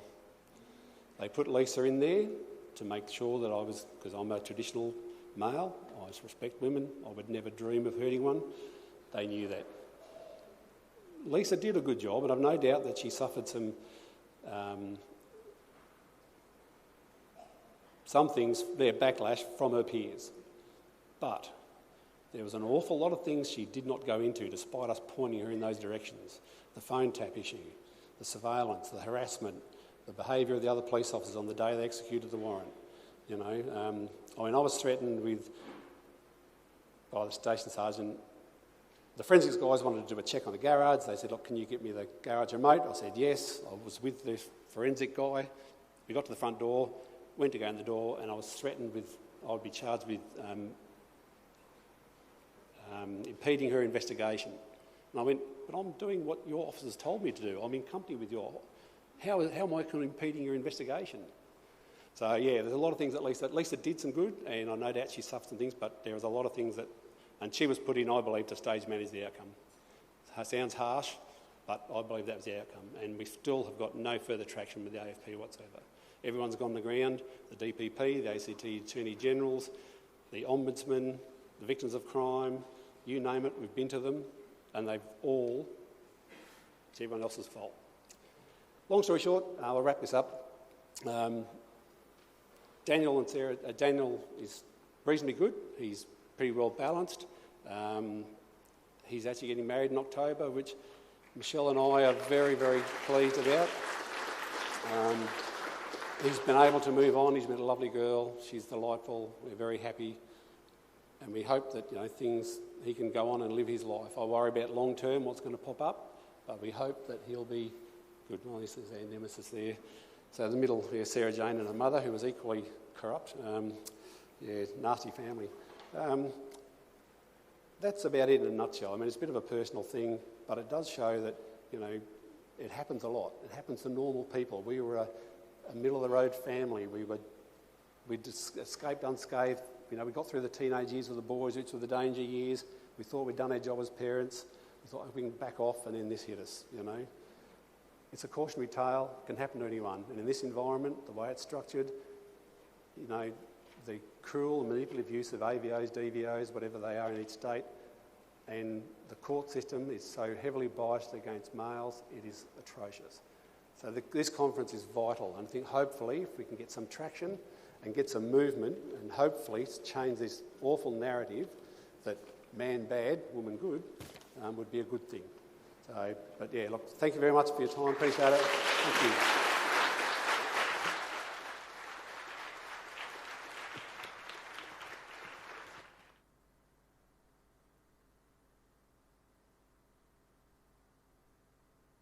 Ian, and for sharing both your own personal experience as well as those of your son, Daniel.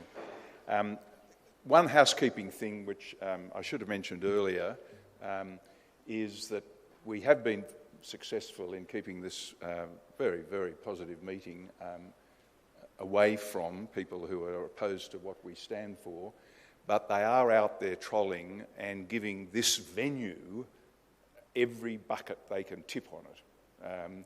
It's about the only thing that appears that they can do. Can you all make sure, when you can, to give this venue the accolade that it deserves for providing this wonderful space to us, and secondly, to get out there and give it the stars that it really does deserve, because the damage is being done.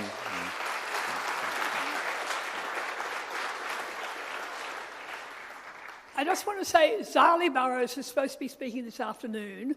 is coming under enormous pressure on social media, and the witches, the mad feminists out there are saying that there are all these demonstrators here and there's all this fuss going on, and they're intimidating her and telling her what will happen if she turns up. Any of you on social media, will you please start putting out messages that there is nothing happening here, we have plenty of security, there is no problem. I think it's absolutely appalling that they are lying about what is happening here in an attempt to intimidate her from coming. Just as they lied when we first announced this conference, they claimed they had the name of the venue and they'd frightened off the venue from putting on this conference. Feminists lie all the time, and we have to stand up to them.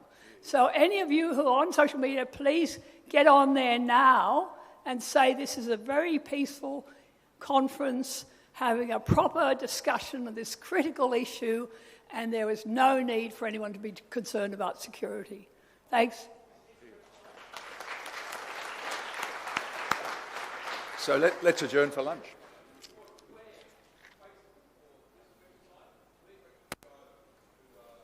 I can't hear, sorry. Oh, yeah, what the... Yeah. Google review for number 10, this venue. And on the Mothers of Sons Facebook page is where they can leave comments about it. Okay, and any comments you want to leave are on the Mother and Son Facebook page. Mother of Sons Facebook page. No? Well, look, can you... Yeah. I think they need help. I need help. So we're not doing Q&A? No. So just tell everybody very much. It's 1:45, so... Yeah. Well, let's adjourn for lunch. We've run out of time, unfortunately, for the questions.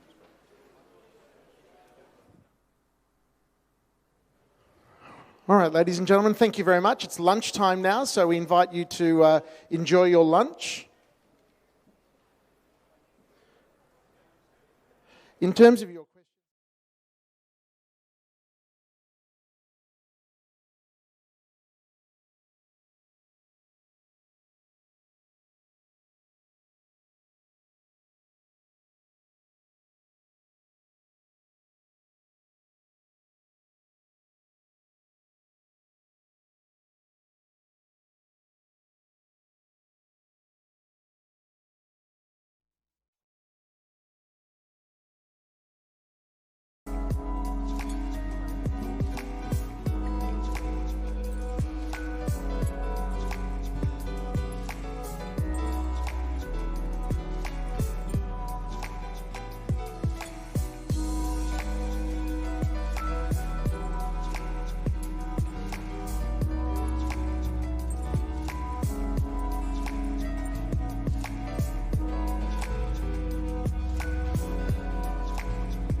turn your darkness into light.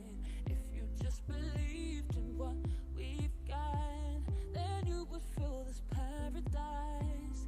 It's paradise. Paradise. It's paradise.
Turning me down, we twirl on the haters who bringing us down.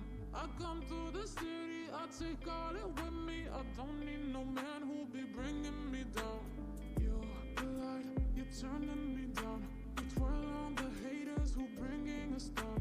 I come through the city, I take all it with me. I don't need no man who'll be bringing me down.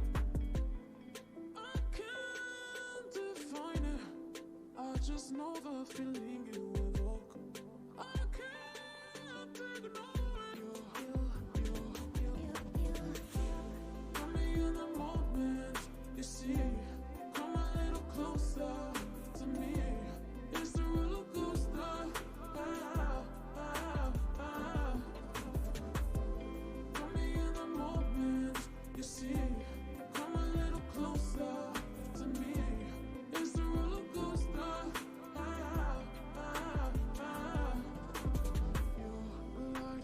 Turning me down, we twirl on the haters who bringing us down. I come through the city, I take all it with me. I don't need no man who'll be bringing me down. I can't define it, I just know the feeling you evoke. I can't ignore it.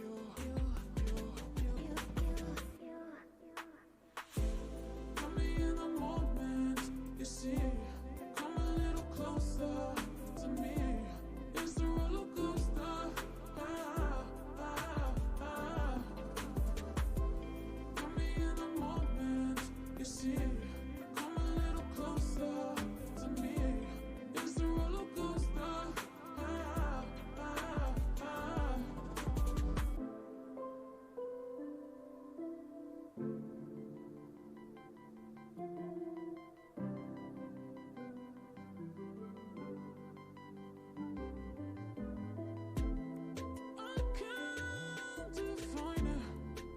just know the feeling you evoke. I can't ignore you. Got me in the moment, you see. Come a little closer to me. It's the roller coaster. Got me in the moment, you see. Come a little closer to me. It's the roller coaster.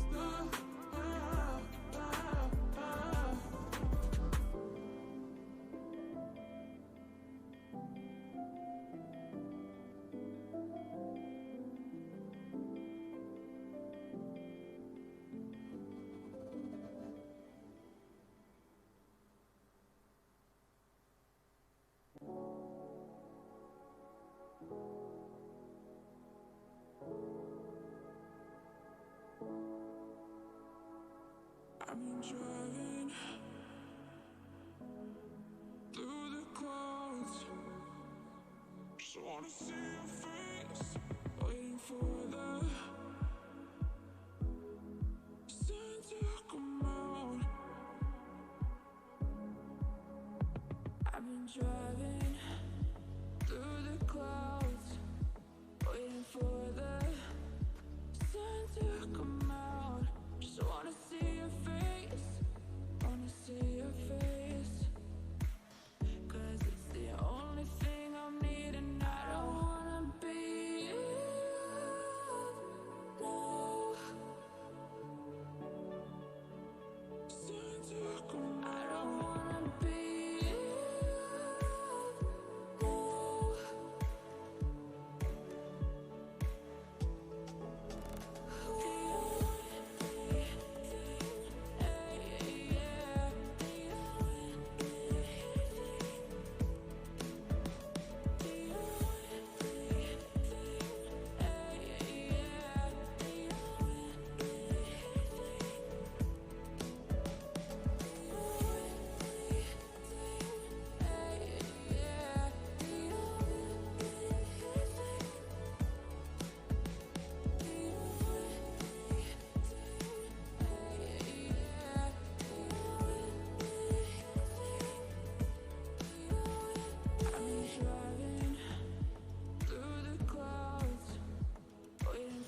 All right, ladies and gentlemen, the time has come to kick off with the rest of the presentations. Please take your seats, and we will kick off in about 2 minutes. So please take your seats.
Have the world premiere of a short film about male victims of coercive control.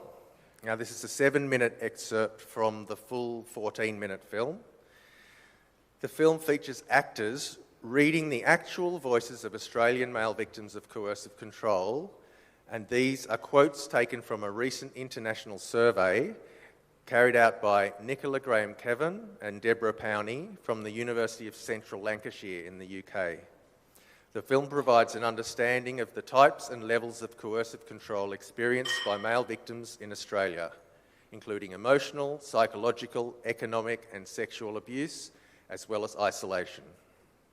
The film demonstrates that male victims experience severe and long-standing negative effects from female-perpetrated coercive control, including anxiety, depression, post-traumatic distress and suicidal ideation.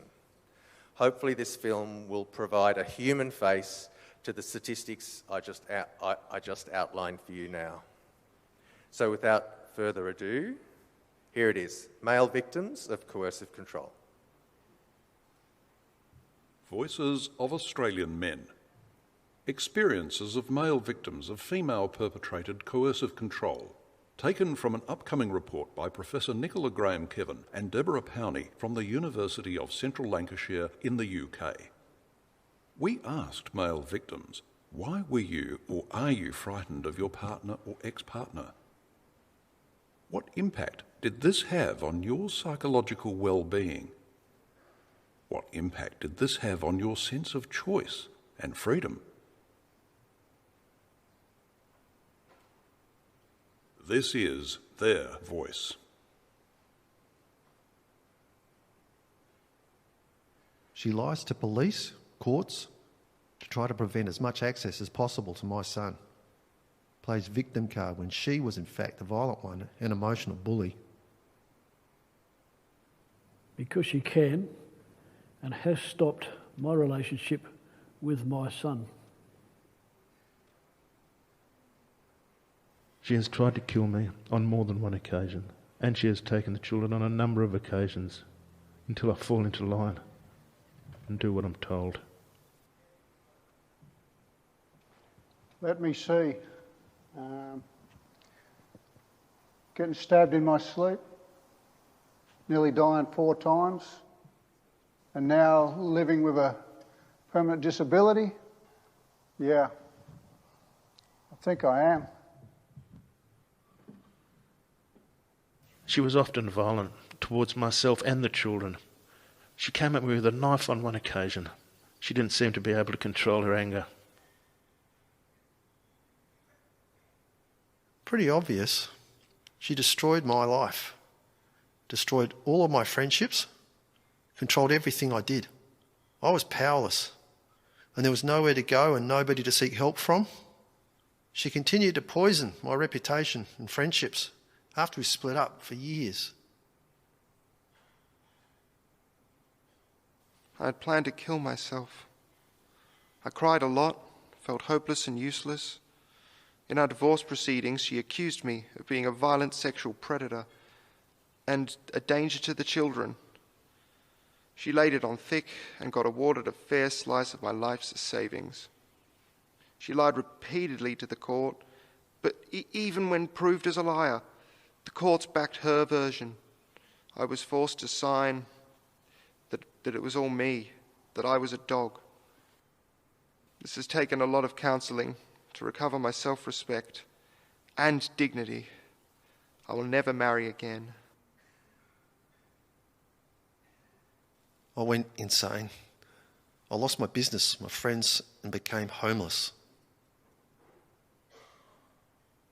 I felt as though I didn't have a partner, but rather an authority figure I lived with, who dictated what I was and wasn't allowed to do, what I wasn't and wasn't allowed to feel, and who I could see. I felt incredibly alone and constantly on edge. I felt as though I couldn't tell anyone and constantly had to cover for him, make excuses as to where bruises came from, etc. I have CPTSD following the end of the relationship. I was constantly depressed and didn't understand why until I worked out that I was in an abusive relationship. For a number of years, I didn't recognise it. There are still impacts on me today. My ex-wife raped me and became pregnant as a result, so she didn't have to return to work. Sex was used as a weapon against me and usually came with unpleasant consequences later on. I was a nervous wreck for the best part of 2 years before we separated, and it got worse after separation when the family law started. The litigation experience took me right to the edge, and I was in a constant state of wanting to end my life. I could not discuss this with my psychologist because I was afraid they would subpoena the psych notes, which they do regularly, and it would be used against me to make it harder to see my son. I withdrew from all my old social circles and became very withdrawn from society in general. It's hard to know how I would be now if I'd never been through it, but there's no doubt that it has changed me forever. The dark thoughts I had during the worst years was something that I'd never experienced before. I had no sense of choice or freedom. When every decision you make has to be accepted or approved by someone else, any disagreement will result in having to suffer through another episode. That's not much of a choice. There is no freedom in that. The best you can hope for is freedom from that. Wasn't allowed out. I had to beg to go out with friends. No money. Zero freedom. I had to wait for family to come over from the UK to enjoy any freedom. I was trapped. I was isolated. I was locked at home without anywhere to go and often in charge of looking after her small child, who I absolutely adored. I had no money, no options, no mobile phone or ways to contact any family or friends. I was stuck. When I did leave one night, she did what she always threatened and bruised, beat and cut herself. She then went to the police station and made a report that I had been violent to her.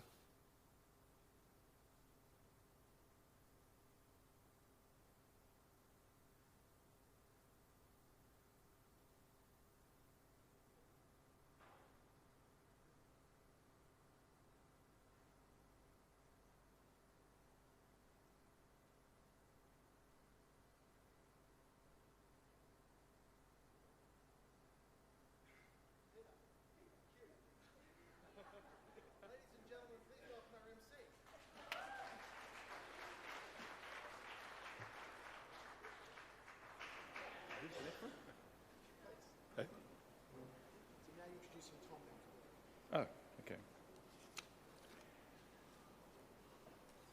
We're also moved by the film. Sorry, I was a bit distracted. Our next speaker is Tom Nankervell.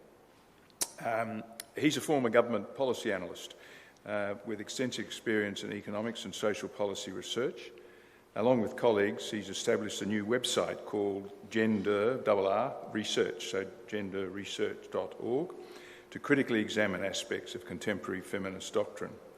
Unfortunately, he is unable to join us today because he's doing a cycle trip to Europe. Tough job, isn't it? But he did record this video earlier this week, and what he's going to speak to us about are false rape allegations really so rare. So please welcome Tom Nankervell's contribution. Hello, I'm Tom Nankervell. Today's conference will hear many individual stories about false rape and sexual assault allegations. I'm going to speak about what the academic research does and does not tell us about the prevalence of such allegations at the population level. I'll start with what the mainstream narrative is, then talk about what the academic research reveals, and finish with some ramifications for law reformers and women's safety advocates. My curiosity was aroused 3 years ago by several reports on the ABC that made a surprising claim. The ABC told us that there was extensive research that shows that almost all rape allegations are true, with false allegations extremely rare at around 5%. Other websites and media channels were making similar claims. I traced the source of the ABC's claim back to a 2017 publication by the Australian Institute of Family Studies. It had been commissioned by the Victoria Police and was intended to help educate, or perhaps re-educate, police officers and other legal practitioners about various rape myths. On the question of false allegations, the Institute of Family Studies said that the prevalence rate is very low. It cited a 2016 meta-analysis by two Australian-based academics, Dr. Claire Ferguson and Professor John Maloof.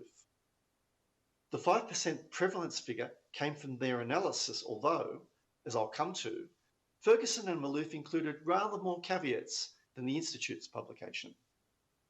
ANROS, the Women's Safety Research Organisation, had been making similar claims in its reports too.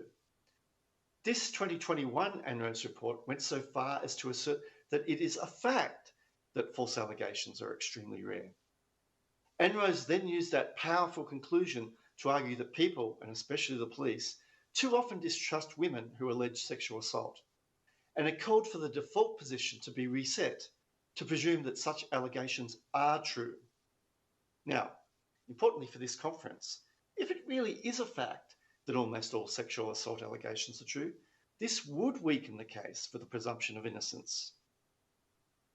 In those circumstances, virtually anything that boosts convictions will generate more justice for what would overwhelmingly be genuine victims, with very little downside in terms of risks of wrongful convictions. So, given the far-reaching claims being made by ANROS, along with other women's safety advocates, I thought it important to test the source and robustness of the underlying prevalence estimates. I delved into the underlying academic studies, consulted the authors of several of the studies, and along with my colleague John Papademetrio, I put together a research paper last year. That paper has received support from some experienced sexual violence academics. It's available at ganderresearch.org, and what follows is the TLDR version. There have actually been many attempts over the years to estimate the prevalence of false rape allegations, but with a very wide range of estimates, from less than 2% to 40% or more.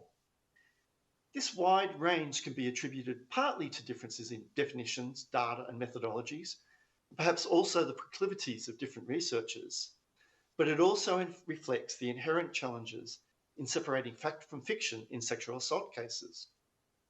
So, how did we move from this very wide range of estimates to the very low and definitive estimate promulgated by the ABC, the Institute of Family Studies, and ANROS?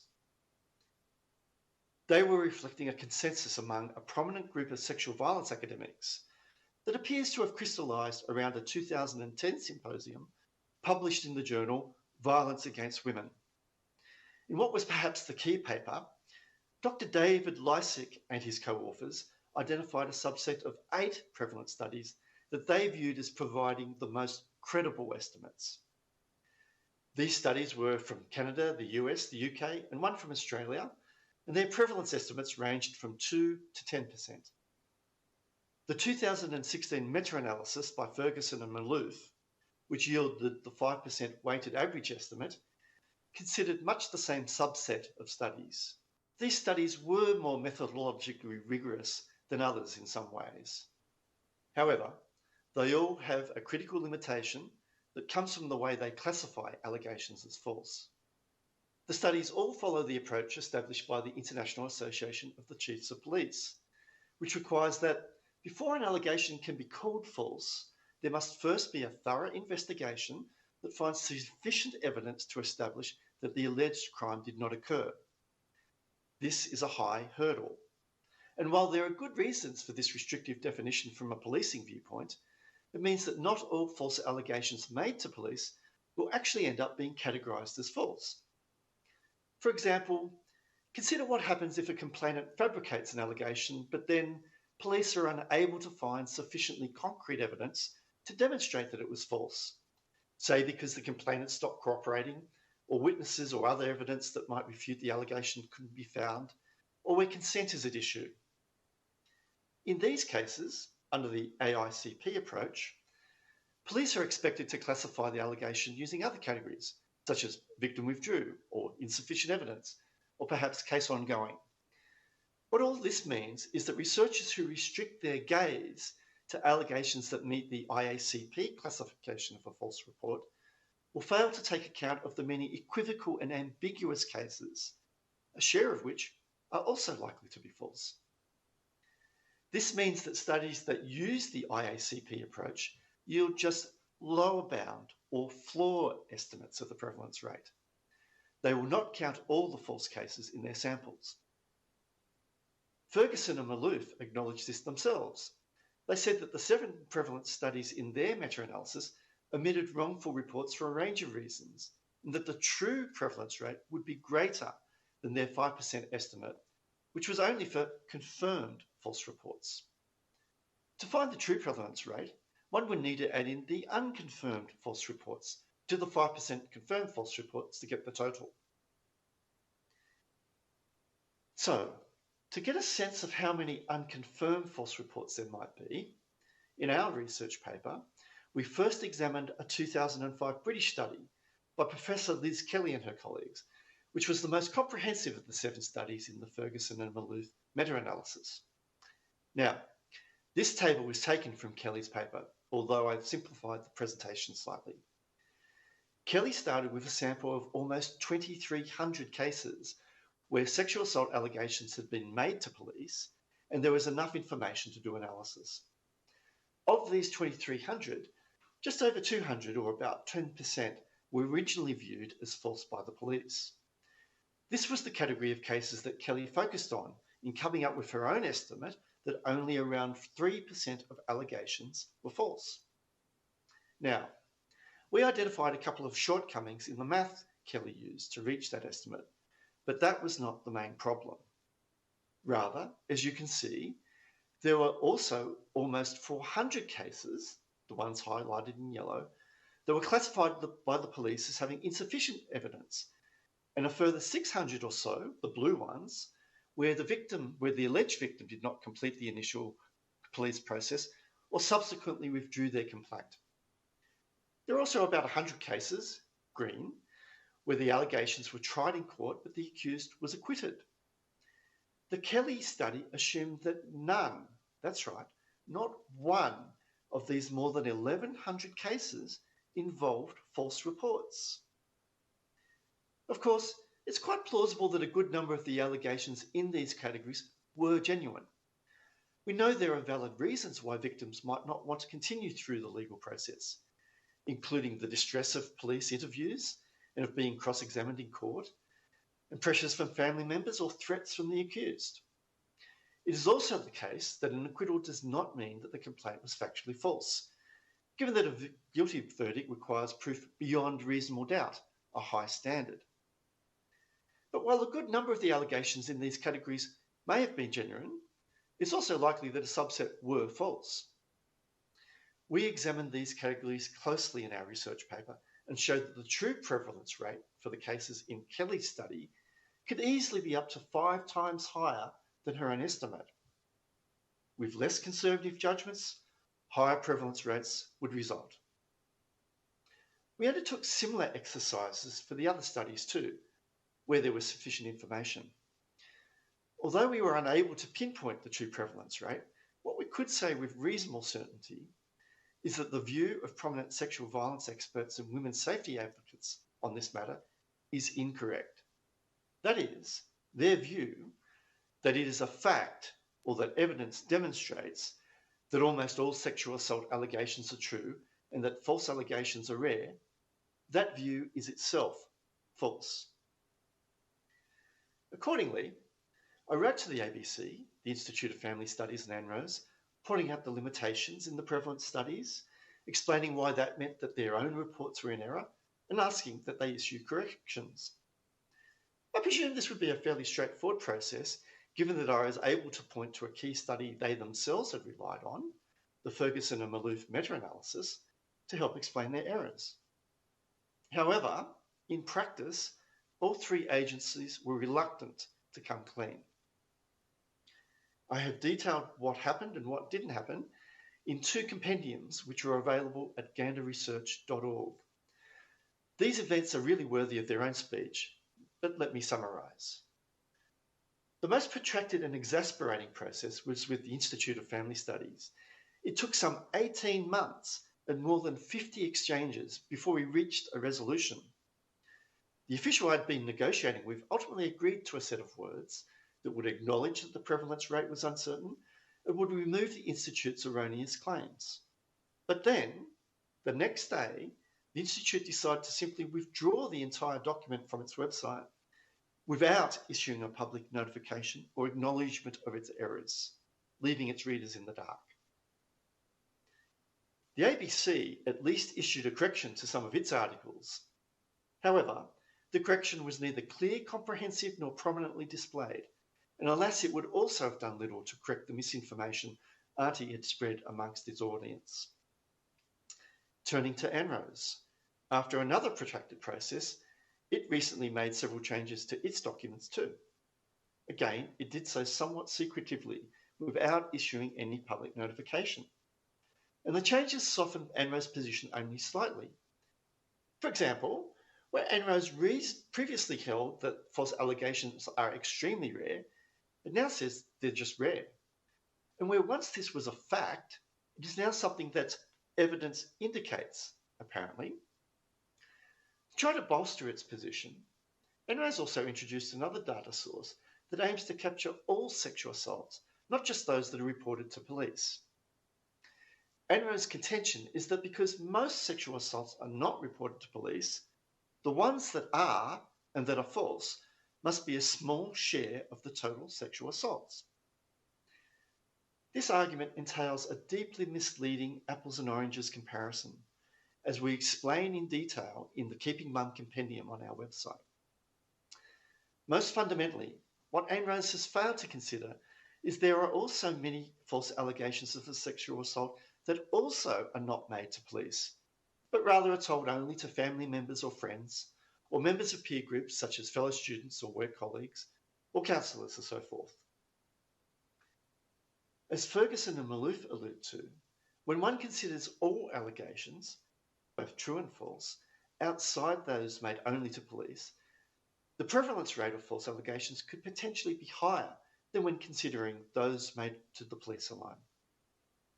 The upshot is that ANRO's revisions appear to be more about damage control, distraction, and dirtying the waters than a genuine attempt to grapple with the data or come clean about the misinformation in its publications. While one can speculate about the motives of these agencies, let me instead say this. Rape and sexual assault can ruin lives, and we know that these are predominantly male on female crimes. We also know that few allegations are reported to police, let alone result in convictions. It is thus understandable that women's safety advocates would want to push measures to deter these crimes, penalise perpetrators, and provide some justice for victims. Appropriate measures to achieve these outcomes is something I would hope we would all want. But to devise sound policy, one must start with robust information and data. There is no robust evidence for the claim that false allegations are rare. Our law reformers need to recognise that the prevalence rate is uncertain but potentially material. This weakens the case to simply seek greater convictions, whether by weakening the presumption of innocence or other means. Our women's safety agencies and their media allies should recognise these matters too and take genuine steps to remedy the misinformation they have spread about false sexual assault allegations. Okay, if you'd like to find out more, all the documents I've mentioned today are available at the ganderresearch.org website, as is our recent submission to the Australian Law Reform Commission, which expands on the policy ramifications for law reformers. With that, thank you for listening, and it's back to the conference centre in Sydney.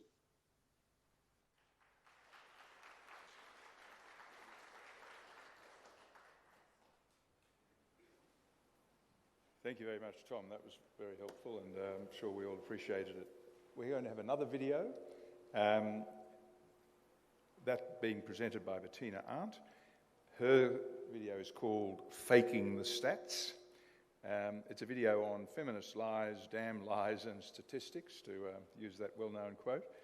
And the video exposes how key organisations and governments even are manipulating statistics and hiding important data in order to demonise men, deny women's violence and attract increases even in the present funding for feminist causes. It's a video produced by Bettina, and I think it's ready fairly much now, is it? Thanks.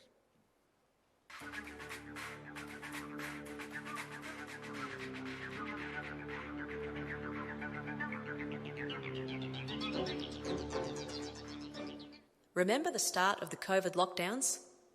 Within days of our first lockdown, warnings emerged of a second pandemic, a pandemic of violence against women and children who are locked up with violent men. Women's organisations across the world spread the fear campaign. Here's UN Women. Right now, many people are trapped in their homes with an abuser. This is the shadow pandemic. Naturally, the Australian media was quick to hop on board. Here's the ABC. He started to be very aggressive, and especially I was worried about my daughter. And I wanted just to protect myself and my daughter. This is literally the worst we've ever seen in living memory. It really is a shadow pandemic. The push was on for more funding for the domestic violence industry to deal with the looming crisis. Domestic violence support services say lockdowns are creating pressure cooker environments at home, with an increasing number of women and children seeking help. Money quickly started to flow in, with one state after another making proud announcements of new funds to help with the crisis. We know that for many, predominantly women and children in our community, home is not always a safe place to be. And that's why we're here today to announce a $40.2 million package. But then, disaster. Data started to emerge on actual rates of domestic violence during lockdown, throwing an almighty spanner into the works. In New South Wales, the Bureau of Crime Statistics and Research analysed police crime data and found no evidence of an increase in domestic violence since social distancing was implemented in response to the COVID-19 pandemic. Next, a bunch of academics analysed recorded rates of violent crime in Queensland and revealed that, if anything, domestic violence reduced slightly. There was also a drop in domestic violence order applications to Queensland courts. In fact, data from most states showed decreased or steady DV rates over the years of lockdown. Here's police data from Victoria showing a slight decrease.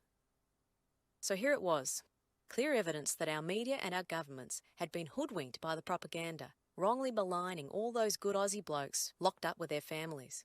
But naturally, none of this received much publicity. The feminist control of mainstream media ensured this profitable fundraiser wasn't going to be derailed by any awkward real statistics. The search was on for a means of producing new findings to detract from the true data. The Monash Gender and Family Violence Prevention Centre leapt into action and came up with a brilliant solution. They simply ignored the troublesome data and instead surveyed people in the DV industry for their opinions about the extent of the crisis. When they asked people working for the government-supported domestic violence workforce, unsurprisingly, they claimed things were terrible and they needed much more money. Our media responded predictably by spreading this so-called news. Here's The Guardian, claiming domestic violence soared in Australia during COVID-19, our worst year. And so it went on, with all the key domestic violence organisations surveying their workers who reported increased demand and pleaded for more money. The great COVID lockdown fundraiser worked brilliantly. The domestic violence industry was already receiving about $100 million annually from the federal government, with additional funds rolling in from all state governments, corporate and private donors. But the COVID fundraiser produced an astonishing 150% increase in their annual handout from the federal government, leaping from $100 million to $250 million per annum, at least until 2022-23. Not bad, eh? Particularly for a scare campaign which proved demonstrably wrong. Since then, our major statistical bodies have supported the finding of decreased domestic violence during COVID lockdowns. The Australian Institute of Health and Welfare reported that both physical and sexual violence went down during this period. And the Australian Bureau of Statistics showed a drop from 1.3% of women experiencing physical violence to 0.7% over the same period. The evidence piles up and is totally ignored, and the fundraiser remains an outstanding success.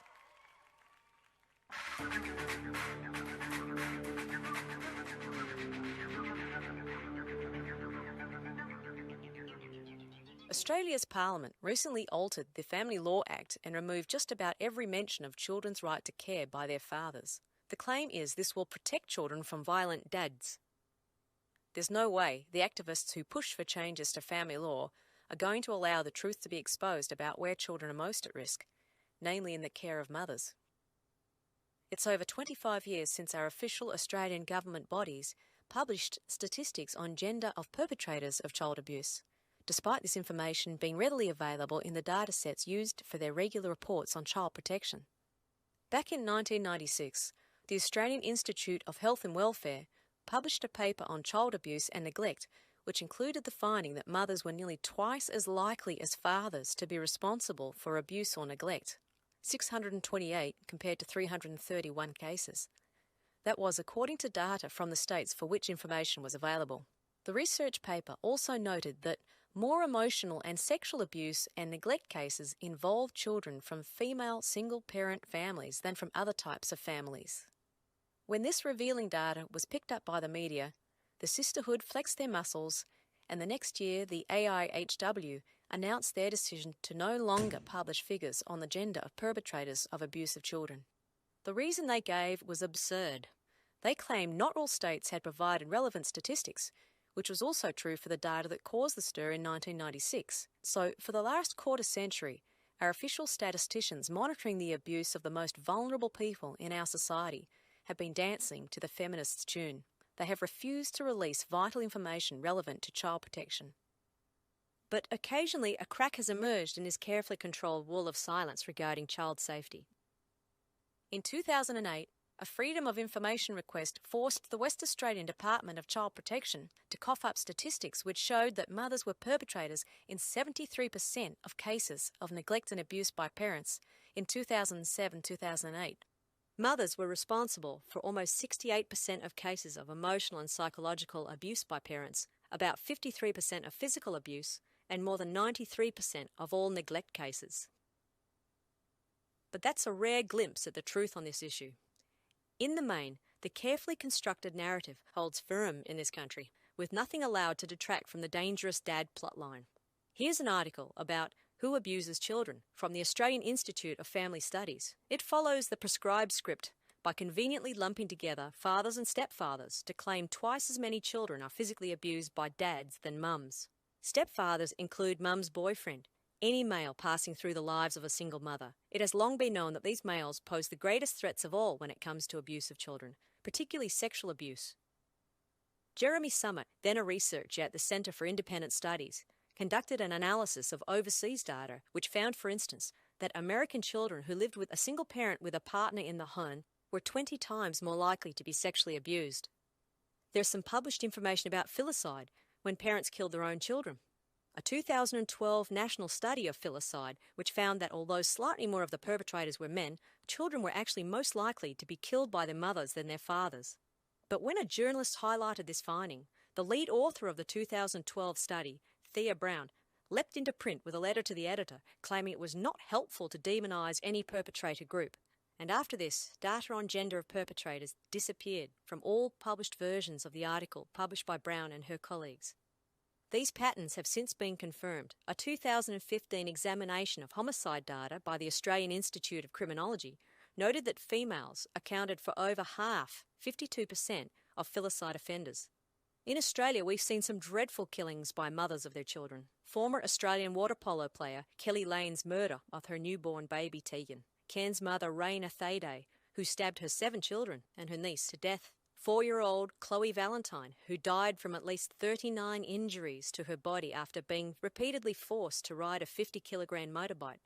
Her mother, Ashley Jean Polkenhorn, filmed her crashing into various objects. Charmaine Harris McLeod, who drove into a truck, killing her 4 children after fabricating a rape and violence allegation against her husband. Why are more mothers killing their children? Asked the magazine Marie Claire in a rare article on this subject a few years ago. Naively, the article asks why nothing is being done to address the issue of filicide. The answer is simple. Women are the major perpetrators, and no one wants to know. The same picture emerges from countries everywhere. Mothers are responsible for most child deaths. A very large British study, published in the British Medical Journal in 2017, reviewed 9,431 studies to produce data from 33 countries and found that mothers committed 54.7% of all parental homicides. Last year saw publication of a huge Australian child maltreatment study which surveyed 8,500 people asking about past experience of child abuse or neglect. This 5-year study involved academics from across the country and cost well over $2 million. Yet here too, there's no mention of gender of perpetrators. "Oh, that's on our list," said the key researcher, promising the data would be published eventually. We're not holding our breath.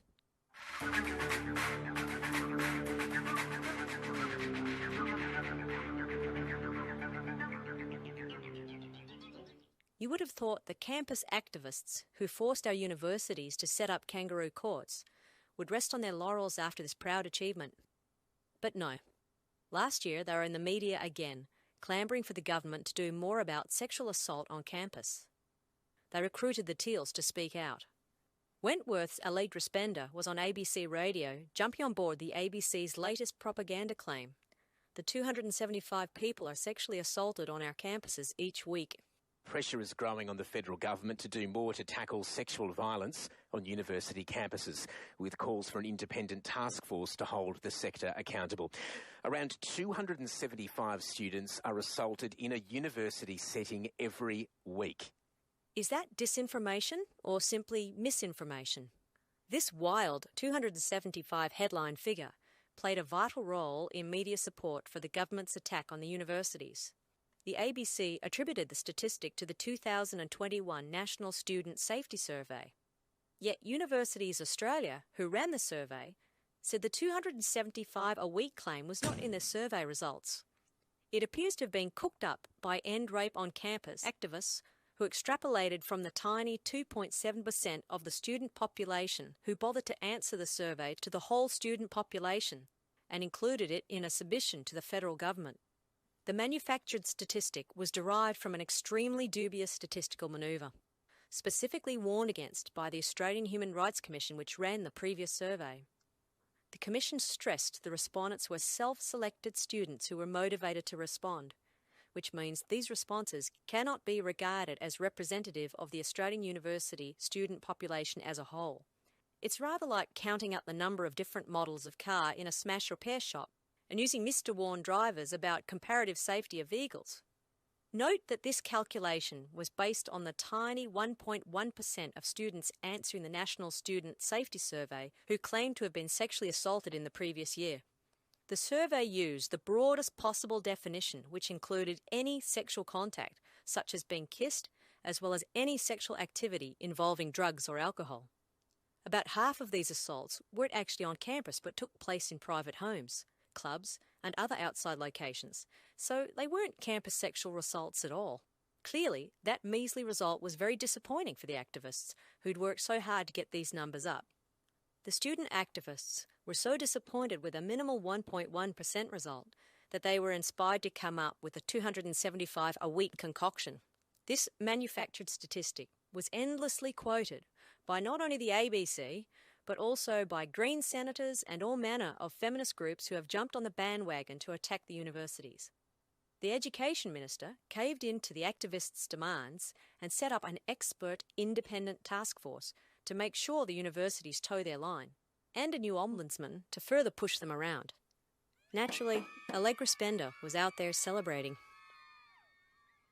It is shameful that so many government organisations are manipulating statistics to push vile anti-male propaganda. This undermines public trust in our institutions and creates division in our community. It has to stop.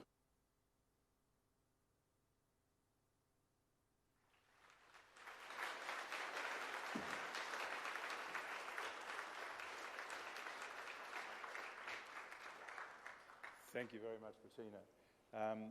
Unfortunately, I think we are not going to be able to hear from Zali Burrows.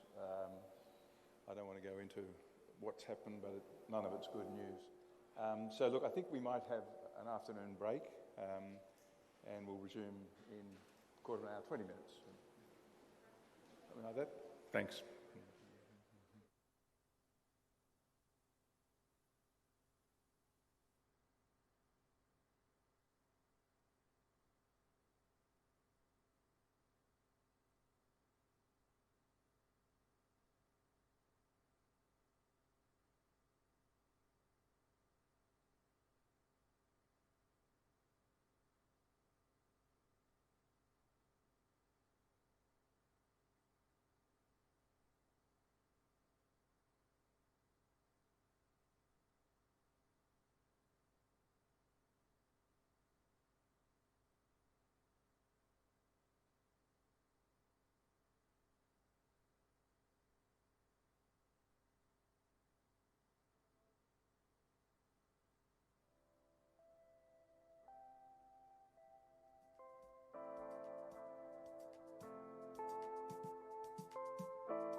Turn your darkness into light.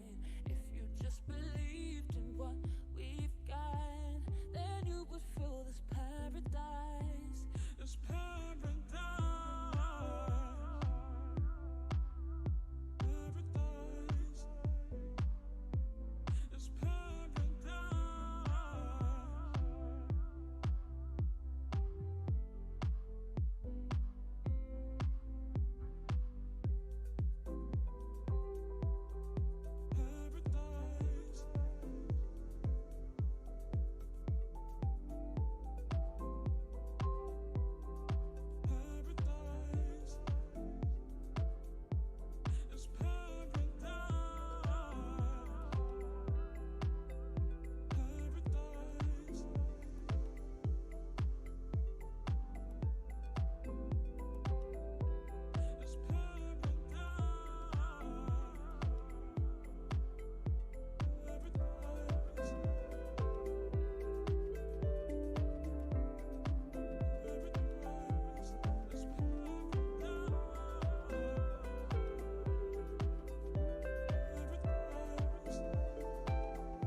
turning me down. We twirl on the haters who bringing us down. I come to the city, I take all it with me. I don't need no man who'll be bringing me down. You're the light, you're turning me down. We twirl on the haters who bringing us down. I come to the city, I take all it with me. I don't need no man who'll be bringing me down.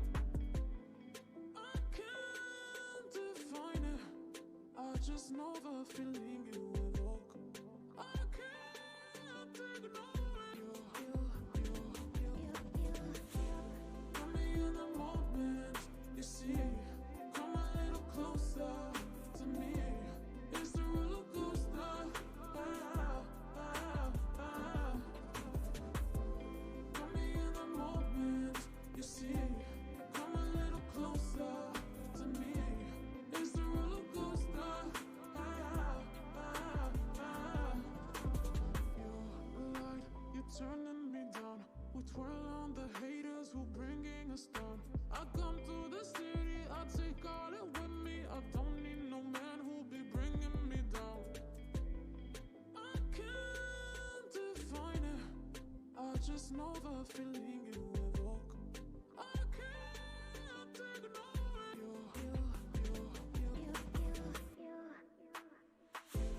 Put me in the moment, you see.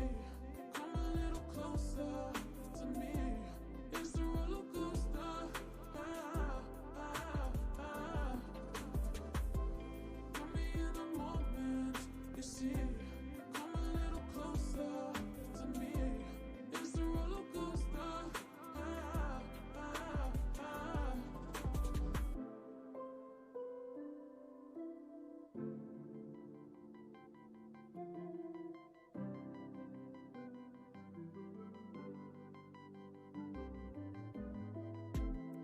I can't define it, I just know the feeling you evoke. I can't ignore it. Put me in the moment, you see. Come a little closer to me. It's the roller coaster. Put me in the moment, you see. Come a little closer to me. It's the roller coaster.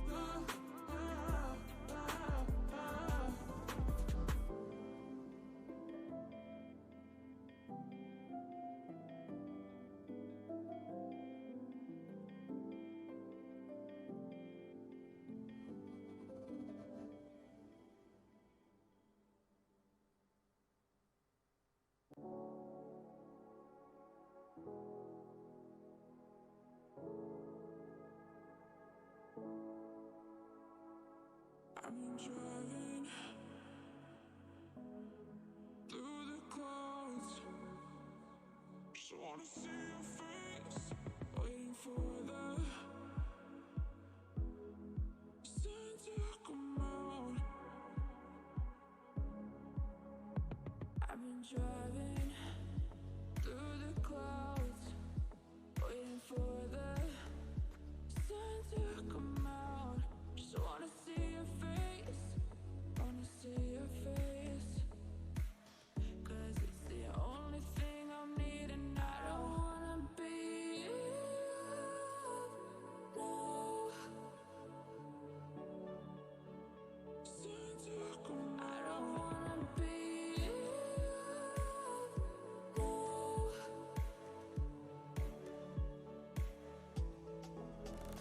Yeah.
All right, ladies and gentlemen, we're in for the final run. Please take your seats. We are in the final run. Take your seats so that we can recommence for the last time this afternoon. Also, ladies and gentlemen, we've had some inquiries where you can watch the presentations again. They will be available on TNT Radio, if you look up tntradio.com. And as of tomorrow, all of today's conference will be available on tntradio.com. A big thanks to all the team at TNT Radio for streaming our event today. So tntradio.com. You can even sit in the audience and watch it on tntradio.com. You can watch it twice. So please take your seats. We're about to recommence.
Okay, thank you, everybody.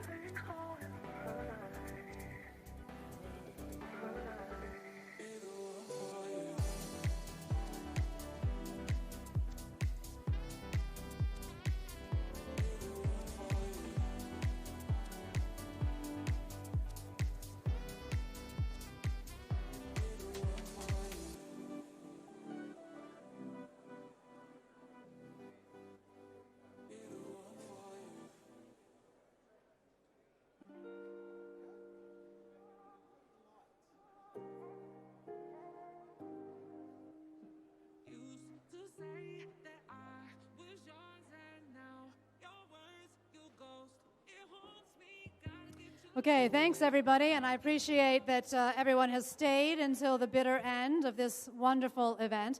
My name is Gigi Foster. I'm a School of Economics professor at the University of New South Wales. Some of you may know of me because you may have seen me on TV or the radio. I was pretty active during the COVID period, arguing against the lockdowns and against the vaccine mandates and other kinds of policies that I thought were very anti-human. And I am also the co-founder and co-director of Australians for Science and Freedom, which is the host of this event, together, obviously, with a wonderful contribution of Mothers of Sons. So before I talk a little bit about that organization, is Peter? Peter is still here. We would like to thank Peter. Can everybody please give him a wonderful round of applause for his MC?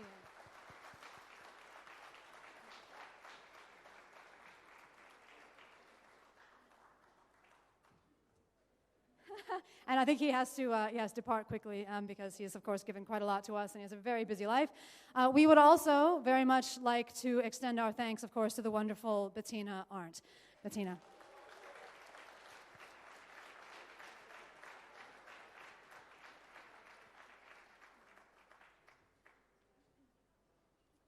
Okay, so I won't speak very long, but just for those of you who don't know, Australians for Science and Freedom is a free think tank founded last year by myself and a number of like-minded colleagues. We are cross-disciplinary, as I like to say, horizontally integrated and also vertically integrated, bringing together people who are intellectual or eggheads together with those who are in the media and engaging with various social issues, to those who are at the coalface dealing with the impact of some of our failing institutions today. And we're very much focused on trying to think up and then trial and implement changes to the institutions which have failed us in all different areas, so education, health, law, media, etc. So if you are interested in our organization, please have a look at scienceandfreedom.org. You can subscribe to our free monthly newsletter and get involved with other events.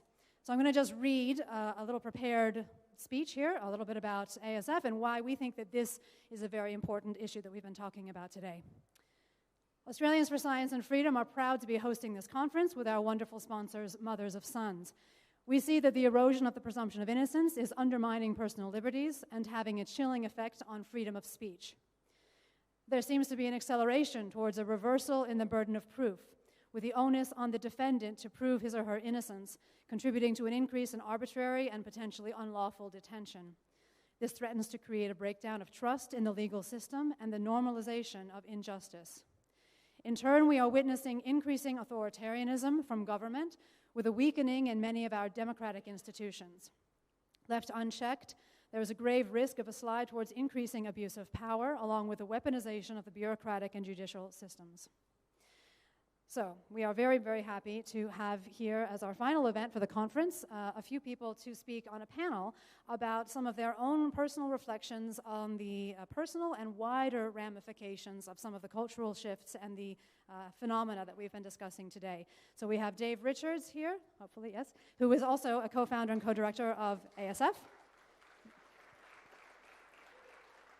And we have Sienna Baker, who is a young university student and also my daughter, and also budding writer. And we have Alex, whose last name I can never pronounce, H something, who is a legal kind of scholar and student and has been very involved in ASF activities, and I know has very interesting perspectives to share about the legal side of all of these things. So thank you, Alex.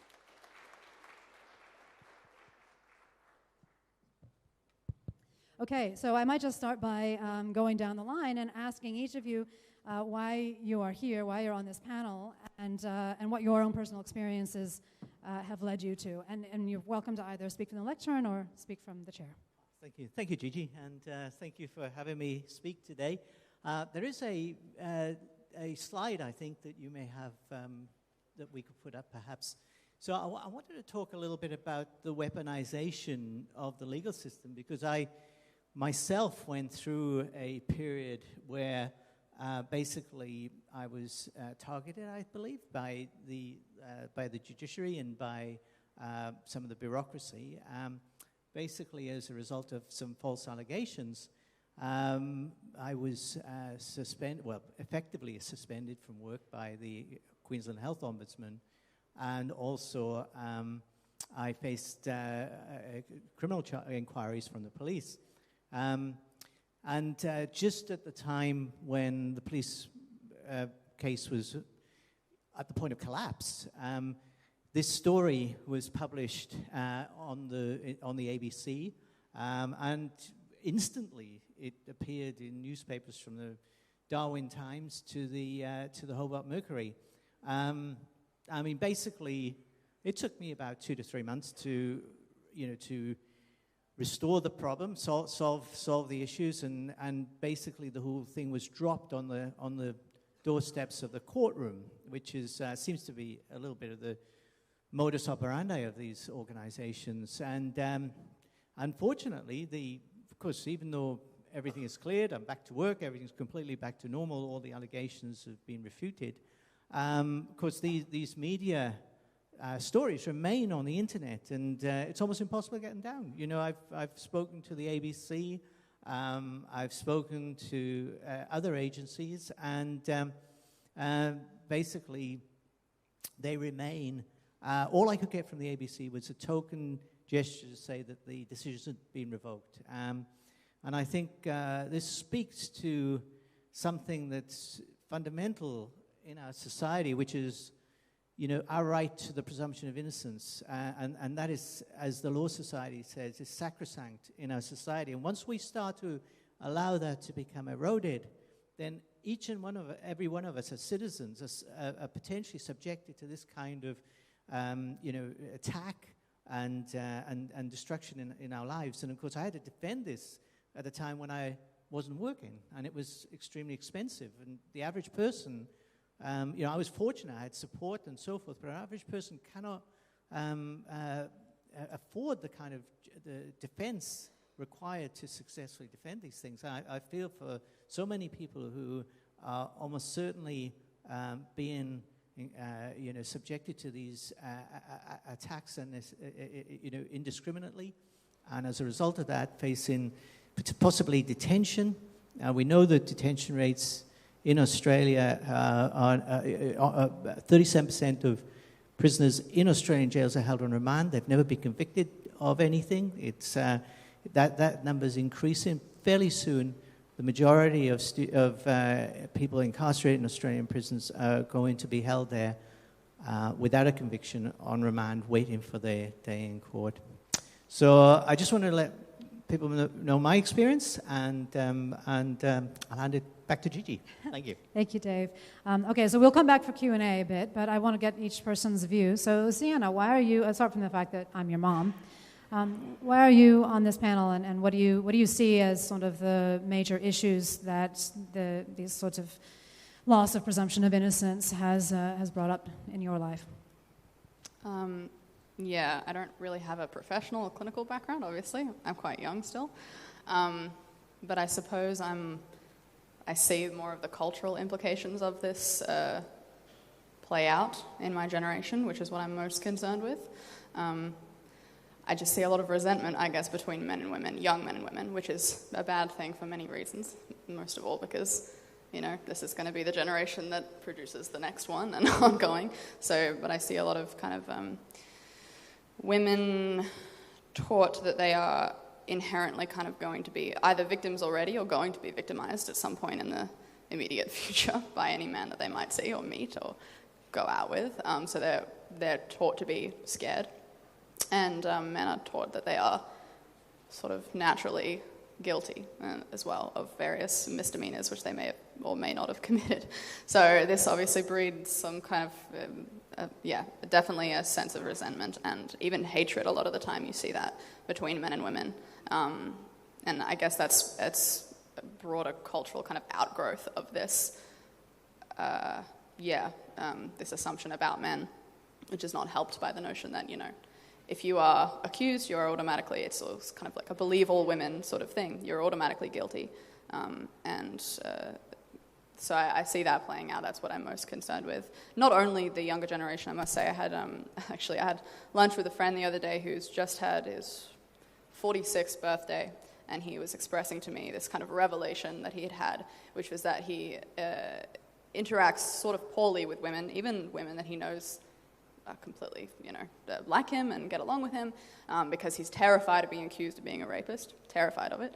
And I kind of thought that was very sad, and I expressed that. I was like, that's really unfortunate that this kind of climate has, made you feel like this. And he doesn't feel any resentment towards women, but I wouldn't, miraculously, I guess, but I wouldn't blame, I don't blame, I suppose, a lot of men for feeling that way, which is sad, because men and women need each other. So, yeah.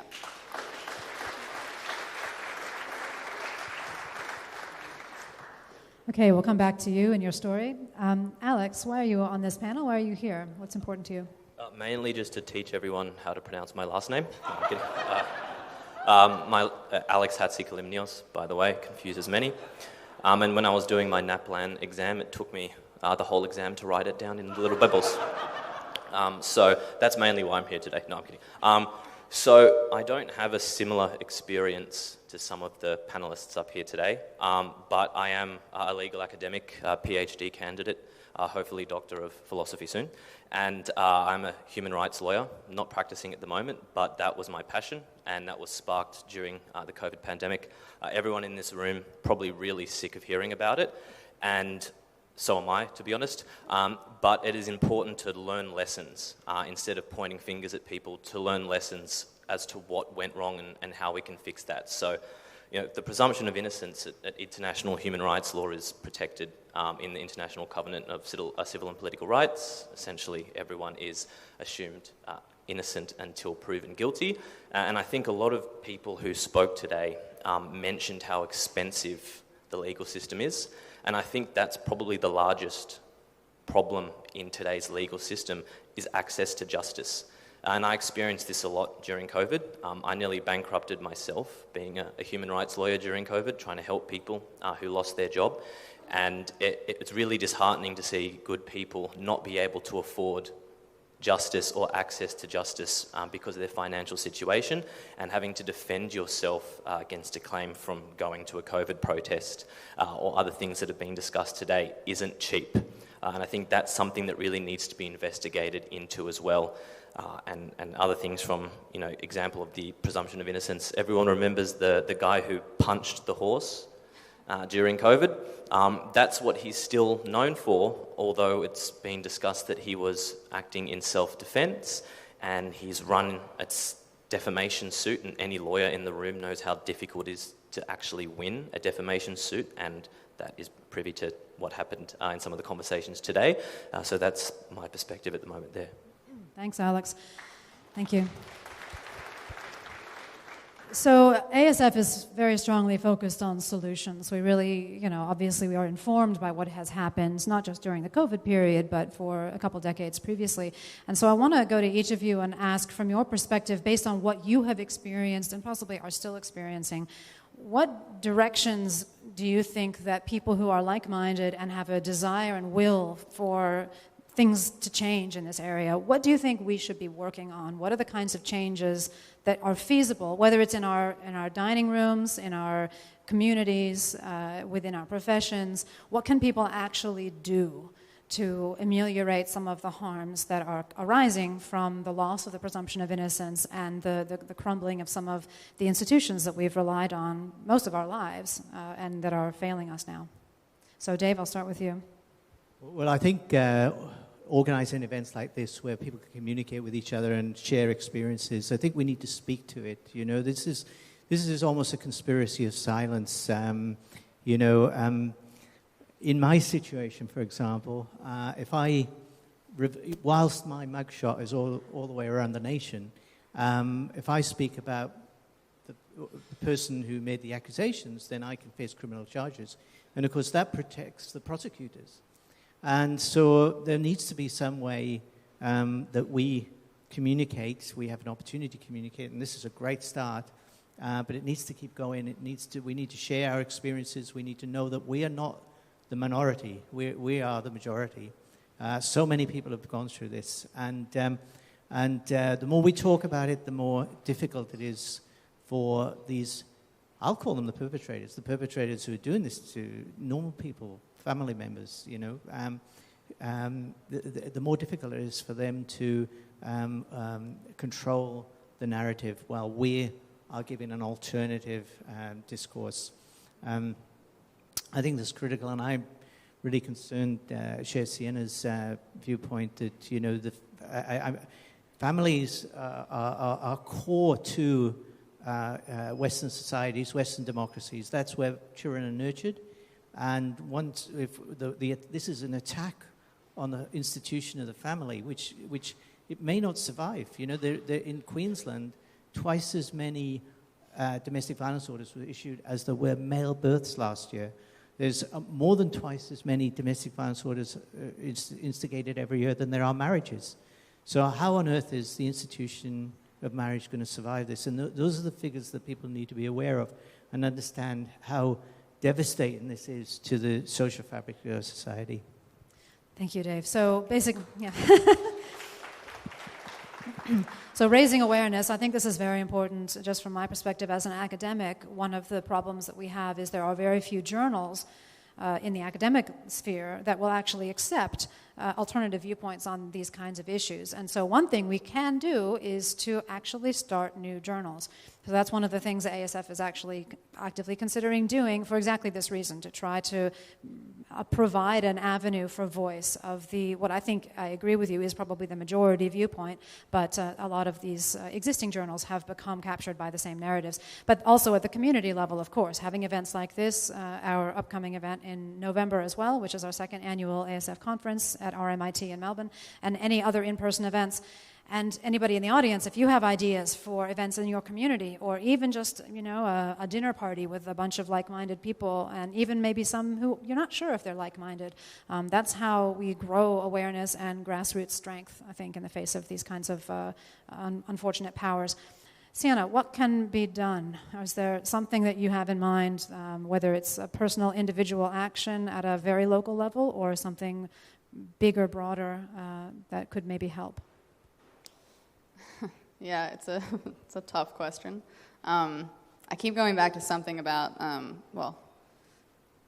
something about like education. I think of like my experiences in school, and I went to an all girls school, and a great deal of my classes in university have been majority female, and you kind of get taught the same thing about like danger and men, and implicitly a lot of the time, not necessarily explicitly, but there's also like no men around, so it's kind of like, okay, all the women are agreeing with each other about how much danger we're in, and this is great. But it's kind of like, it gets a bit exhausting after a while. I'm kind of like, I don't know exactly, I can't formulate necessarily a solution at the moment, but it's because it's just such a big problem, and if you bring it up a lot of the time, people will kind of dismiss you as, okay, well now you're excusing rape and all these kinds of things, and it's like, well, it's not that simple. But there's got to be something to do with that, that sort of system of assuming that there's kind of these power dynamics govern every single interaction that you have in a negative way. Like, of course, there is going to be a power dynamic in each interaction that you have, but that's not necessarily what we're kind of actively in. This is something that I have been explicitly taught, is that it's bad. There is going to be like, power exercised in a bad way. When you meet someone new, and this should be accounted for and should be equalized at all opportunities, and it's not necessarily true. And you come at it from that direction, then you're just automatically assuming that these interactions need to be negative, they have to be negative, and that the social connection is naturally going to be governed by this kind of constant tension and like fear, and it's just not something that I think is useful to teach or helpful to teach, especially young women, that they should be scared all the time of everyone they meet. Like, it's just not helpful. So I go back to something like that, but I don't have something completely formulated yet, I suppose. No, that's super interesting. So I like the fact that you're talking about power, because it occurs to me that so many of the stories we tell our children, or used to tell our children about, important sort of narratives that they can use to guide their lives involve power dynamics. The David and Goliath story, for example, right? Or any story where you have a less and more powerful person, you cannot equalize that as an individual, right? Power comes from groups, right? And we are all inherently influenced by our groups. We are members of groups, and we can't somehow just claim that we're not, right? It's like claiming that you are one sex when you're not that sex, right? You can't do it, right? So you sort of can't change some parts of reality, but you can change your mindset about how you're going to operate in that necessarily power-ridden human interactional space. Alex, what can be done from your perspective? And obviously, you have the opportunity, perhaps, as a budding legal, mind and actor, to maybe try to change some of this. Has this changed your plans about your own career, or what else do you think could you put your effort towards that might have a positive impact? My current career has been entirely shaped, as I said, from COVID. I was never planning to be a lawyer, and I got into law school, and here we are. So there are events that do change your life. And it can be extremely scary to not take action. And I deliberate taking action, even deliberating coming up on stage today throughout the event. But I think it's important that if you have a voice and people are willing to listen, that you do it, talk about it. And Damian mentioned today culture. I think it's super important to actually have discourse between people. I know it's very scary to share opinions, especially when you're of my generation, and you may not have as much respect as others who have been before you, and that power dynamic comes into play there as well. So I think it's changing things from the ground up, talking to your friends, making them feel like they're listened to, also getting rid of the she'll be right culture that we have here in Australia. Every time there's a problem, let's just put it under the rug, and now the rug is about as tall as Mount Everest, and it's getting harder to ignore. So I think talking to your friends and your family, and in terms of academia, Gigi's really quite right, and obviously much more learned than I am, but it's very difficult to not toe the company line. And I think it's important that research does go out there, and obviously it's not research that isn't lacking substance, and especially when you're going to be scrutinised more for going against any possible agendas or discussion out there. It's really important to do things properly and correctly, and we have access to more information than we ever have, and someone showed a graph up there today about that access, and I think it's important that we all encourage education between us and our friends. Excellent. So yeah, education again, but maybe around the dinner table, kind of at home or with your brother. I have found it very difficult sometimes to start a conversation, particularly on the COVID issues, with someone who is, very much of the mainstream view, because as you were saying, Sienna, you sort of accused of standing for things that you don't stand for, I mean, I was called a granny killer, right? I do not stand for killing grandmothers. Let me just put that on the record here, right? And I don't think that you stand as an apologist for rape, Sienna, no. Or most of us would not stand for these things. But there's a really practiced and very almost professional way now that you see words like that being bandied about that automatically pigeonhole a person as if they actually adhere to completely immoral and completely inappropriate principles or values, right? When really, oftentimes, what we are speaking from is a concern for humans, a concern for the livelihoods, the welfare, the well-being of the people we love in our lives. So I think possibly, going back to Damian's talk, saying that a bit more might be one thing. To actually say, the reason I'm speaking here is I care about our societies and the health of our individuals, the humans that surround us, or the people, men and women. Often when I'm talking on Q&A or whatever, I'll say, what matters is the lives, human well-being measured in lives, number of lives, length of lives, quality of lives. And it's hard to argue with that. So if you try to start from a position where it's hard to argue, right, and you say, this is the morality that I'm speaking from, and then you try to very gently lead, sometimes that can work. But I have found there's a psychological block a lot of the time, in terms of being able to actually listen on the other side. Dave and Sienna, I know you have sort of personal experiences with this. Would either of you like to talk at all about those in depth or otherwise? I was very lucky. I was completely innocent, but I was lucky in the sense that I could afford my defense. I had lots of support around me. I had a friend who had a lot of experience in the police department who was able to give me some direction as to how to defend myself. And so, I made some small mistakes, thank goodness, but generally speaking, I was lucky to be able to defend myself. But one of my barristers said, you wouldn't have been able to get that decision if you're Aboriginal. And I said, what do you mean? And she said, well, basically, for a start, you wouldn't have been able to afford it. And I think, I can only think in horror of the number of people who are innocent, who have done nothing wrong, who are now incarcerated, and of course we know that this is one of the big things that's been happening in recent years with this abrogation of the presumption of innocence is we're importing more and more of these tribunal type trials from the United States, where basically the normal rules of evidence don't necessarily apply. And the decisions are then being made by the magistrates or by the judges. And of course, that means that as individuals in our societies, our human rights are being curtailed by this kind of process. And someone who is suddenly, I mean, you know, your head's spinning when this starts to happen. You know, you're disorientated. I mean, that's part of the process. That's how they disable you, is to confuse you. And so if you don't keep your wits about you, you can make some decisions that can be very costly. It's very difficult to step back from those. And so, you know, trying to get good advice. I think it was Debbie that said that, you know, she trusted the you know, sort of, what do you call it? Barrister. Yeah.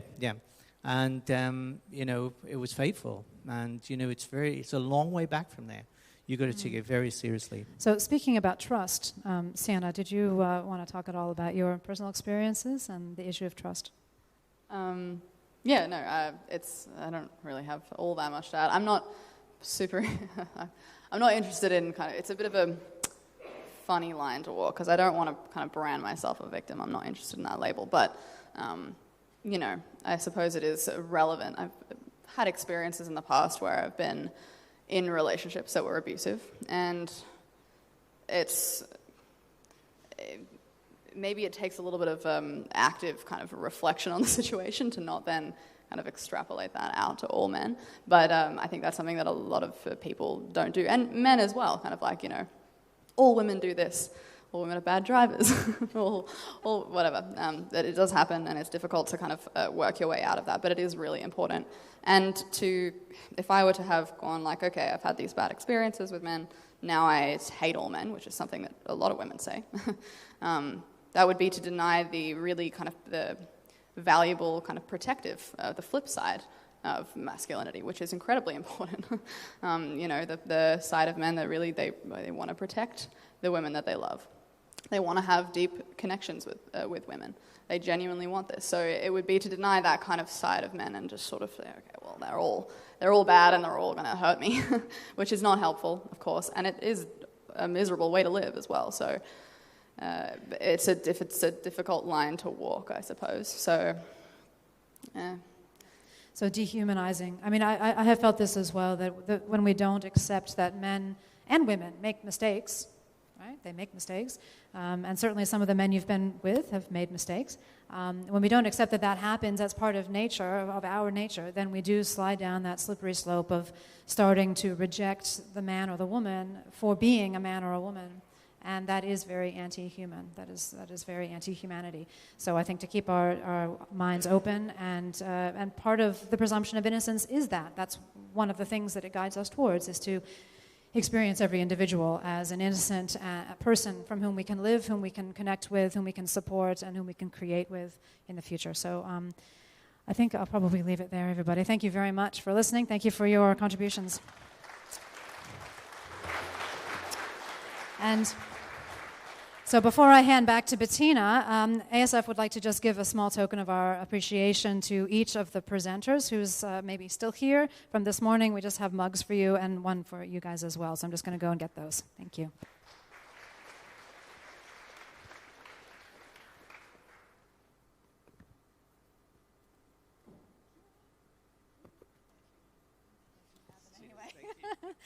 Okay, and Augusto, you're here. Thank you. And who else has spoken this morning? Anybody else spoken this morning who's still here? If you have spoken this morning and you're still here, please see me afterwards. And I have a mug for you, so thank you very much. Okay, so I think, Bettina, you're up next. Thank you, panelists. Much appreciated.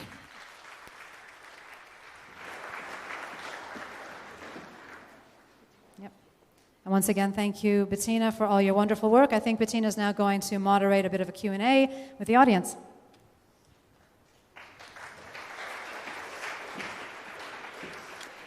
Now I need my panelists up here.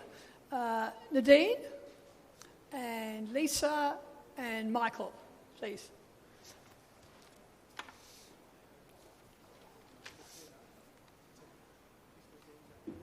No, he's going to speak first.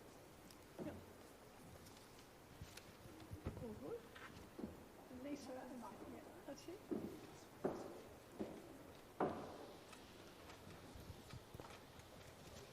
So we thought it'll make sense to end up with a session on new initiatives, on what can we do about the dire situation men in Australia are facing. And I'm going to start with Nadine Taylor, who's really come, I would like to think, has come especially for this conference from the UK. And it certainly was one of the major motivations, I gather. And when I heard she was coming, I was delighted to get her to come and talk to us. Nadine has spent... Oh, you want to stand up?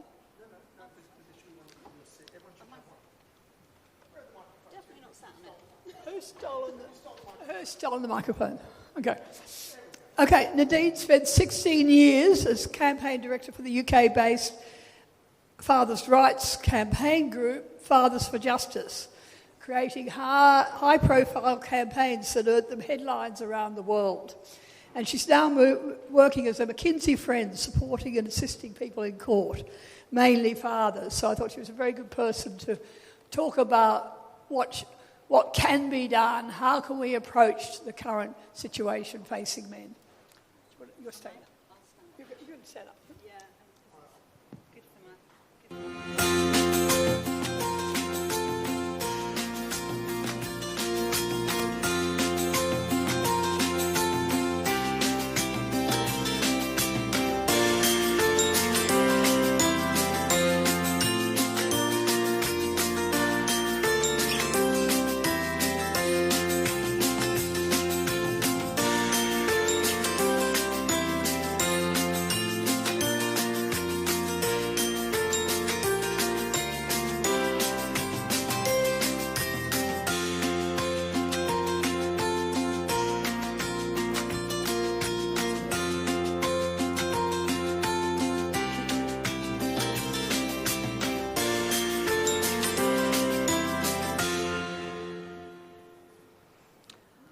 Thank you, Bettina, for letting me speak.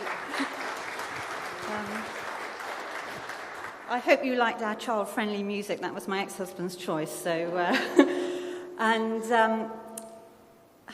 well, I used to be the campaign director for Fathers for Justice, as Bettina mentioned, and I used to open at talks like this by saying, good evening, good afternoon, my name is Nadine Taylor, I'm the campaign director of Fathers for Justice, and I know what you're thinking. That is the oddest looking dad I have seen in a very long time.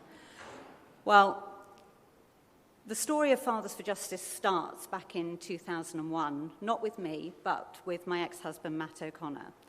He was denied access to his two eldest children at the time, and he was in the family courts in London. And one evening he found himself stood on Waterloo Bridge, and in one hand he had a bottle of Jack Daniels, his drink of choice when he was trying to make important decisions. And in his other hand he had a photo of his two sons. And on the back of that photo were two lists. On one list was reasons to jump, and the other list contained reasons not to jump. And the reasons not to jump contained just two words, and that was Daniel and Alex. He had an epiphany that night, and he decided instead of jumping off the bridge, he was going to climb the bridge, although, admittedly, Matt is scared of heights.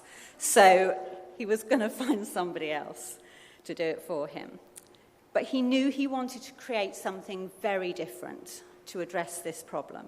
He did not want another committee of depressed dads who spent more time looking at the agenda for next month's meeting than attacking the system that had brought them so much pain.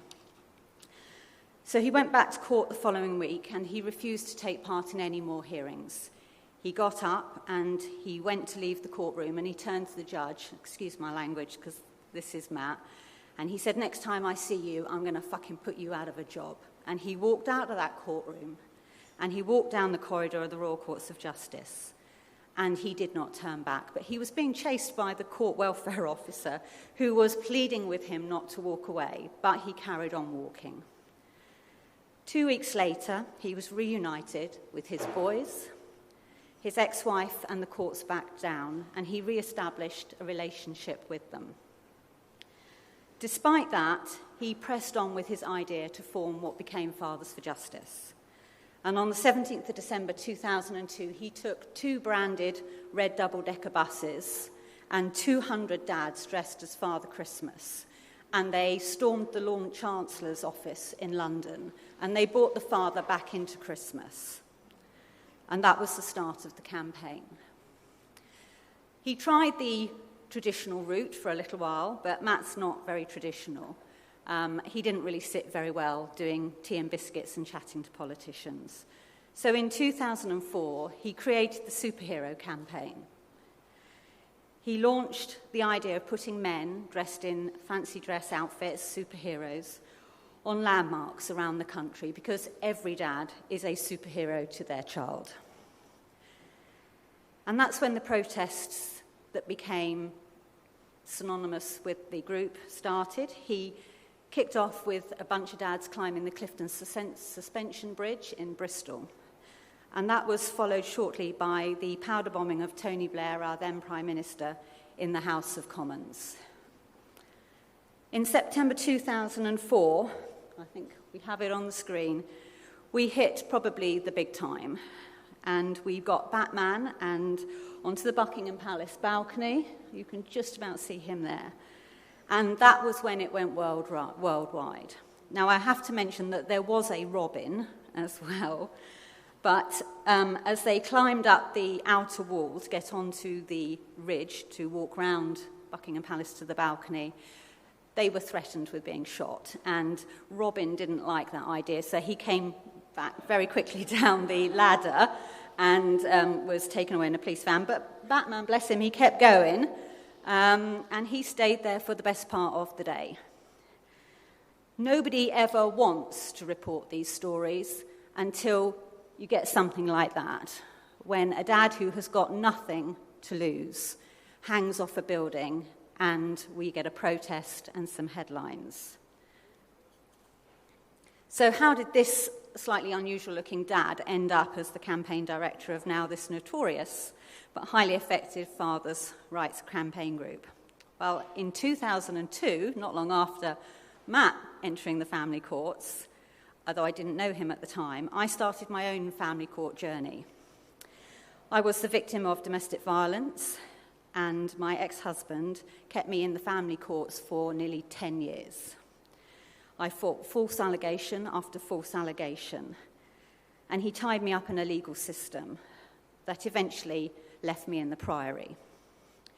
On one particular day, I faced 54 allegations in court.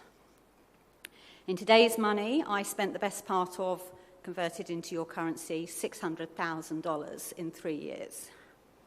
And then I was rescued by a man called Dr. Michael Pelling, who was the leading Mackenzie friend in the country at that time, because I could not carry on funding solicitors. Prior to that, a girlfriend of mine, you see, had said to me, you need to go and look up these fathers' rights groups, because your story sounds just like what I'm hearing in the news. Now, she may have been joking, but, I took it literally, and I rocked up at a Fathers for Justice meeting with my dad. They thought we were undercover journalists, that my dad was the editor and I was the reporter. Now, actually, there were undercover journalists that day in the building. We had 2 undercover journalists from Granada Tonight filming that meeting, but we didn't know at the time. And I just went along to the meeting to get some information, and some bloke called Matt O'Connor was doing the speech that evening, and that is how we met.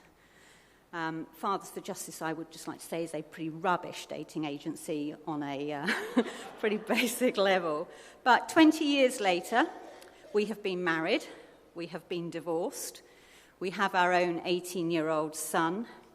We fell out big time nuclear style a few years ago, but we got our shit together because we were united over one common cause, and that was our campaign.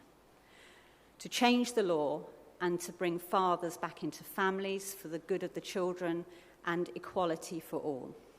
Now, I knew back in 2004 that the system was utterly, utterly broken. And so for 16 years, I was happy to take on that role as campaign director. I organised protests, I spoke to politicians, I spoke to the press, I spent hours with police officers who loved to follow me around London, supposedly plain-clothed. I spoke to anybody who would give me 5 minutes of their time to try and get the message across. But it came at a price. We lived under the watch of counter-terrorism. We had our houses, our phones and our cars bugged, and our children were targeted. By this time, we were a family with 4 children because my daughter came along with me and we had our youngest son together, Archie, plus Daniel and Alex, of course. So I have sat down with more politicians than is healthy for one lifetime. Every single one of them spineless and gutless. Apart from, I have to say, my very good friend Nigel Farage, who I have known for a very long time and who I will blame for me standing here today. Because 2 years ago we had a conversation when he was supposedly retired and I was supposedly retired, and I said, well, come on, Nigel, there's nobody else to do what you're doing, so what are you going to do? And he said, well, what are you doing sitting here? Get back out there and so will I. And so here I am. There was one politician who very graciously had the decency to say that he would love to take up the cause, and he totally believed in it. This was Ian Duncan Smith, the former leader of the Conservative Party. But he said, if I do this, I will end up in the political wilderness, and that will be the end for me. They are all petrified to be the one who dares to speak out for men and criticise women. Even those male MPs that I know have been totally screwed over by the family courts in the UK will not speak out because their parliamentary seat and their MPs' expenses are worth more to them than their children. Now, before I go any further, I would like to say that I believe in equality, and I think if I had been born 80, 90 years before my time, I probably would have been a suffragette standing up for equality and women's rights because I believe so passionately in equality. But feminism has been hijacked, and it is no longer about equality. It is about equality for women at the expense of men, and in my book, that is not equality, that is oppression, and these women have become as bad as the men that they complain of.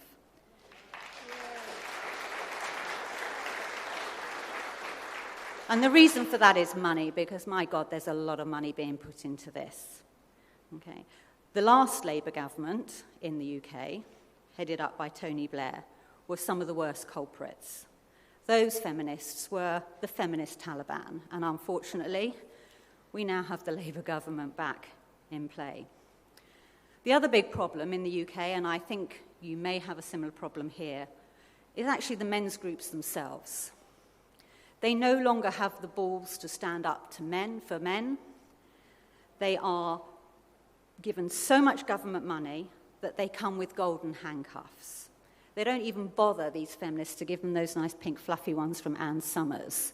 They are thick handcuffs and you toe the line. So they are men's groups only in name and sometimes not even in that. Key jobs go to government stooges who are silenced for fear of losing their funding and their CEO titles. These men have been castrated and do more harm than good.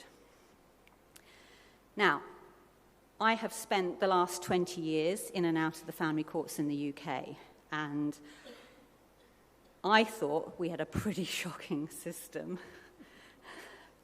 We are riddled with the false allegations scenario. We have a lovely little practice direction called 12J, which came out in November 2018, and I will explain this to you in a nutshell. Basically, it means that if one party, and I stress at this point that the practice direction language is gender neutral, if one party makes any allegations of coercive and control or abuse in the traditional sense that we used to know it, the courts are not obliged to agree to any kind of contact until those allegations have been investigated and found one way or the other.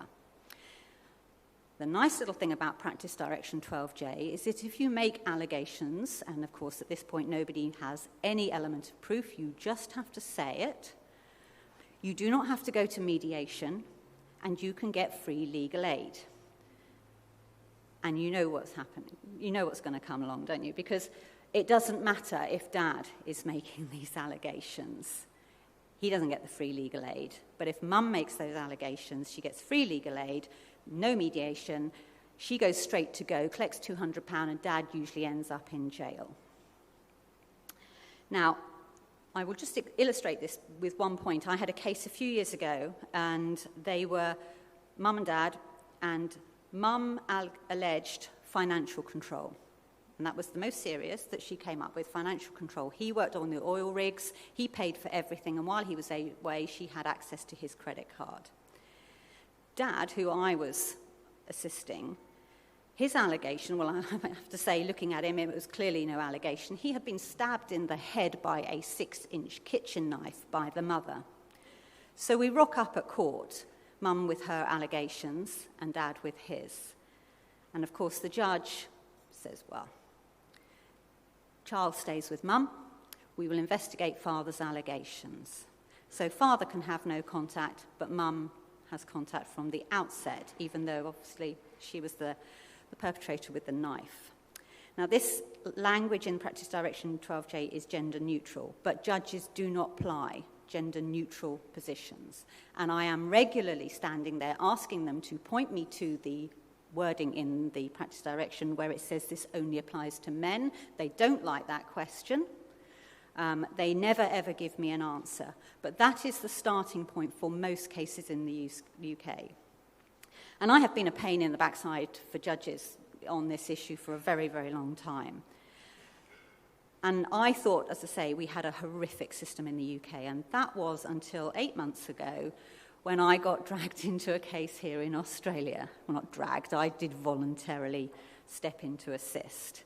Now, I never thought I would say this on record, and I don't know if we are being recorded, because I suspect it's going to come back and haunt me, but your system makes us look like a caring and compassionate and efficient family law system.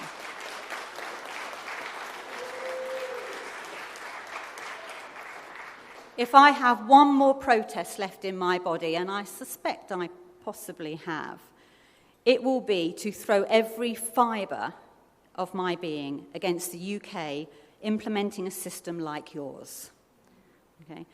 Now, before I conclude, have we got my picture? This is an example of one of the campaigns we did. We moved away from fathers in particular to address the issue of a minister for men. We did this on a very, very cold November morning, and we ran this campaign. So what I'm trying to show you here is something that could, let's say, happen here. We ran this campaign in London, Edinburgh, and Dublin simultaneously. Okay? And we got ourselves organised with press releases and photographers and the whole shebang. We're very good at putting together all the systems that we need to put in place to run a campaign. And we all started in public places like Waterloo Station, Euston Station, Waverley Station, and then we went to key places in each of these cities at a time when we knew there was rush hour happening. This was one of the first times that we had done a protest and something where the public became involved, because you can't quite see it, but on each of the mats where the men are lying, we had hashtag SOS Man Down. And the public started posting these pictures with the hashtags on social media for us. So while we had the press ready, we had the PR, we had the press releases going out to the national press simultaneously across those 3 locations, the public helped us run that campaign. It was not an expensive thing to do, okay? But you have got to take a step out of your comfort zones and try things like this, because we're not going to get any coverage tomorrow, are we, in anything really big? No. Okay. And as I said, the only time they will come looking and talking to you, and they'll put people like me and Bettina on the radio, is when something like this happens, or you have somebody hanging off. I mean, you've got a pretty good bridge, much better than anything we've got. I've spoken to a couple of people today who would look good in a superhero suit. All right. So I'm saying to you that you have to try and step out of your comfort zones to bring some attention to what you are doing. So what am I doing now? Well, FJ always offered a help and advice service, but it was secondary to the campaigning because we needed to raise awareness. We did not start off with a massive £1 million budget. We started off with a few £100. In 2016, we started offering full-time services for help and advice, and in 2019, I set up my own family law consultancy, the Custody Coach, and separated that out, taking other clients as well. FJ are one of my biggest clients, but I work with anybody really that needs my assistance. Now, I am not a solicitor. I am extraordinarily well qualified, but I refuse to become a solicitor because once you're a solicitor, your first duty is to the court and not your client. Okay. And my priority and my moral compass points in the direction, I think it was Ian Jones who mentioned earlier, that his military training means that he is programmed to fight. And as an ex-military person myself, I totally understand it. I am programmed to fight and campaign and get the best for my clients as if that is my own personal case. Some may say that's not the way to do it, but I know I'm very successful in what I do. I have taken the job of a Mackenzie friend and gone one step further. Now, I have spoken to a few people today who don't actually know what a Mackenzie friend is, so let me give you a little story. And it starts right here in Australia. Back in 1968, a gentleman called Ian Hanger had just passed his bar exams and was immediately accepted into the Queensland Bar. Okay. But like most young Australians, he thought, oh, I'm going to go off and travel a bit. And he found himself in London in 1969. And although he was perfectly qualified, he couldn't act in the legal profession out there because while we share a lot of things, you won't take our legal qualifications and we won't take yours. So he was working at a solicitor's in London, doing anything and everything that they asked him to do, and he was quite happy doing that. And one of their clients was a Mr. Mackenzie. And Mr. Mackenzie was in the middle of a very expensive divorce and financial proceedings. And just before his final hearing, he lost his legal aid. And he had to carry on his own. Now, the night before his final hearing, the boss of this law firm turned to Ian Hanger and said, you know, I know we can't really go along and help him, but would you mind popping along to court tomorrow and just sitting with him, giving him some moral support, taking a few notes for him, and giving him some suggestions on cross-examination questions? And Ian said, absolutely fine. Yep, off he went. The judge wasn't having any of it, and he said, no, sorry, go and sit in the public gallery, and your client can speak to you in the lunch break. Now, needless to say, Mr. Mackenzie did not win his case, but he did have the foresight to appeal on the grounds that he had been denied representation and assistance. And so he went to appeal, and he won. And within Mackenzie versus Mackenzie in 1970, it was referred to the fact that he had been denied Mackenzie's friend. And that's where it came from.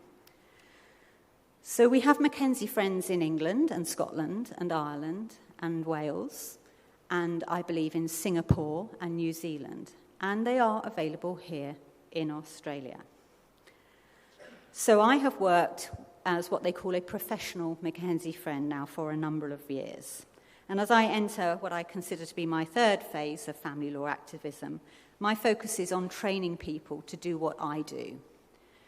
Because I do not believe that fathers should be stripped of their assets and sanity as they go through the family court process. You know when you get on the aircraft and they tell you to take down the oxygen masks and put it on, you know, the person before you yourself, the order that, I'm not very good at this thing, the order that you're meant to put it on, it's there because you have to save yourself. Okay, and this is what I am trying to do. I am trying to say to fathers, focus on yourself. Okay. So we need an alternative to solicitors because the choice of walking away from your child because you cannot afford it is not a choice that anybody should make. Now, I know I'm slightly different because I have gone way beyond the sitting silently, and I don't think I could ever be silent, but sitting beside somebody and politely taking notes and offering assistance. But that's where I started, and that's where Dr. Pelling started with me. And what we need to do, and I've spoken to Bettina about this, is that we need to put together some kind of training and a program where people can train to be Mackenzie friends so we can offer an alternative to people who simply don't have the money but do need to be in family courts. It's not an impossible job to do, and indeed many Mackenzie friends come from a place where they understand firsthand what has happened to you, so you are not alone. Okay. And you can offer varying degrees of help. You can just start by offering silence assistance and note-taking, or you can go the full works and do what I do, and I can do everything like a solicitor does. I don't go on record as acting for anybody, but I do get rights of audience because I specialise in assisting for people with special educational needs and dyslexia. So when they get to court, they do struggle with some of the basics. So that gives me a right of audience so I can assist them. So my goal now is to train people to be Mackenzie friends. And I have put together a course for that. So if you think you can support a dad, whether it's from taking notes or helping filling in some application forms, drafting statements, we need you. Now, the original Mackenzie friend came from right here in Australia, so I believe it's time that we bring that home and offer that service to your dads. And that's what I'm offering here today.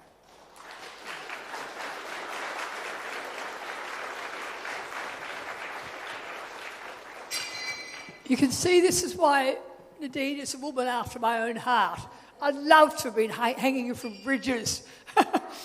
All her activism has always frustrated me that we haven't been able to get that sort of, what would you call it? I mean, attention-seeking stunts going in Australia. We just simply have not had the people who are willing to come on board. That sort of campaign I've always wished we had. But also I'm very excited about the idea of Mackenzie Friend, and I hope there are people listening to this who will sign up. We have so many people over the years who've written to me saying, what can I do? Well, this is something you could do.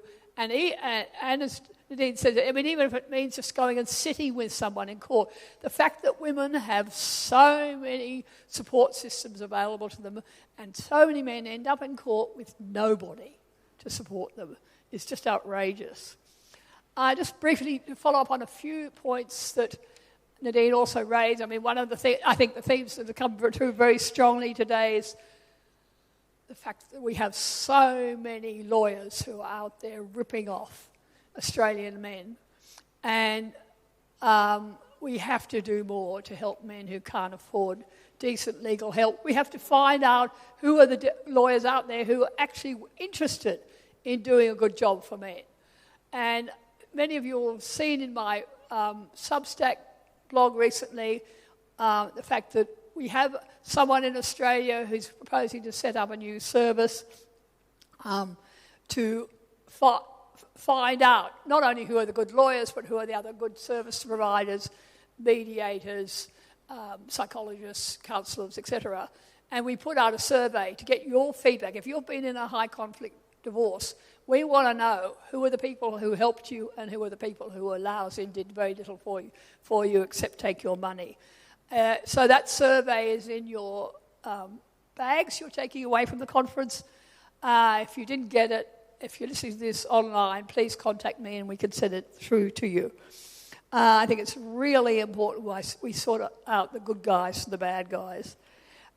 Just briefly on the issue of people who are self-representing, this same team that's putting together this program about sorting out who to refer to is also considering in the long term helping people who are self-representing in court by giving them decent backup legal advice, helping them prepare questions and so on. And that is something that an organisation that I've always had a soft spot for is also thinking about. That's Dads in Distress.